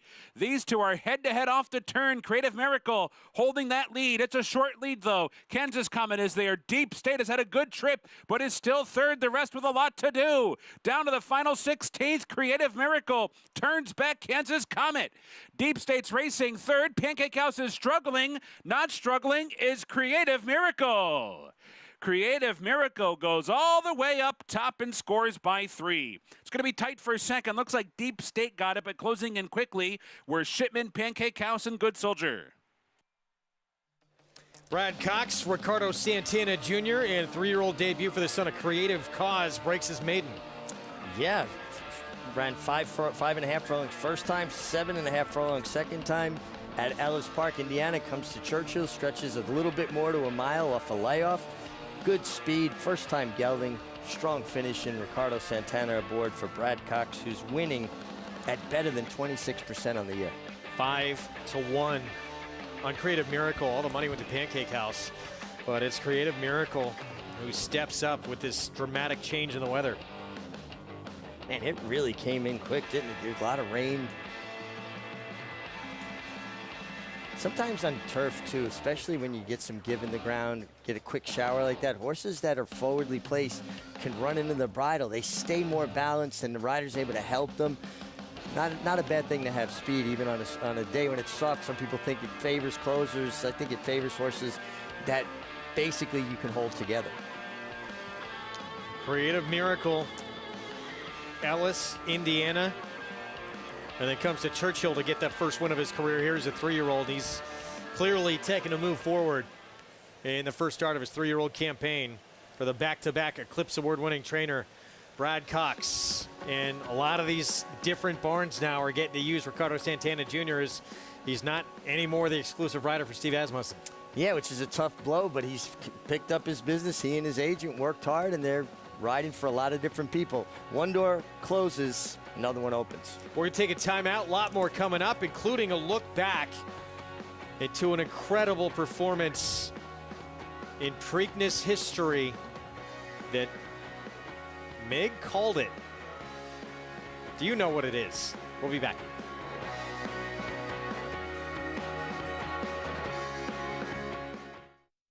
The momentum continues for War Dancer. Following a triumphant Saratoga meet as the #1 second crop sire, his progeny have posted 14 more wins in 2022, like Pop the Bubbly. And it's going to be Pop the Bubbly. You Should Be Dancing. On the outside, You Should Be Dancing, the winner. And Fun While It Lasted in an 8-length blowout. Final furlong, it's Fun While It Lasted until the 16th left has 8 lengths on them. Now with $3 million in progeny earnings on dirt and turf going long and short, War Dancer is a sire on fire. Join the momentum today at wardancerstud.com. New for Belmont Spring, the $3 triple play pick 3. Choose the winners of the last 3 races at Belmont Park every Sunday to win big. Plus, play on Naira Bets for a free $10 triple play bet. Go to naira.com/triple play for details.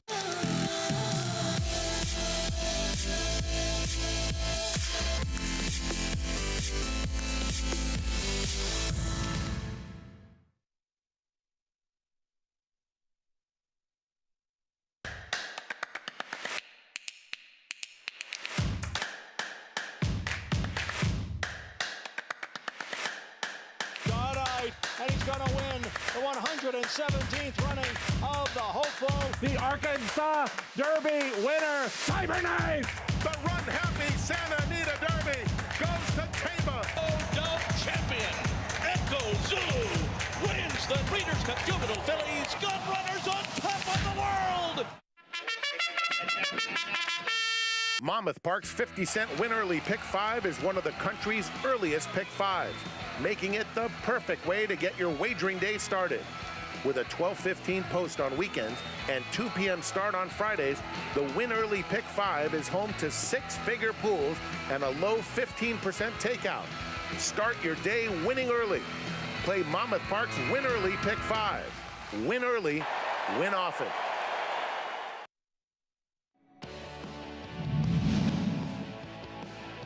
And Scrappy T comes away with the lead, but a Fleet Alex is taking a bullet. Oh, Scrappy T blew the turn, and the Fleet Alex Jeffrey Rose almost fell out of the saddle. A dramatic occurrence at the top of the stretch. Here's the Fleet Alex, who has come on to take the lead. Scrappy T blew the turn, and he's second on the inside, and it's 5 lengths back.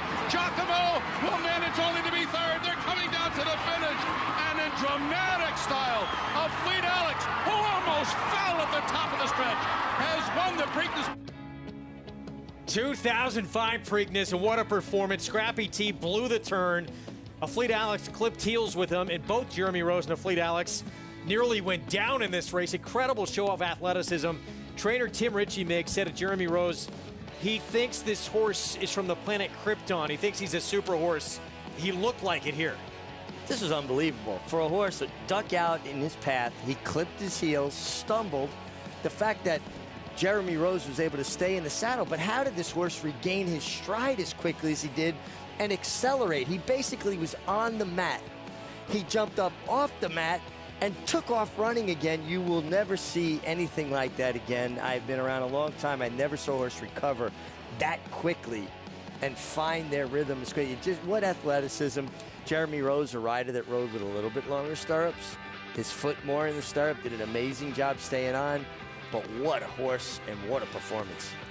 Tabasco Cat, one of the 6 wins for D. Wayne Lucas on this day in Preakness history. Gonna get number 7 with a filly, Secret Oath.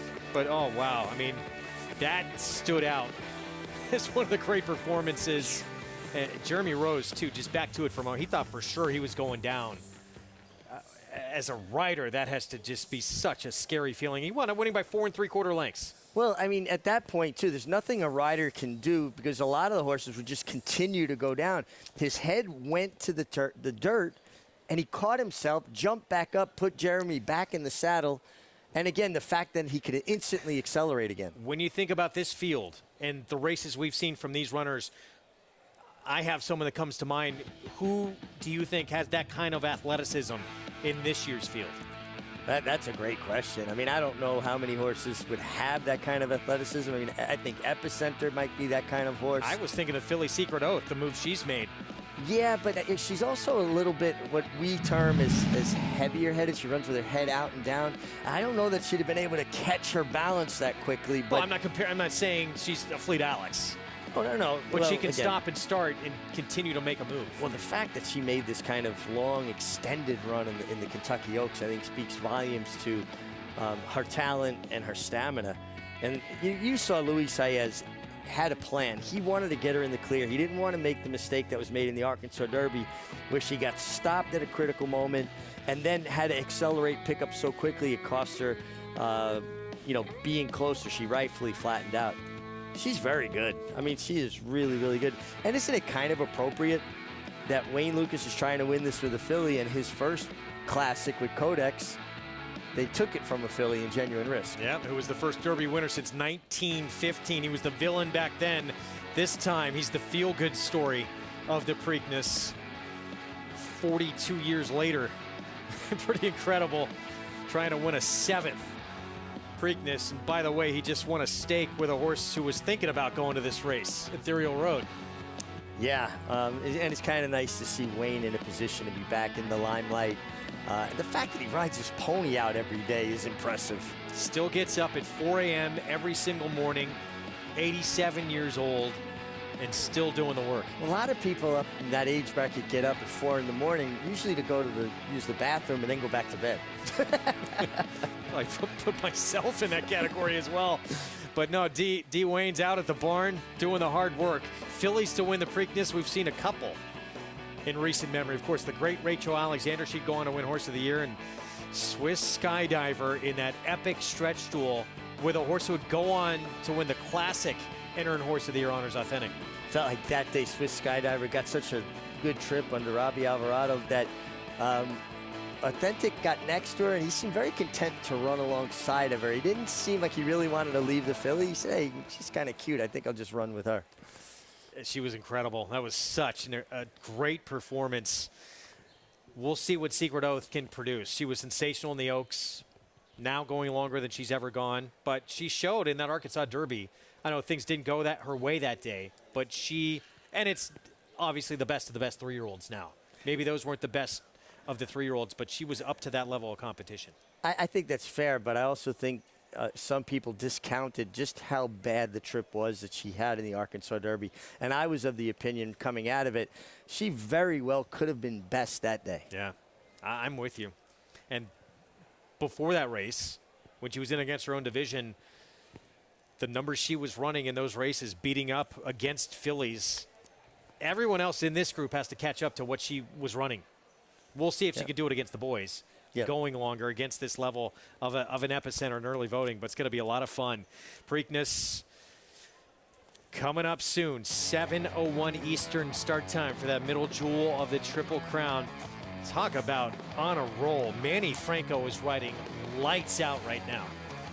Really riding lights out, and just his major strength, as far as I'm concerned, is his physicality, and that was really on display on the 8 Marinara Sauce. Interesting, Louis Asmaro owns Marinara Sauce.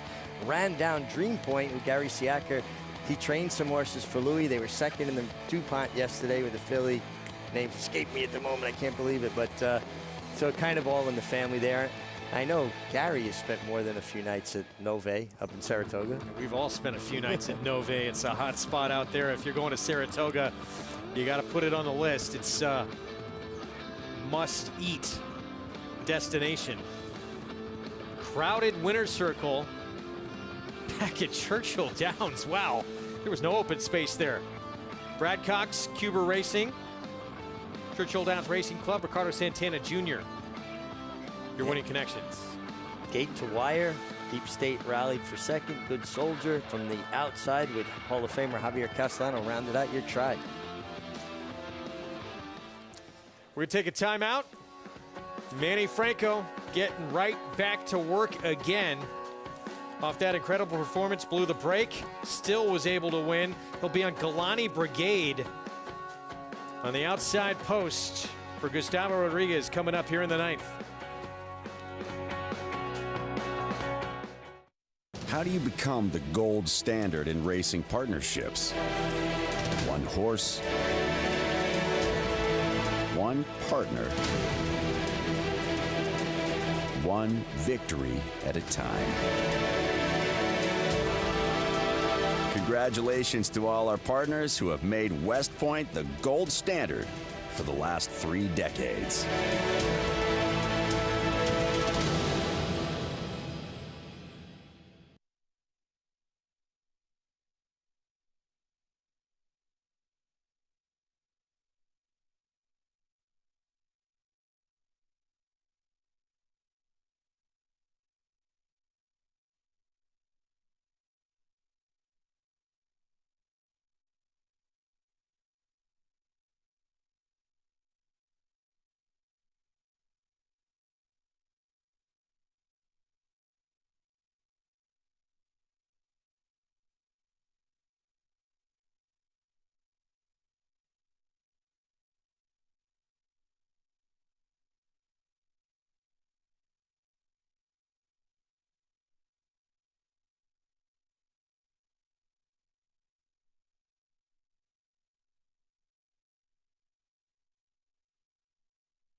We're back on America's Day of the Races, post-parade for the night. Cecilia Mike, the favorite.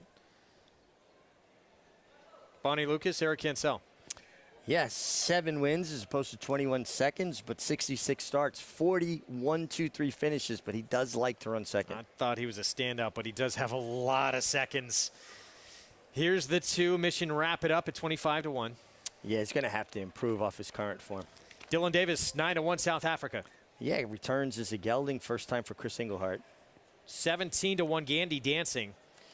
Well, takes a drop in class back to the level where he's at least showed life. He used to be real good. He can't run those same kind of numbers anymore. The 5, Andre Worry running with scissors. And this is a horse that can be forwardly placed, and he runs well when he's involved. Tapazirance, Linda Rice, Jose Lizcano. Another one taking a drop in class that could be forward. Yeah, Jose, expect him to be aggressive. Here's the 8.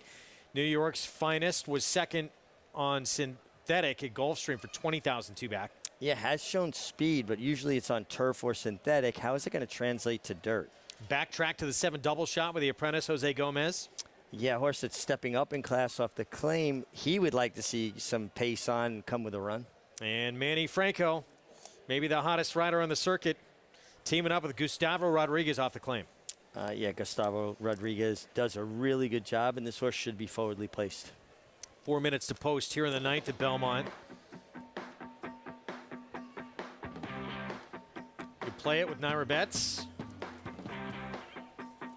$200 deposit match offer. With that code right there, match 200 for new members. As we take a look at Cecilia Mike. So you mentioned it, 21 runner-up finishes from 66 starts for this horse. But you look at the numbers, and you know, I look at the Thorograph numbers a lot. It's not even close. He is a massive standout in this race. And he's a horse, though, that, like, you need to time your run. You don't want to hit the front too soon because he's one of those horses that thinks his job is over. Once he gets in front, he eases himself up. So Eric Cancel is obviously very familiar with him, but you want to get there late with him. You don't want to get there too soon. Oh, big warm-up for the 9 Galani Brigade. Let's go down to Acacia. We'll get to Galani Brigade momentarily, but starting to the inside with the number 1, Cecilia Mike. I'm with Richie. He could win here for sure, but the fact that he does have those 21 seconds makes him a little bit tough for me. He does run with those very big 3/4 cup blinkers. He's very closed in as far as not being able to see anything around him. And I think that that's in large part because he maybe doesn't have that kind of winning mentality to him. He looked good in his coat today. He's one who maybe sometimes can be a little bit more tucked up. His weight looks really good. I don't have any problem with him, but the fact that he does have more seconds on his resume than wins. The number 5, Running with Scissors, takes a drop in class after facing tough company in his last couple. Riverdog actually came back with a big win with an 81 Beyer speed figure in his next start. And I think he actually looks a lot more fit and muscle today, which is surprising because he hasn't had a layoff over the winter. He is one that does tend to race into fitness, but my notes from him in the paddock last time in April versus today, he looks like a different horse. Maybe he's just flourished. Maybe his kind of more summery coat has come in. His weight looks terrific. He's chiseled. He's been sharp, but being more composed. I really like everything that I'm seeing with Running with Scissors, on top of the fact that I think he'll get a good trip in here. As Greg mentioned, the 9 Galani Brigade got a big warm-up out there under Manny Franco, and I've noticed that Manny has been taking almost all of his horses away from the pony and giving them big warm-ups out there on the track, which I really like. Plus, this is a horse with speed. As far as a physical, he's the one that checks all the boxes. He looks terrific for Gus first off the claim. Not that he didn't always look very good. He was a horse that back in the day used to get really wound up prior to his races, and I think that that big warm-up also helps to expend any nervous energy that he might have shown. Got hosed off back in the paddock, but he's been doing everything right there on the track, and I'm sure will be forwardly placed early on, Greg. All right, Acacia, thank you. We'll just see. I mean, Father Time catching up with him a little bit. He's a 6-year-old now. Not, we don't think, capable of running some of the numbers in his past that would make him ultra. I mean, he's a player in this race, no question. But Cecilia Mike, he's got a tough customer to deal with there with that one horse. But Cecilia Mike is one of those horses I talk about that is a horse that likes to run with other horses, not so much run away from other horses. Horses are herd animals. Some horses carry that instinct deeper than other horses. Listen, I would love to own him. He's earned over $642,000. Meanwhile, there is Running with Scissors in the background. Andre Worry filling in for Trevor McCarthy, who we hope speedy recovery for him. Jeffrey Engelhardt trains this 6-year-old who's won 10 of 37 starts, the 5. You know, Andre Worry has familiarity with him. He's a horse that runs well when he's involved. I think he'll be involved early in this race, and I'm going to be daring. I'm going to go with Running with Scissors. Bad advice from a parent. Your kids are old enough, they know better. They don't know better by now. I didn't do something right. Cecilia Mike, though, the favorite, 21 seconds and 66 starts. But he did beat Galani Brigade, who had a bad break that day 3 starts ago in March at Aqueduct. Eric Cancel with the task this afternoon on the 8-year-old son of Girolamo here in this 9th from Belmont. Let's go upstairs. John Imbrial, the call.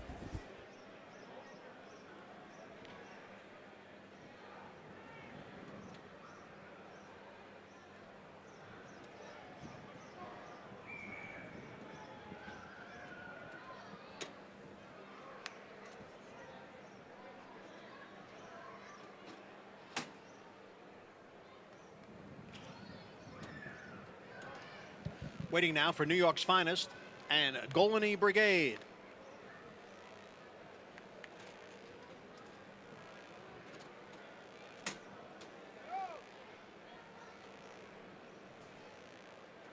There in the gate.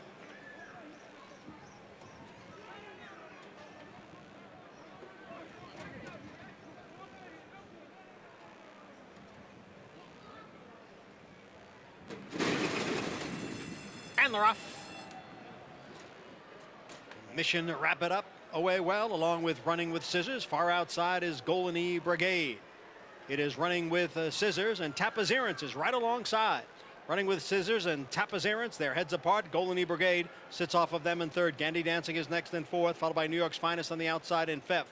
Mission Wrap It Up is back in sixth, followed by South Africa in seventh. And then it's 3 lengths to Stretch Running Cecilia Mike, who is passed there on the outside by Double Shot. So Cecilia Mike is the trailer. The leader is Running with Scissors by a half length. Tapazirance in between horses. Golany Brigade ranges up on the outside. 3 of them across the track for the lead. Gandy Dancing just behind in fourth. And then New York's Finest in fifth as they come off the turn and enter the stretch. And here is Tapazirance. Here is Golany Brigade. Double Shot is on the outside as the field comes down past the 8th pole. Here is Double Shot on the outside now to grab the lead from Tapazirance.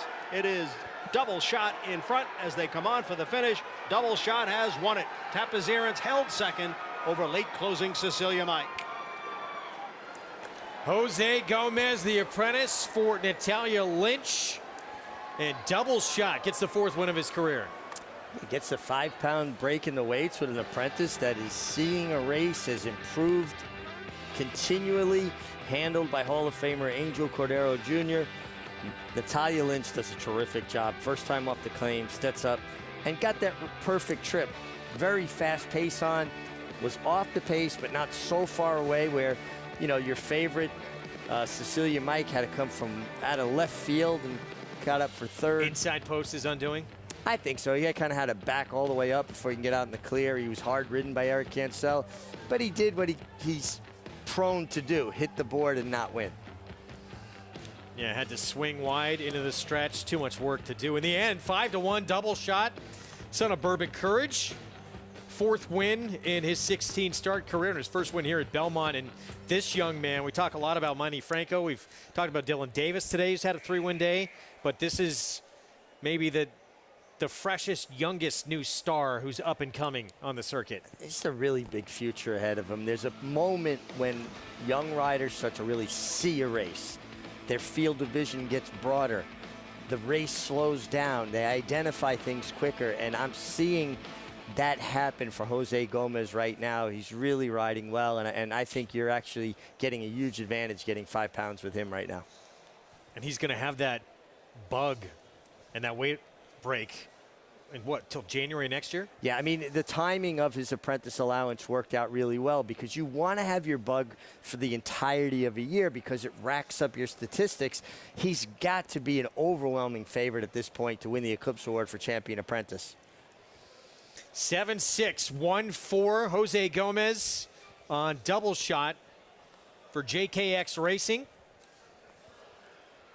And a mild upset here in the 9th. Well, the price is for you in a moment. We're going to head back to Churchill Downs. A lot of dirt on those goggles for young Jose Gomez. 10th is next at Churchill. And a horse who was on the Triple Crown Trail for Kenny McPeak. Rattle and Roll. Last saw him in the Bluegrass, well behind Zandon. Actually won the Grade 1 Breeders' Futurity to end his 2-year-old campaign. Here's that big moment for him. He's the favorite right now. Yeah, and listen, he's a Grade 1 winner as a 2-year-old. He was on the Derby Trail. Has he just not made that big step from 2 to 3, that natural improvement you look for? We know he has ability. He's certainly getting a huge class relief here, going into a condition allowance race for 3-year-olds which have never won 3 races. He's got to be very, very tough here. Still ran a big number. He got a 90 buyer in the Louisiana Derby that Epicenter won when he had not the best at trips that day. Still, and that was just 2 starts ago. By the way, the track listed as sloppy after that downpour they had. So keep that in mind. Track has changed in Louisville. Yeah, it really came in. You know, it's interesting, too.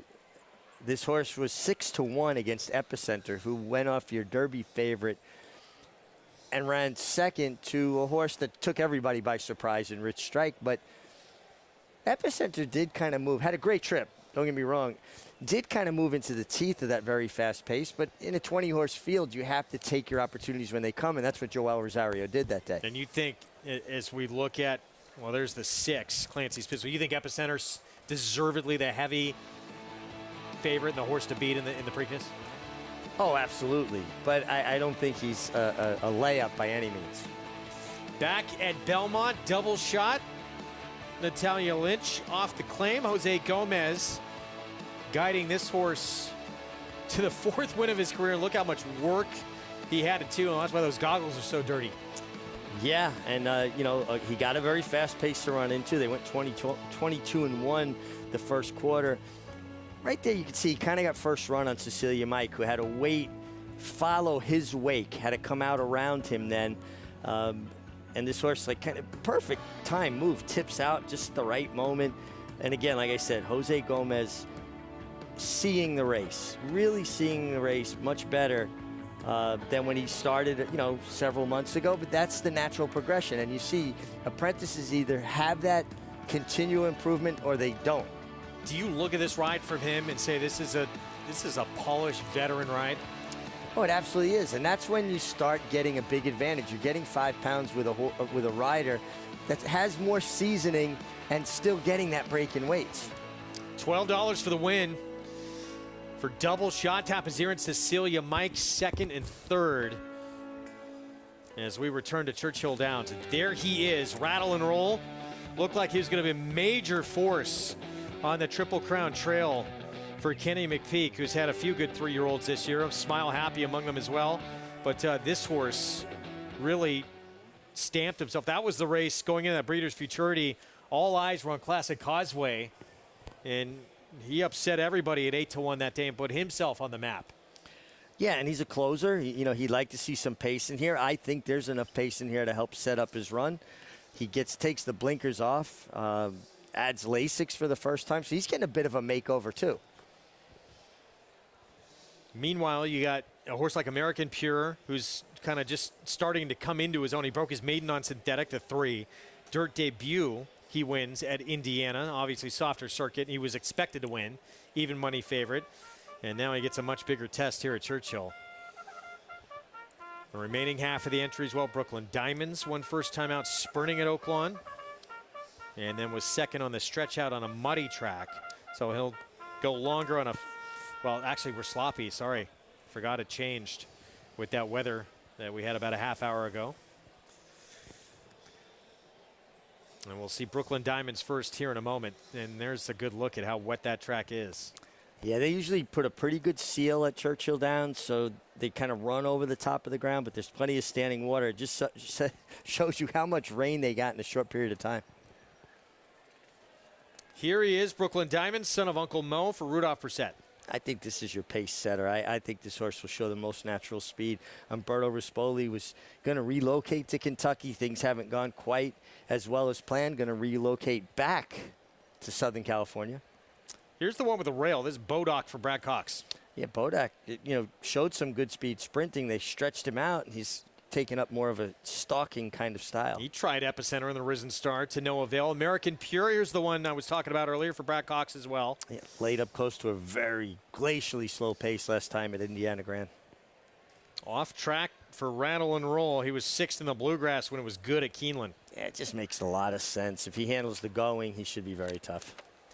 Howling Time, Joe Talamo, Dale Romans. No, the horse that they thought enough to try the Triple Crown Trail just really showed nothing, though, in the Fountain of Youth or the Lexington.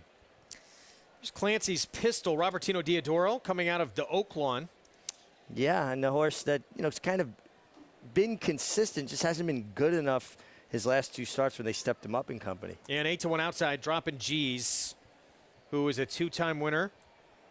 Both of those on synthetic. Yeah, first time actually racing on dirt. Catches that sloppy track that should be running over the ground with that sealed surface. Well, let's go to Paul and Frank for more.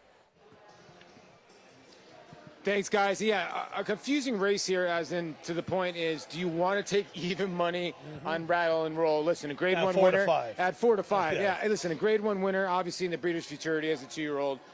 The 3-year-old campaign has not panned out the way Kenny wanted it to pan out. Now the drop in class. Well, Kenny's taking his time to give this horse a little confidence. Feels he needs a little confidence right now. He does get the blinkers off today, and he does get Lasix because he's dropping out of graded stakes. That's the advantage about betting on the 4 and the 5 Howling Time, is they're dropping out of graded stakes, and Lasix is not allowed in graded stakes for these young horses. So they do get Lasix today. I think that's certainly an advantage, I think, in some situations, but you know, it's not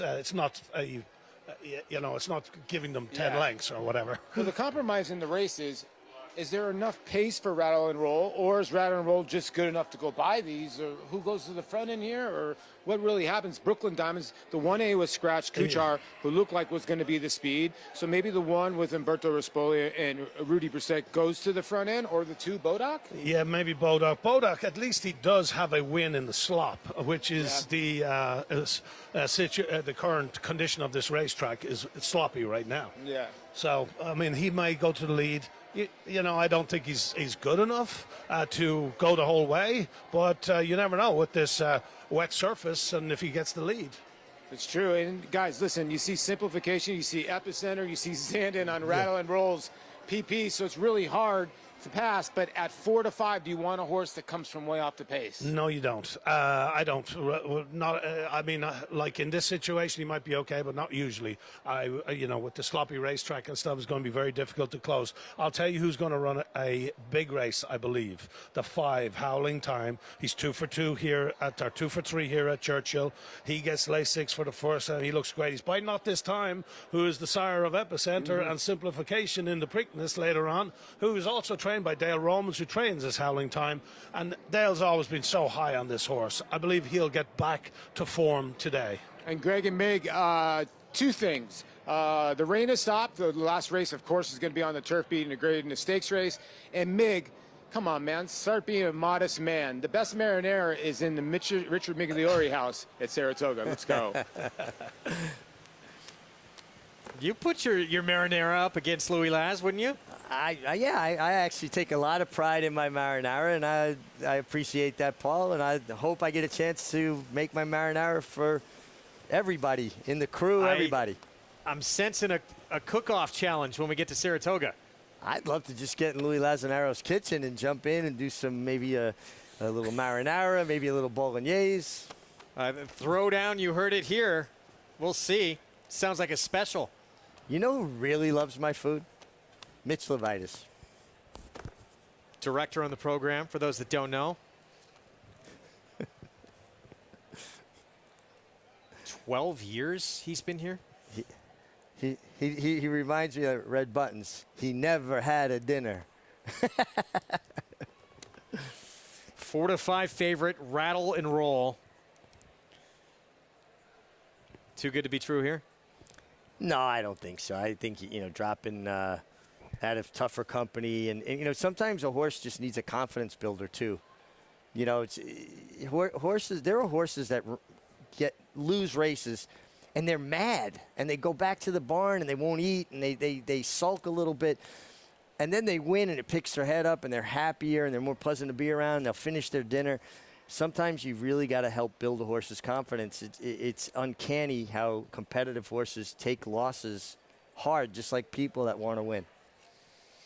4 to 5. We had a race earlier at Churchill. Looked like as sure a thing as you would find on this card all day long. Runnin' Ray, 1 to 2 favorite. Believe he went off in the end at 2 to 5.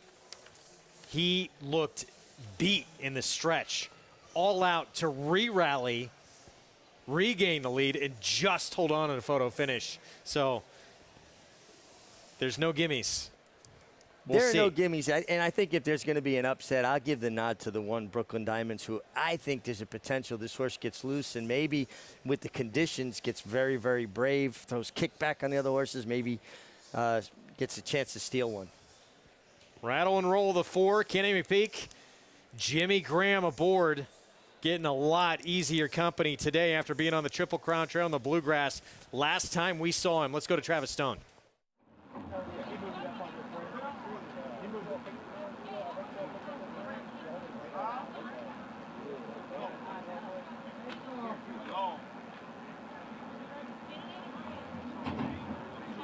They're in the gate, and they're off. American Pure squeeze back at the start. Bodok is looking for speed early. Howling Time is there, and Brooklyn Diamonds is asked for run as well. Dropping G's for the outside post. Races up to be fourth early. Clubhouse turn, and Howling Time steps out to lead. Here comes Droppin' G's up to take over second. Bodok is third. Brooklyn Diamonds in tight between them, running along in fourth. Clancy's Pistol comes away fifth by 2.5. Rattle and Roll settles in at the rail with American Pure. They are the trailers, but they're only about 5 lengths behind. Backstretch run in the slop in 24 seconds flat. So it is Howling Time cruising along down the backstretch. Leads by just more than a length. No pressure yet. There's 5 furlongs to go. Droppin' G's has been prominent throughout. Bodok settles in toward the rail, third for the run to the far turn. American Pure is launching a rally now. Extreme Outside advancing up into fourth. Brooklyn Diamonds is fifth. Clancy's Pistol, and at the back is Rattle and Roll, still about 5 or 6 lengths behind. They're on the far turn. Howling Time continues to roll along, leading by just more than a length with 3 furlongs to go. And then it's Droppin' G's set down already. Farther out in the track, American Pure is flattened out. Rattle and Roll is rolling on from the back of the pack. He's now fourth and down inside. Off the turn, into the stretch. Howling Time, turning for home in front. Droppin' G's is still there. Rattle and Roll is switched outside, and here he comes now. Third with 1 furlong to go. But Howling Time with something left for this final furlong has opened back up by 4.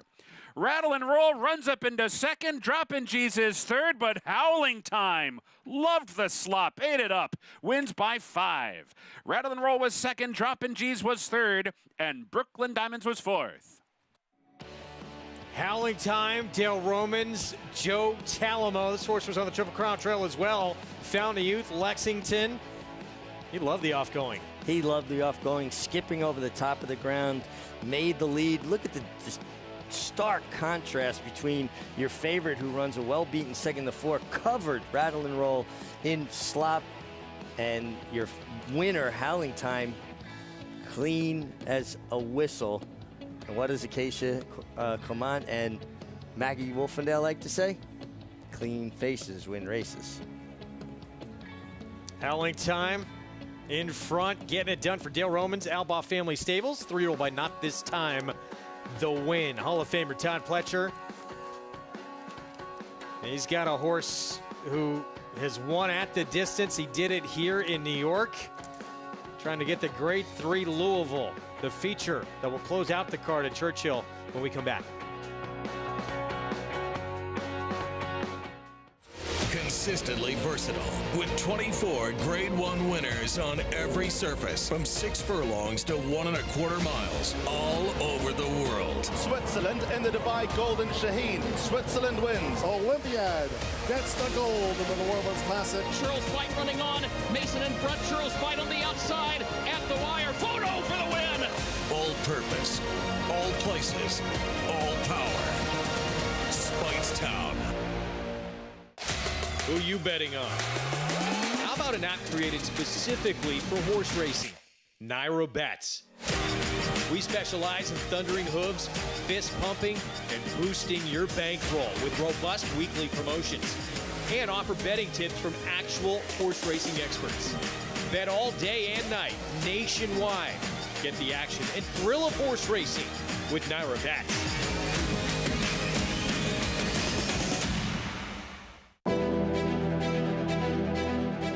You don't have to be a multi-millionaire to get into this game. You can have a few $1,000s and have fun with it. But with the bonds, you're actually going to win. I've had the opportunity to win multiple races. In fact, this year I won 2 times in one day, which is almost unheard of to be able to do.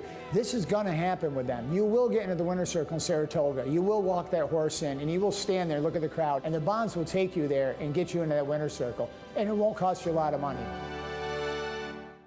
Racetrack Television Network brings you every race, from every track, on every screen, every day. With monthly packages starting as low as $5, RTN gives you great value and access to more live HD streaming and race replays than anyone. Visit RTN.tv today to sign up and watch on almost any device, including Roku and Amazon Fire. RTN has packages that start at $5 per month.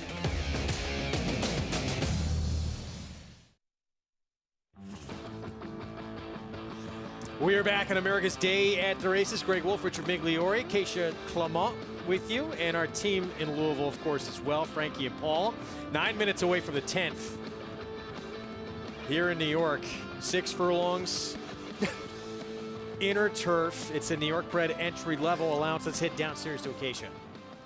Start with the Tom Worley trainee, Deep Cover, another My Racehorse runner who finished second, in fact dead heated for second last time out. This horse looks like he really got a lot out of that race in that most recent start, off of a bit of a layoff too from January to April, and getting back on the turf, which I do think is his preferred surface. It seemed odd. He was broke moving forward and then almost lost the hole on the rail, or was up on heels, and was really tough for Eric Cancel to handle, and he kind of grabbed him and pulled him back at that point. I wouldn't be surprised if we see him use his speed and be forward in here today, but his coat looked terrific. Again, fitness-wise, looks like he took a step forward out of that race, and he did run a good second, holding on to dead heat for that second place finish last time out. But the speed of the race likely will be the 12 Sheriff Bianco, off of a layoff for Wesley Ward. And Wesley's horses typically do carry a little bit more condition just in general. They're big, solid types of individuals, and this one looks very fit coming back. He's a horse that Wesley actually put the blinkers back on a couple races ago, and for him to break his maiden against fellow New York breds in Saratoga. We haven't seen him since that October try at Belmont back in the fall. So comes in off of the layoff. He looks like he's done well on that in that winter break, been training sharply at Keeneland for the return. And this is a horse that I think his speed is dangerous. He will have to work out a trip from that outside post, but he actually does cover quite a bit of ground, as he's a pretty long leg type of sprinter. So we'll see what kind of trip he can get from the inside. The number 3, Uncle George, meanwhile, gets blinkers on for the first time today, and hopefully those blinkers will help him, because yes, last time he completely just walked out of the gate. He really hesitated pretty badly, but he is the type of horse that typically is slow out of the gate. I think last time was a pretty severe example in that he was really slow out, but he typically does not show a lot more speed. He's sharp today, putting those blinkers on. He is this very tried and true turf sprinter physical. He's compact, short back, shorter coupled, a big engine, big round hind end to him. So hopefully those blinkers will allow him to be a little bit more focused. And Manny Franco, who's ridden him before and very good at getting horses out of the gate, I don't expect him to show speed today, but hopefully he's not as far back as he has been in his recent starts. Greg? Christophe Clement talking to Manny Franco. Uncle George, 3-1 favorite right now. The blinkers will be going on this afternoon. Beaten favorite, and his 5-year-old comeback to the races. Upset back at Churchill, howling time. Getting the better of Rattle and Roll. Dale Romans, Joe Talamo, Albaugh Family Stables. Got very, very happy and comfortable on the lead, skipping over the top of the ground under Joe Talamo for trainer Dale Romans. And you saw early on, Rattle and Roll was a bit rattled from the mud. He was climbing, not using himself efficiently, more up and down than forward, and then just came up second best. Did do well to rally to be second, but no doubt about the winner. Horse who started his career, howling time, with back-to-back wins at Churchill, including a stakes victory back as a 2-year-old in the Street Sense. Now he's 3 for 4 at Churchill Downs. $12.20 for the win. That Grade 3 Louisville's next at Churchill, but next here in New York, 6 furlong sprint on the lawn coming up, and Sheriff Bianco, Jeffrey Sanchez will ride for Wesley Ward on the Speedster. The Fasig-Tipton Mid-Atlantic 2-year-olds in training sale, showcasing more than 600 juveniles, all on a dirt racetrack. Recent Grade 1 winners include Beyond Brilliant, Gamine, Gut Stormy, and Switzerland. Graded stakes winners Informative and Morello, plus stakes winners from coast to coast. Among the nation's top juvenile sales by Grade 1 wins. Join us after the Preakness, May 23rd and 24th in Timonium, Maryland. Where will you be?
Back on America's Day of the Races, 3 minutes to post in this 10th from Belmont. Here's Cotton at 19-1.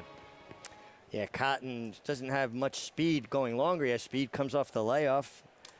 Will he work out a trip from the inside? Sandrone, there he is again. Jose Gomez also went gate to wire to break his maiden on the grass. I think this plays out as potentially the speed's going to have to deal with the 7 Veterans Beach. Uncle George, he's going to be coming from out of it. Needs to get out of the gate in good order. Maybe the blinkers help that. Ballyshade, his turf debut, he was forward and backed up to 5th. Yeah, he's going to have to improve off that in his second turf start. Wow, that's a big price on a horse who's intriguing. We talked about earlier, Jackie Davis filling in on Cool Lauban. Yeah, hopefully Trevor McCarthy back sooner than later. And Cool Lauban, interesting work tab coming into this. Citizen K, Jalon Samuel will ride for Horatio de Paz. And this was a very impressive rally last time from Citizen K, who made a big, wide, sustained rally. He gets some pace. He's going to be coming on at the end. Yeah, that was his 4-year-old debut. He's 6-1. Here's Veterans Beach, who's 2 for 14. Yeah, a lot depends on Veterans Beach, how he uses his speed. Last time he showed high speed. That was back in December. Turf debut for the 8. The Dam actually won her turf debut sprinting on the grass. Yeah, it was a 2-time winner on the turf, and this horse gets Mike Glezier, probably be in a pretty good stalking position. 9-2 deep cover. Tom Morley trains. Yeah, and I think another horse that sets up and projects to get a real nice trip right in behind horses for my racehorse. 7-1, Dylan Davis on Volkert. Dylan, 3-win day already. Yeah, Dylan riding a hot hand. Here he is for Mark Hennig. Another horse that a little bit tactical. Has got to work out a trip, find some place to save some ground. Goldquist, turf debut. 1 gate to wire race taken off in the debut, and the Dam won sprinting on the turf at Aqueduct. I mean, they wanted this horse on the turf. It didn't matter. He won in the off the turfer. Exploded out of the blocks that day. He left the gate as quick as a horse can leave the gate. And a 4-year-old that Wesley Ward took to Ascot to run in the Windsor Castle in the second start of his career as a maiden. He is quick. He's talented, but he's got 4 seconds in 7 starts. Yeah, gets Jeffrey Sanchez. Jamie Spencer was named on this horse. I think we all kind of were aware of the fact that Jamie Spencer was not going to be here, but Wesley will have a tendency to do that, name riders on, so he can put another rider on later. And that was the case here, 9-2. I thought he would take more money. That's very cool on the board for Sheriff Bianco. You want to play this 10th here at Belmont, still play the Preakness coming up. You could do so with Naira Bets. That's the code to use for new members, match 200. And get that $200 deposit match bonus at sign up on the app or at NairaBets.com. So favorite here, it's Uncle George. I am surprised by this. Are you? Yeah, I am as well. You know, you can go back to when Uncle George broke his maiden. He caught a scorching pace, and things set up for him, and he came with that huge eye-catching run. We really have never seen that kind of relentless rally from him since. We'll see. He's going to put, there he is, going to put the blinkers on, of course. Maybe get him involved a little more in the game early, or is it just a focus? I think it might be. I think it might be to compensate for how poorly he broke last time. Trying just to get his mind forward and focused, not gawking around at everything else and being distracted. I can't believe they're going to try to change his style. I think he's a confirmed closer. He's had some bad luck at the start, and some of it's not by his own doing at all. But he'll need to break better in this spot. 3-1.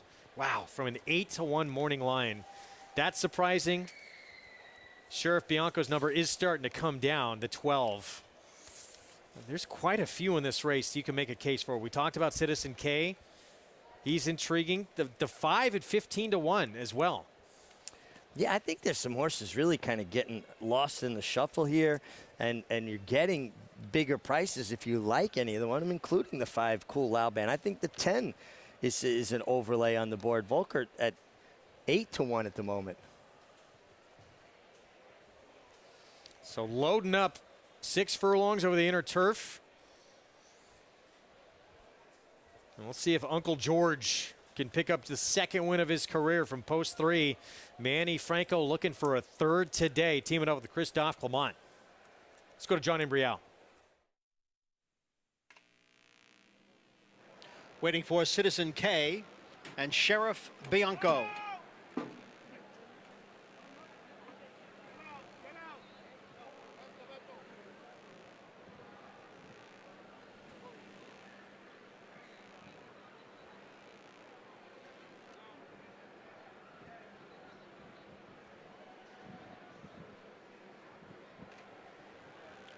And they're in the gate.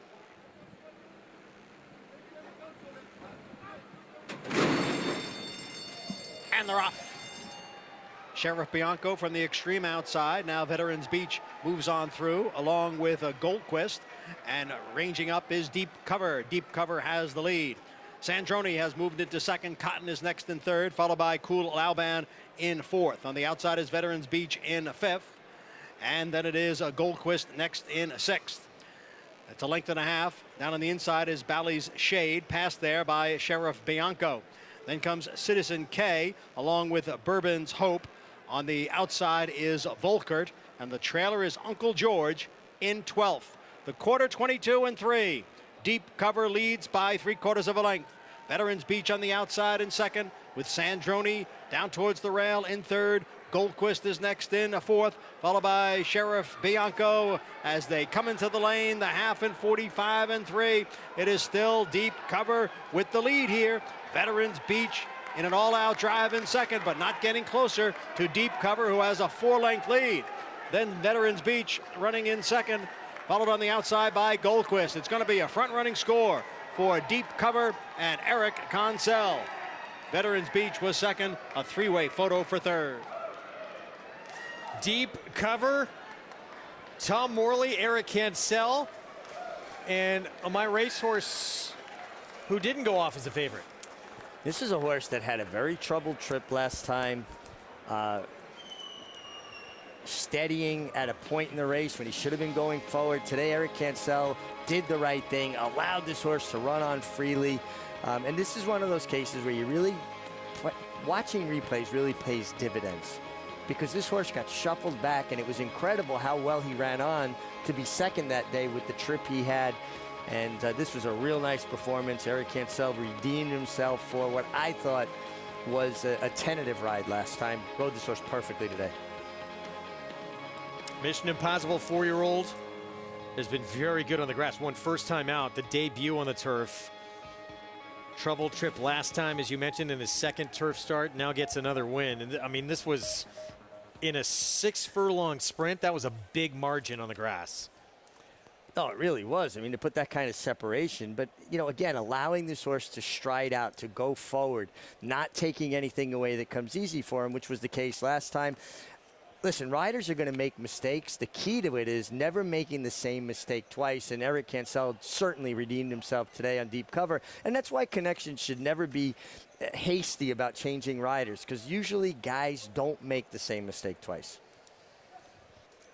We'll give you these prices in a moment. 9-2 on deep cover, 9-7-1, 31-1, 20-1 underneath. If you played the exotics, exacta trifecta, super here, and you were right, 9-7, 111. It's going to be a healthy payday coming up. 11th at Churchill Downs to close out their Saturday card. 1.5 miles on the turf, grade 3, Louisville. Marathon on the lawn. And it is wide open as we expected. The 10 Shamrocket, who we've talked a lot about, for Todd Pletcher. Donegal Racing. 5-1 is your favorite. Wow, that tells you how wide open it is. And now we add a whole nother layer to this handicapping conundrum with the turf having to have some give in it, as much rain as they got, as quickly as they got it. Yeah, listed as good, as you can see on the screen on that turf for this feature to close out the card coming up. So, yeah, look through those running lines, find out who has been proficient on a turf course with a little bit of give in it. And for Shamrocket,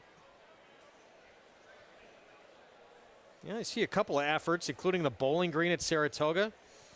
Was able to hit the board at least against Cross Border on a good turf. I don't know if it's necessarily moved him up at all.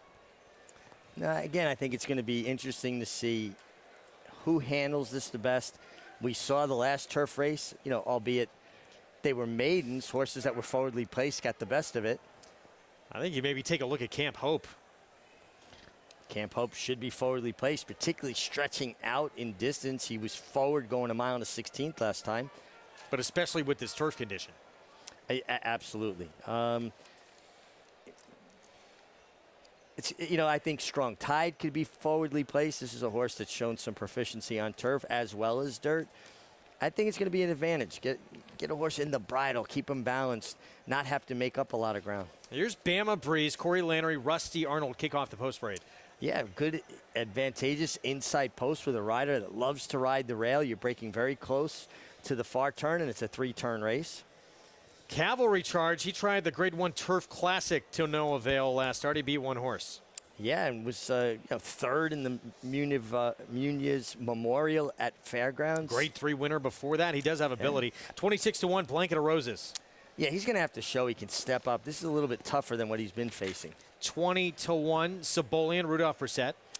Yeah, another horse, though, that is kind of getting that class test, but he's a marathon specialist, third in the Cape Henlopen last year at Delaware. A Journey to Freedom. He's been in some big level events. Stamina, not a problem. Last time he was turning back in distance to 1.5 miles from the 2-mile Alan Jerkins. Strong Tide. Michael Lauer trains. Was beat ahead in the Grade 3 J.B. Connolly. I think this horse is a major player. I like this horse a bit. That's Strong Tide. Strong Tide. Modus Operandi just went by, blinkers on. Brendan Walsh, and here's the 8, another mystery.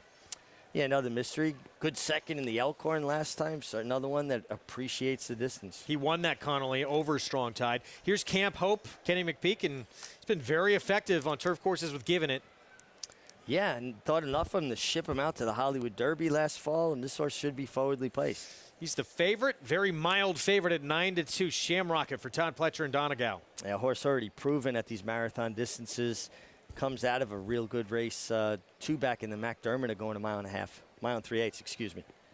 39-1, Declan Cannon on Cullum Road, 7-year-old son of Quality Road. Yeah, another one just feels like you're going to have to find more than he's shown previously. Highest honors, Chad Brown, Will Ferris, Ricardo Santana Jr. Chad Brown at 15-1. Yeah, I mean, that's the shocking part right here is 2 starts on the turf are good, but they're going to have to get better. Cellist, Julian Leperoux for Rusty Arnold. Man, a horse they thought enough of. He was third in the Belmont Derby, ran back in the Saratoga Derby. Rusty Arnold, old school horseman, stretching this horse out, having a real good Churchill Downs meet. He's a stakes winner on this turf course that was labeled good, by the way. And then Reigning Spirit, 37-1 outside for Al Stahl. Yeah, and his job is made infinitely tougher with that outside draw. Again, around 3 turns, you've got to save ground.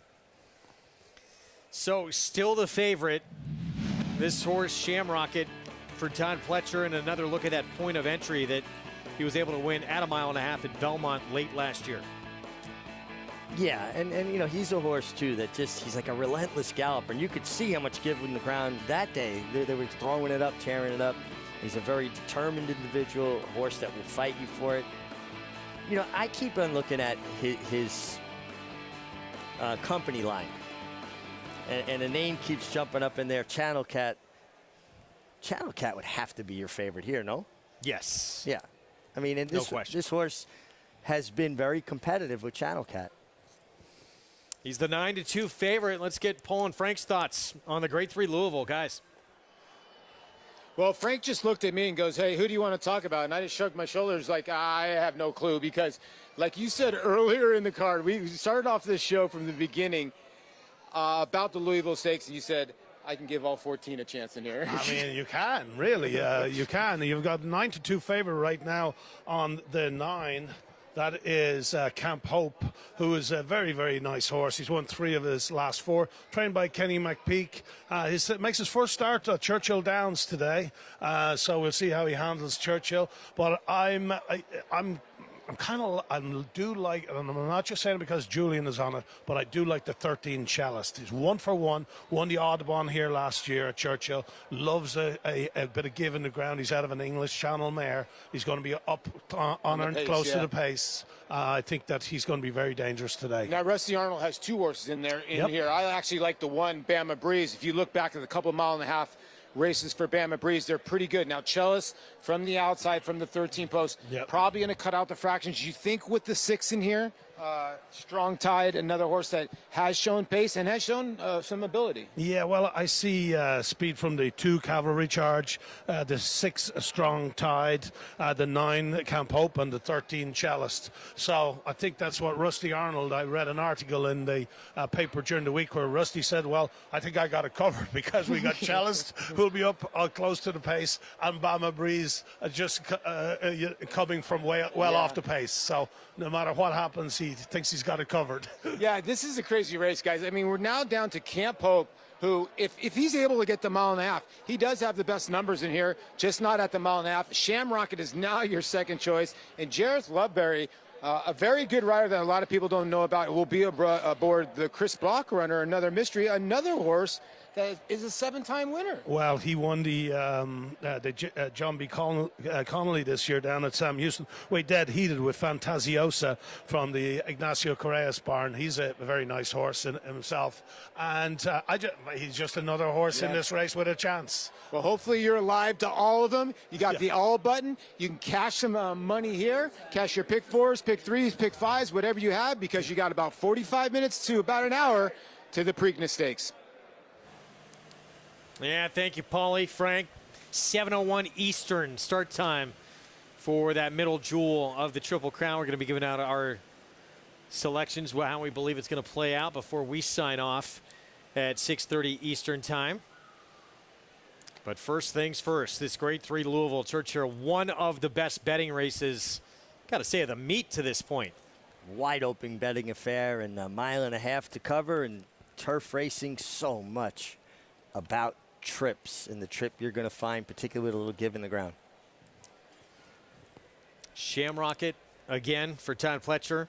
Rispoli will ride, major player, but as Frank and Paulie told you, you can make a case for just about everybody in this field. Cellist intrigues me, and that's the speed half of that Rusty Arnold duo. And to get Chad Brown, obviously this Chad Brown runner, the 12, huge step up, a horse that he had in the Travers back in 2019. Now it's been a move to the grass. Huge test for him from post 12. Let's go to Travis Stone, Grade 3 Louisville, to close out their card on this Saturday afternoon.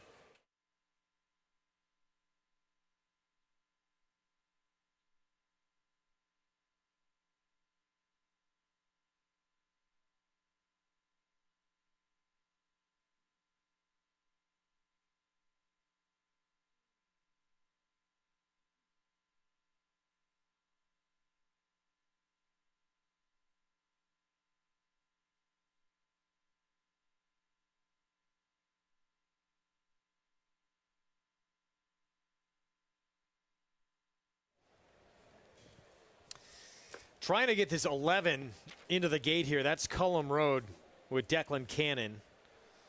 And finally, it looks like he's cooperated. A little reluctant to load. I'm with you with Cellist. I think he has a big chance, Greg, and I'm a big Rusty Arnold fan. I think he's a tremendous horseman. How forward can he be? There he is, stepping in the 13. Son of Big Blue Kitten.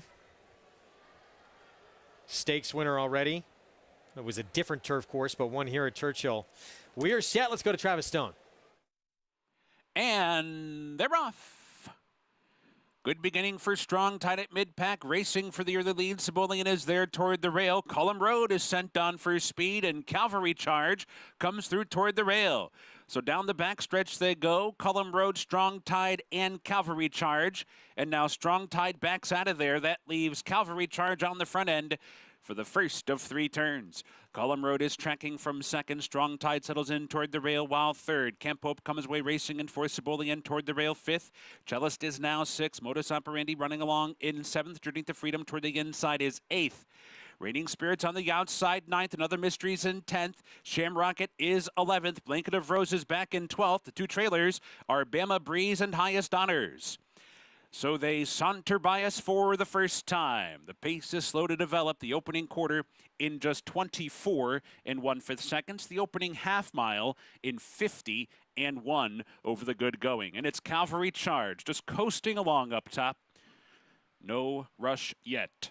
Cullum Road tracking from second. Strong Tide tucked away third and toward the rail. Camp Hope is racing fourth, 3 lengths off the lead. Cibolian is toward the inside, covered up while fifth. Right alongside of that one is Cellist. Only about 6 lengths off the lead are they. And then toward the inside, it's a Journey to Freedom who's tucked away toward the rail as they head for the backstretch run. Raining Spirit is moving up while wide. Modus Operandi's in between horses. Then we come back to Shamrocket and Another Mystery. They are about 8 lengths off the lead and started to move up just a bit. Highest Honors has moved out of last, outside of Blanket of Roses, and Bama Breeze is the trailer. 3/4 in 16 flat. 4 furlongs remaining. Cavalry Charge, the leader for the far turn run, has been in front since the get-go and is still there. Cullum Road running along in second. Strong Tide third. Cellist. Cellist is launching a wide bid, but is forced to go 3 or 4 wide. Camp Hope is moving with Cellist. They're coming on quickly now. Farther back in the field, Raining Spirits coming with a wide run too. Modus Operandi is right in behind horses. Shamrocket is set down for the drive. Bama Breeze with a wide sweeping move as well. Off the turn into the stretch, here comes Cellist. Cellist charging after that lead. Cavalry Charge fights on. Strong Tide down toward the rail. Camp Hope's in tight. Raining Spirit with a long shot chance. Final 16th. It's Cellist in front by a length. Raining Spirit trying to run down Cellist. Cellist reaches for the wire. Raining Spirit second best to Cellist. Cellist the winner. Raining Spirit ran well, settles for second. That it was either Cibolian, Highest Honors, Shamrocket, or Bama Breeze. Cellist, what a move this horse made around the turn and into the stretch. You could see heading into the far turn for the second time how much horse Julien Leparoux had underneath him, and he just orchestrated a perfect trip, and they made beautiful music together. Well done, Mig. Cellist, by far the biggest win of his career. This horse was grade 1 placed. That was in the Belmont Derby at 1.25 miles, and now gets a grade 3 win here against older company, Rusty Arnold, Julien Leparoux.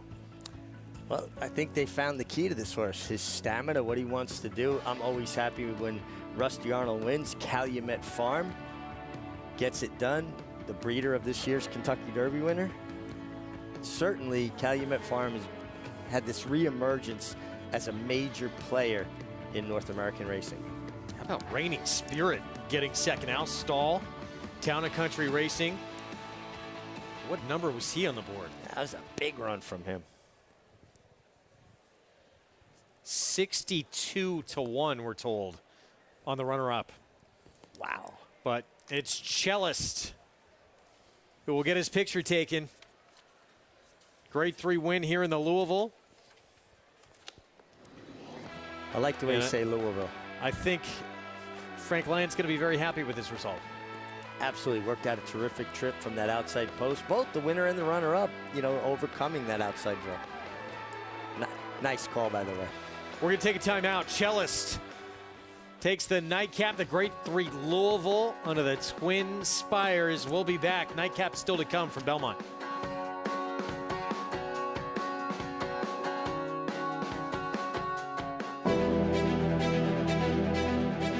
You don't have to be a multi-millionaire to get into this game. You can have a few $1,000s and have fun with it. But with the bonds, you're actually going to win. I've had the opportunity to win multiple races. In fact, this year I won 2 times in one day, which is almost unheard of to be able to do.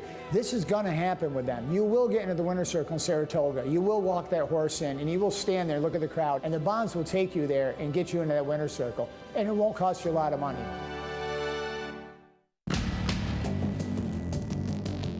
Whether it's Division I or Grade 1, top athletes have certain traits in common. Speed, strength, class, versatility, and most of all, willpower. Claiborne Farms Stallion, War of Will, was a Grade 1 winner on both dirt and turf. Now, his first foals are taking the field.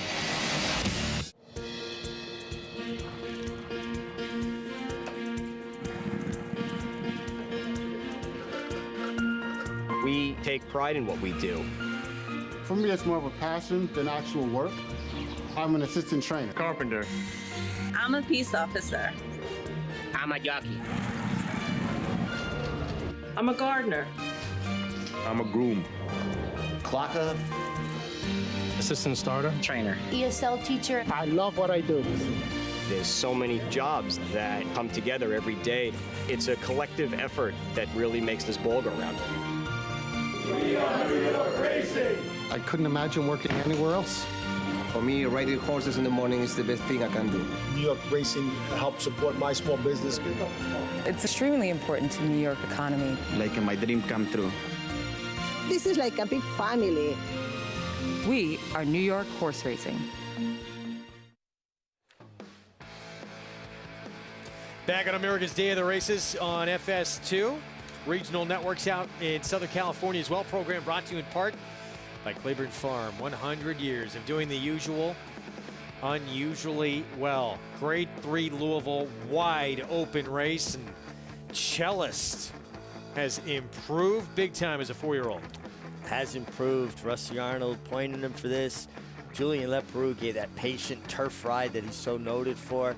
Turned for home. Didn't ask him for his best till he got to the 8th pole, and he needed every bit of that finishing power to hold off Reigning Spirit, who I think ran the race of his life up to this point. But Cellist gets it done, working out a terrific trip under Julian Leperoux. And 62-1. Don't look now. Chad Brown, with a former dirt horse who we told you was in the Travers back when he was a 3-year-old, was making a late charge there. The gray.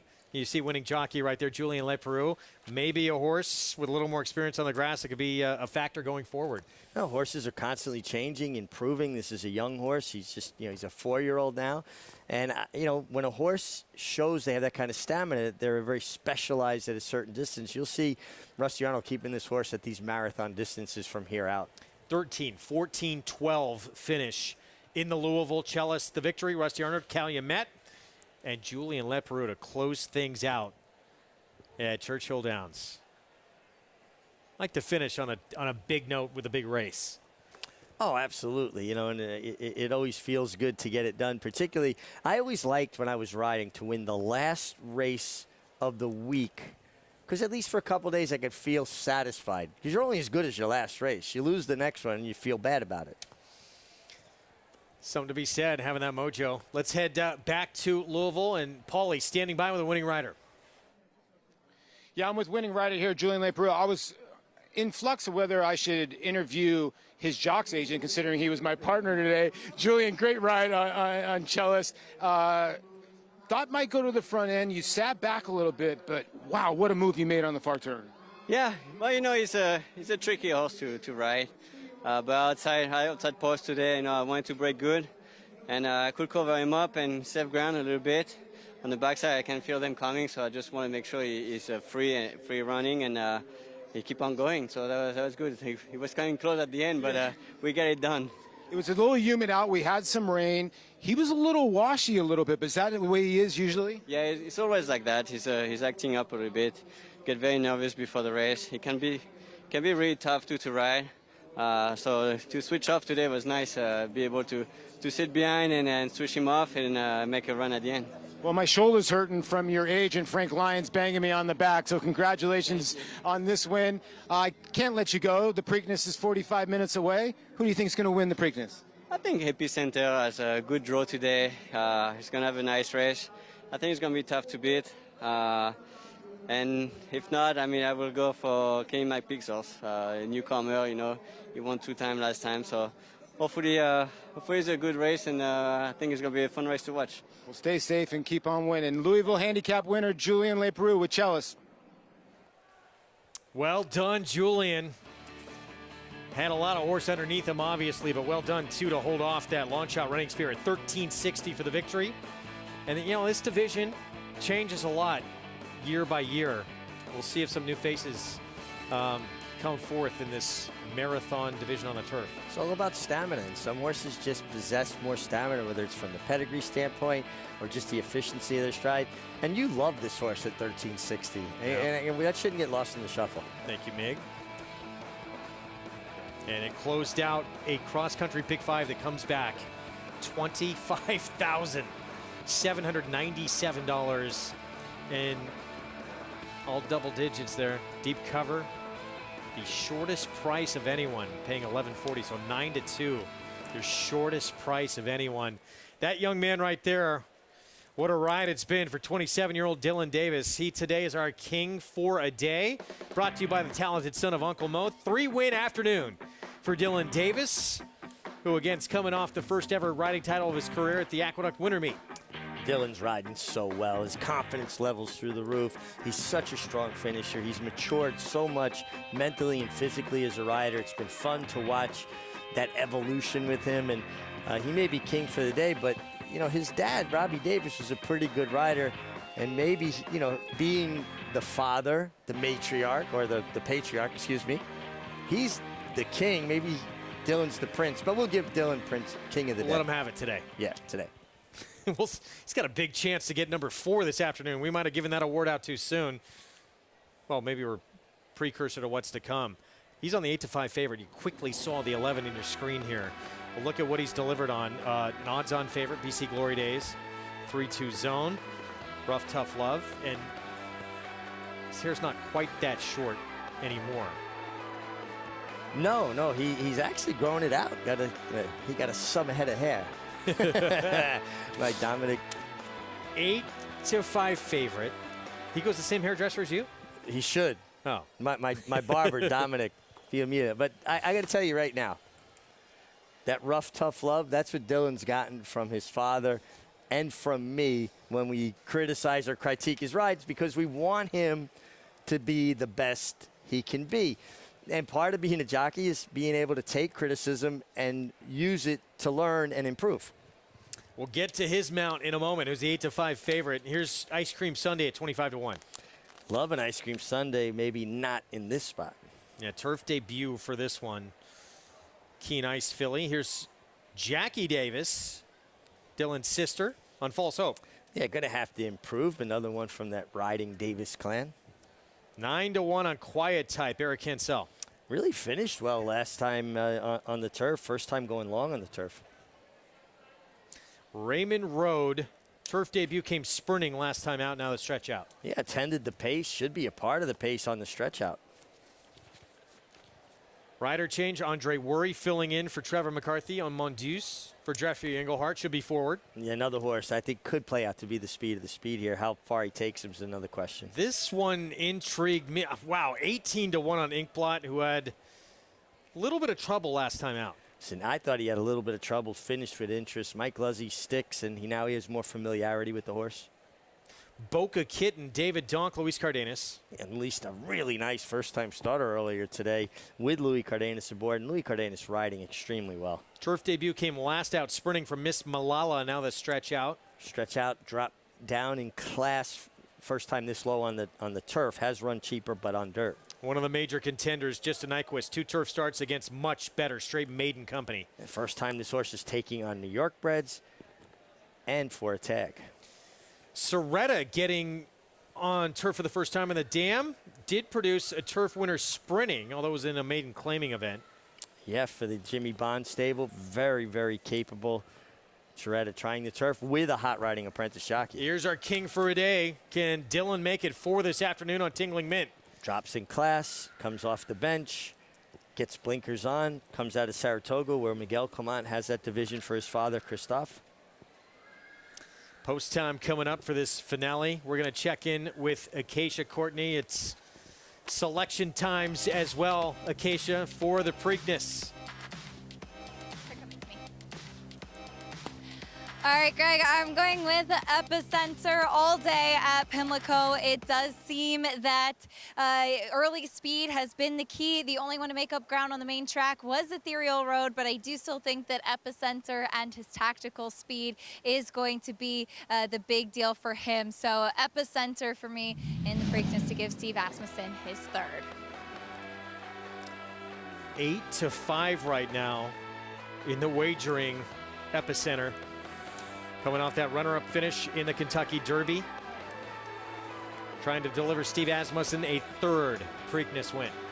Ran terrific in the Kentucky Derby. Was run down by a long shot that I don't think many people saw coming. But he did move a little bit into the teeth of the pace, but he was presented with opportunities. In a 20-horse field, the rider has to take those opportunities as they come. So I think it was a terrific ride from Joel Rosario, but it was a very fast pace. And he has danced a lot of dances, too. Lecomte, Risen Star, Louisiana Derby, Kentucky Derby. And now again, he's moving on to the second leg of the Triple Crown with horses who've passed on the Derby, freshened up and waited like early voting. We'll see if he's best today. It's going to be fun. About 45, a little bit less than 45 minutes away from the Preakness coming up. We're going to give our selections before we sign off at the bottom of the hour as we take a look at Dylan Davis again, trying to get number 4, 6-5 favorite. Your thoughts on this runner, Acacia? Well, Tingling Mint, as Richie mentioned, she's been up in Saratoga with my husband, Miguel, and while he was very unhappy at the draw to be drawn outside going a mile and a 16th, he's been really pleased with how she's been doing because she used to be the type of filly that really did not carry her weight at all. And as you could see on the track, she's a little quirky. She's hard to handle, she's hard to ride, and I like that Dylan's had the benefit of having ridden her before. She's accompanied by the pony while being saddled and in the paddock as well, but her weight is so much better coming back this year. Last year, Miguel said he actually had to skip a work and just gallop her coming into her race in October because she didn't carry her weight well between races. So she has developed, she has improved. And the 9, Justin Nyquist, getting back on the turf at a very odd trip. 2 starts back on the grass. Really a big, loping, strided filly. She will be closing late with that big, powerful stride. She covers a lot of ground under Manny Franco, Greg. All right, Acacia, thank you. Another hot hand, Manny Franco. But what you saw from the 11, obviously acting up a little bit there, a bit of a character. Yeah, I mean, she's 6-5. You know, filly that is obviously, Casey just talked about, a little bit quirky. Had a ship here from Saratoga. And sometimes just that, you know, the change in the routine and having to get on a van and come down. And I know I'm always a little out of sorts when I leave Saratoga. Aren't we all? Well, good, too, if she is a quirky feeling, it looks like she is, that Dylan Davis at least has had the opportunity to be on her before.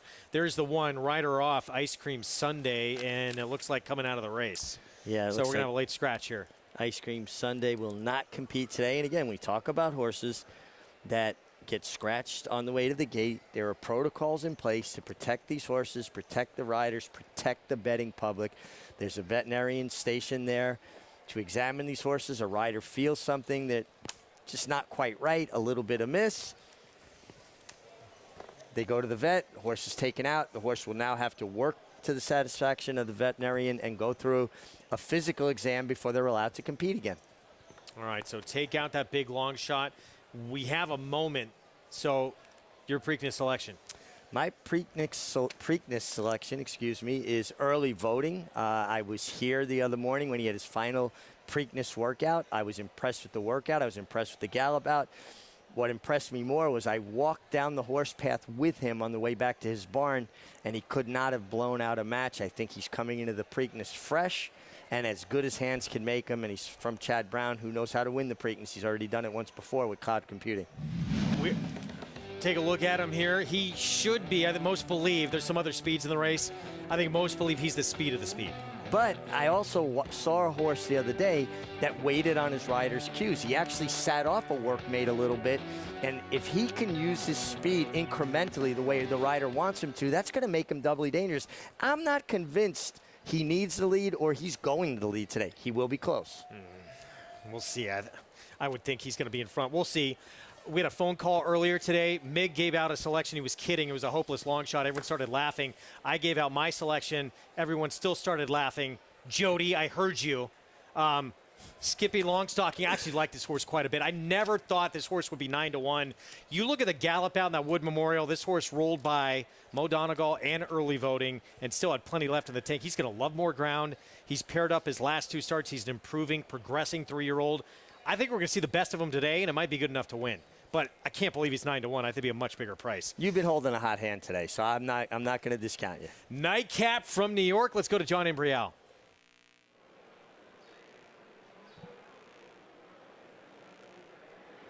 And the rough. Tingling Mint is off a step slow and is at the back of the pack. Raymond Road is away well, along with Mondoose and Inkblot. Mondoose has the lead. Inkblot runs in second. Boca Kitten on the outside. Raymond Road down at the rail in fourth. Soretta now moving up on the outside from fifth. Then comes Justin Nyquist in sixth, followed by Miss Malala in seventh. Tingling Mint has moved up a couple of spots into eighth. Then comes False Hope in ninth, and Quiet Type trails the field in 10th. Opening quarter over the yielding turf in 23 2/5 seconds. It is Mondoose leading here by 3/4 of a length. Inkblot runs in second with Boca Kitten on the outside, a close-up third. Then it's a length. Raymond Road down on the inside in fourth. Soretta is alongside in fifth, followed by Miss Malala, who's down at the rail, and on the outside is Justin Nyquist. Then comes Tingling Mint, who remains in eighth. To her inside is False Hope, and the trailer is Quiet Type. Half mile in 48 seconds. Dropping out of it, Mondoose. Mondoose is going to the back of the pack and appears to be pulling up. Inkblot is up front here with Boca Kitten. And on the outside, Soretta now moves up. Soretta right alongside of Boca Kitten with Inkblot down at the rail in third. And Justin Nyquist is next in fourth, followed by Raymond Road and then Tingling Mint. Oh, and unseating the rider there. And another rider went down. The first rider to go off the horse was number 4, Raymond Road. Another rider fell after that. So in the stretch here now, Soretta is drifting out. Justin Nyquist is going to come through now on the inside with Tingling Mint on the outside. Here comes Tingling Mint, and Justin Nyquist is there. It is Tingling Mint and Justin Nyquist, and it will be Tingling Mint. To win it, Justin Nyquist was second, then Soretta and Inkblot.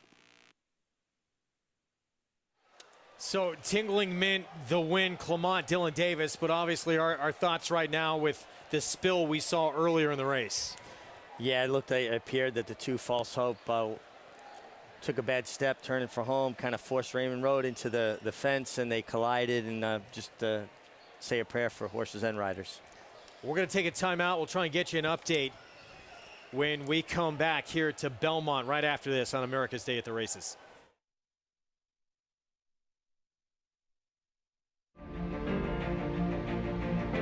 Idol perfectly timed. Idol gets up under Joel Rosario to win the big gap. It's known agenda for St. Elias Stable. Race and the race, scintillating performance in the TVG Del Mar debutant. And Clairiere will win the cotillion. Down to the wire. Who's going to win it? It's Mala by a neck. Curling, the classic sire.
We are back at America's Day of the Races, and those are the two riders that were involved in that spill. Dylan Davis may have won his fourth today, but his thoughts with his sister right now, Jackie Davis and Raul Mena. Great sign to see them both walking under their own power. Yeah, it was scary moments up at the top of the stretch, and really happy to see both of them walking up to the ambulance themselves. And these men and women are so tough, and people don't, I think, fully appreciate just what a precarious position it is to be a rider and how tough and fearless you have to be.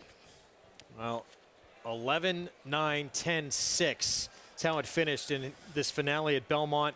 4-win day for Dylan Davis, but obviously so close with his sister Jackie. And great to see, again, that both Jackie and Raul Mena walking under their own power, but that had to be weighing heavily on Dylan's mind. Oh, no doubt. And you're in the midst of the race. You have no choice but to continue and finish your job. But you know that your mind and your heart are back where that happened, and you're just praying for the best possible outcome. Let's head back to Acacia. Hang on. No.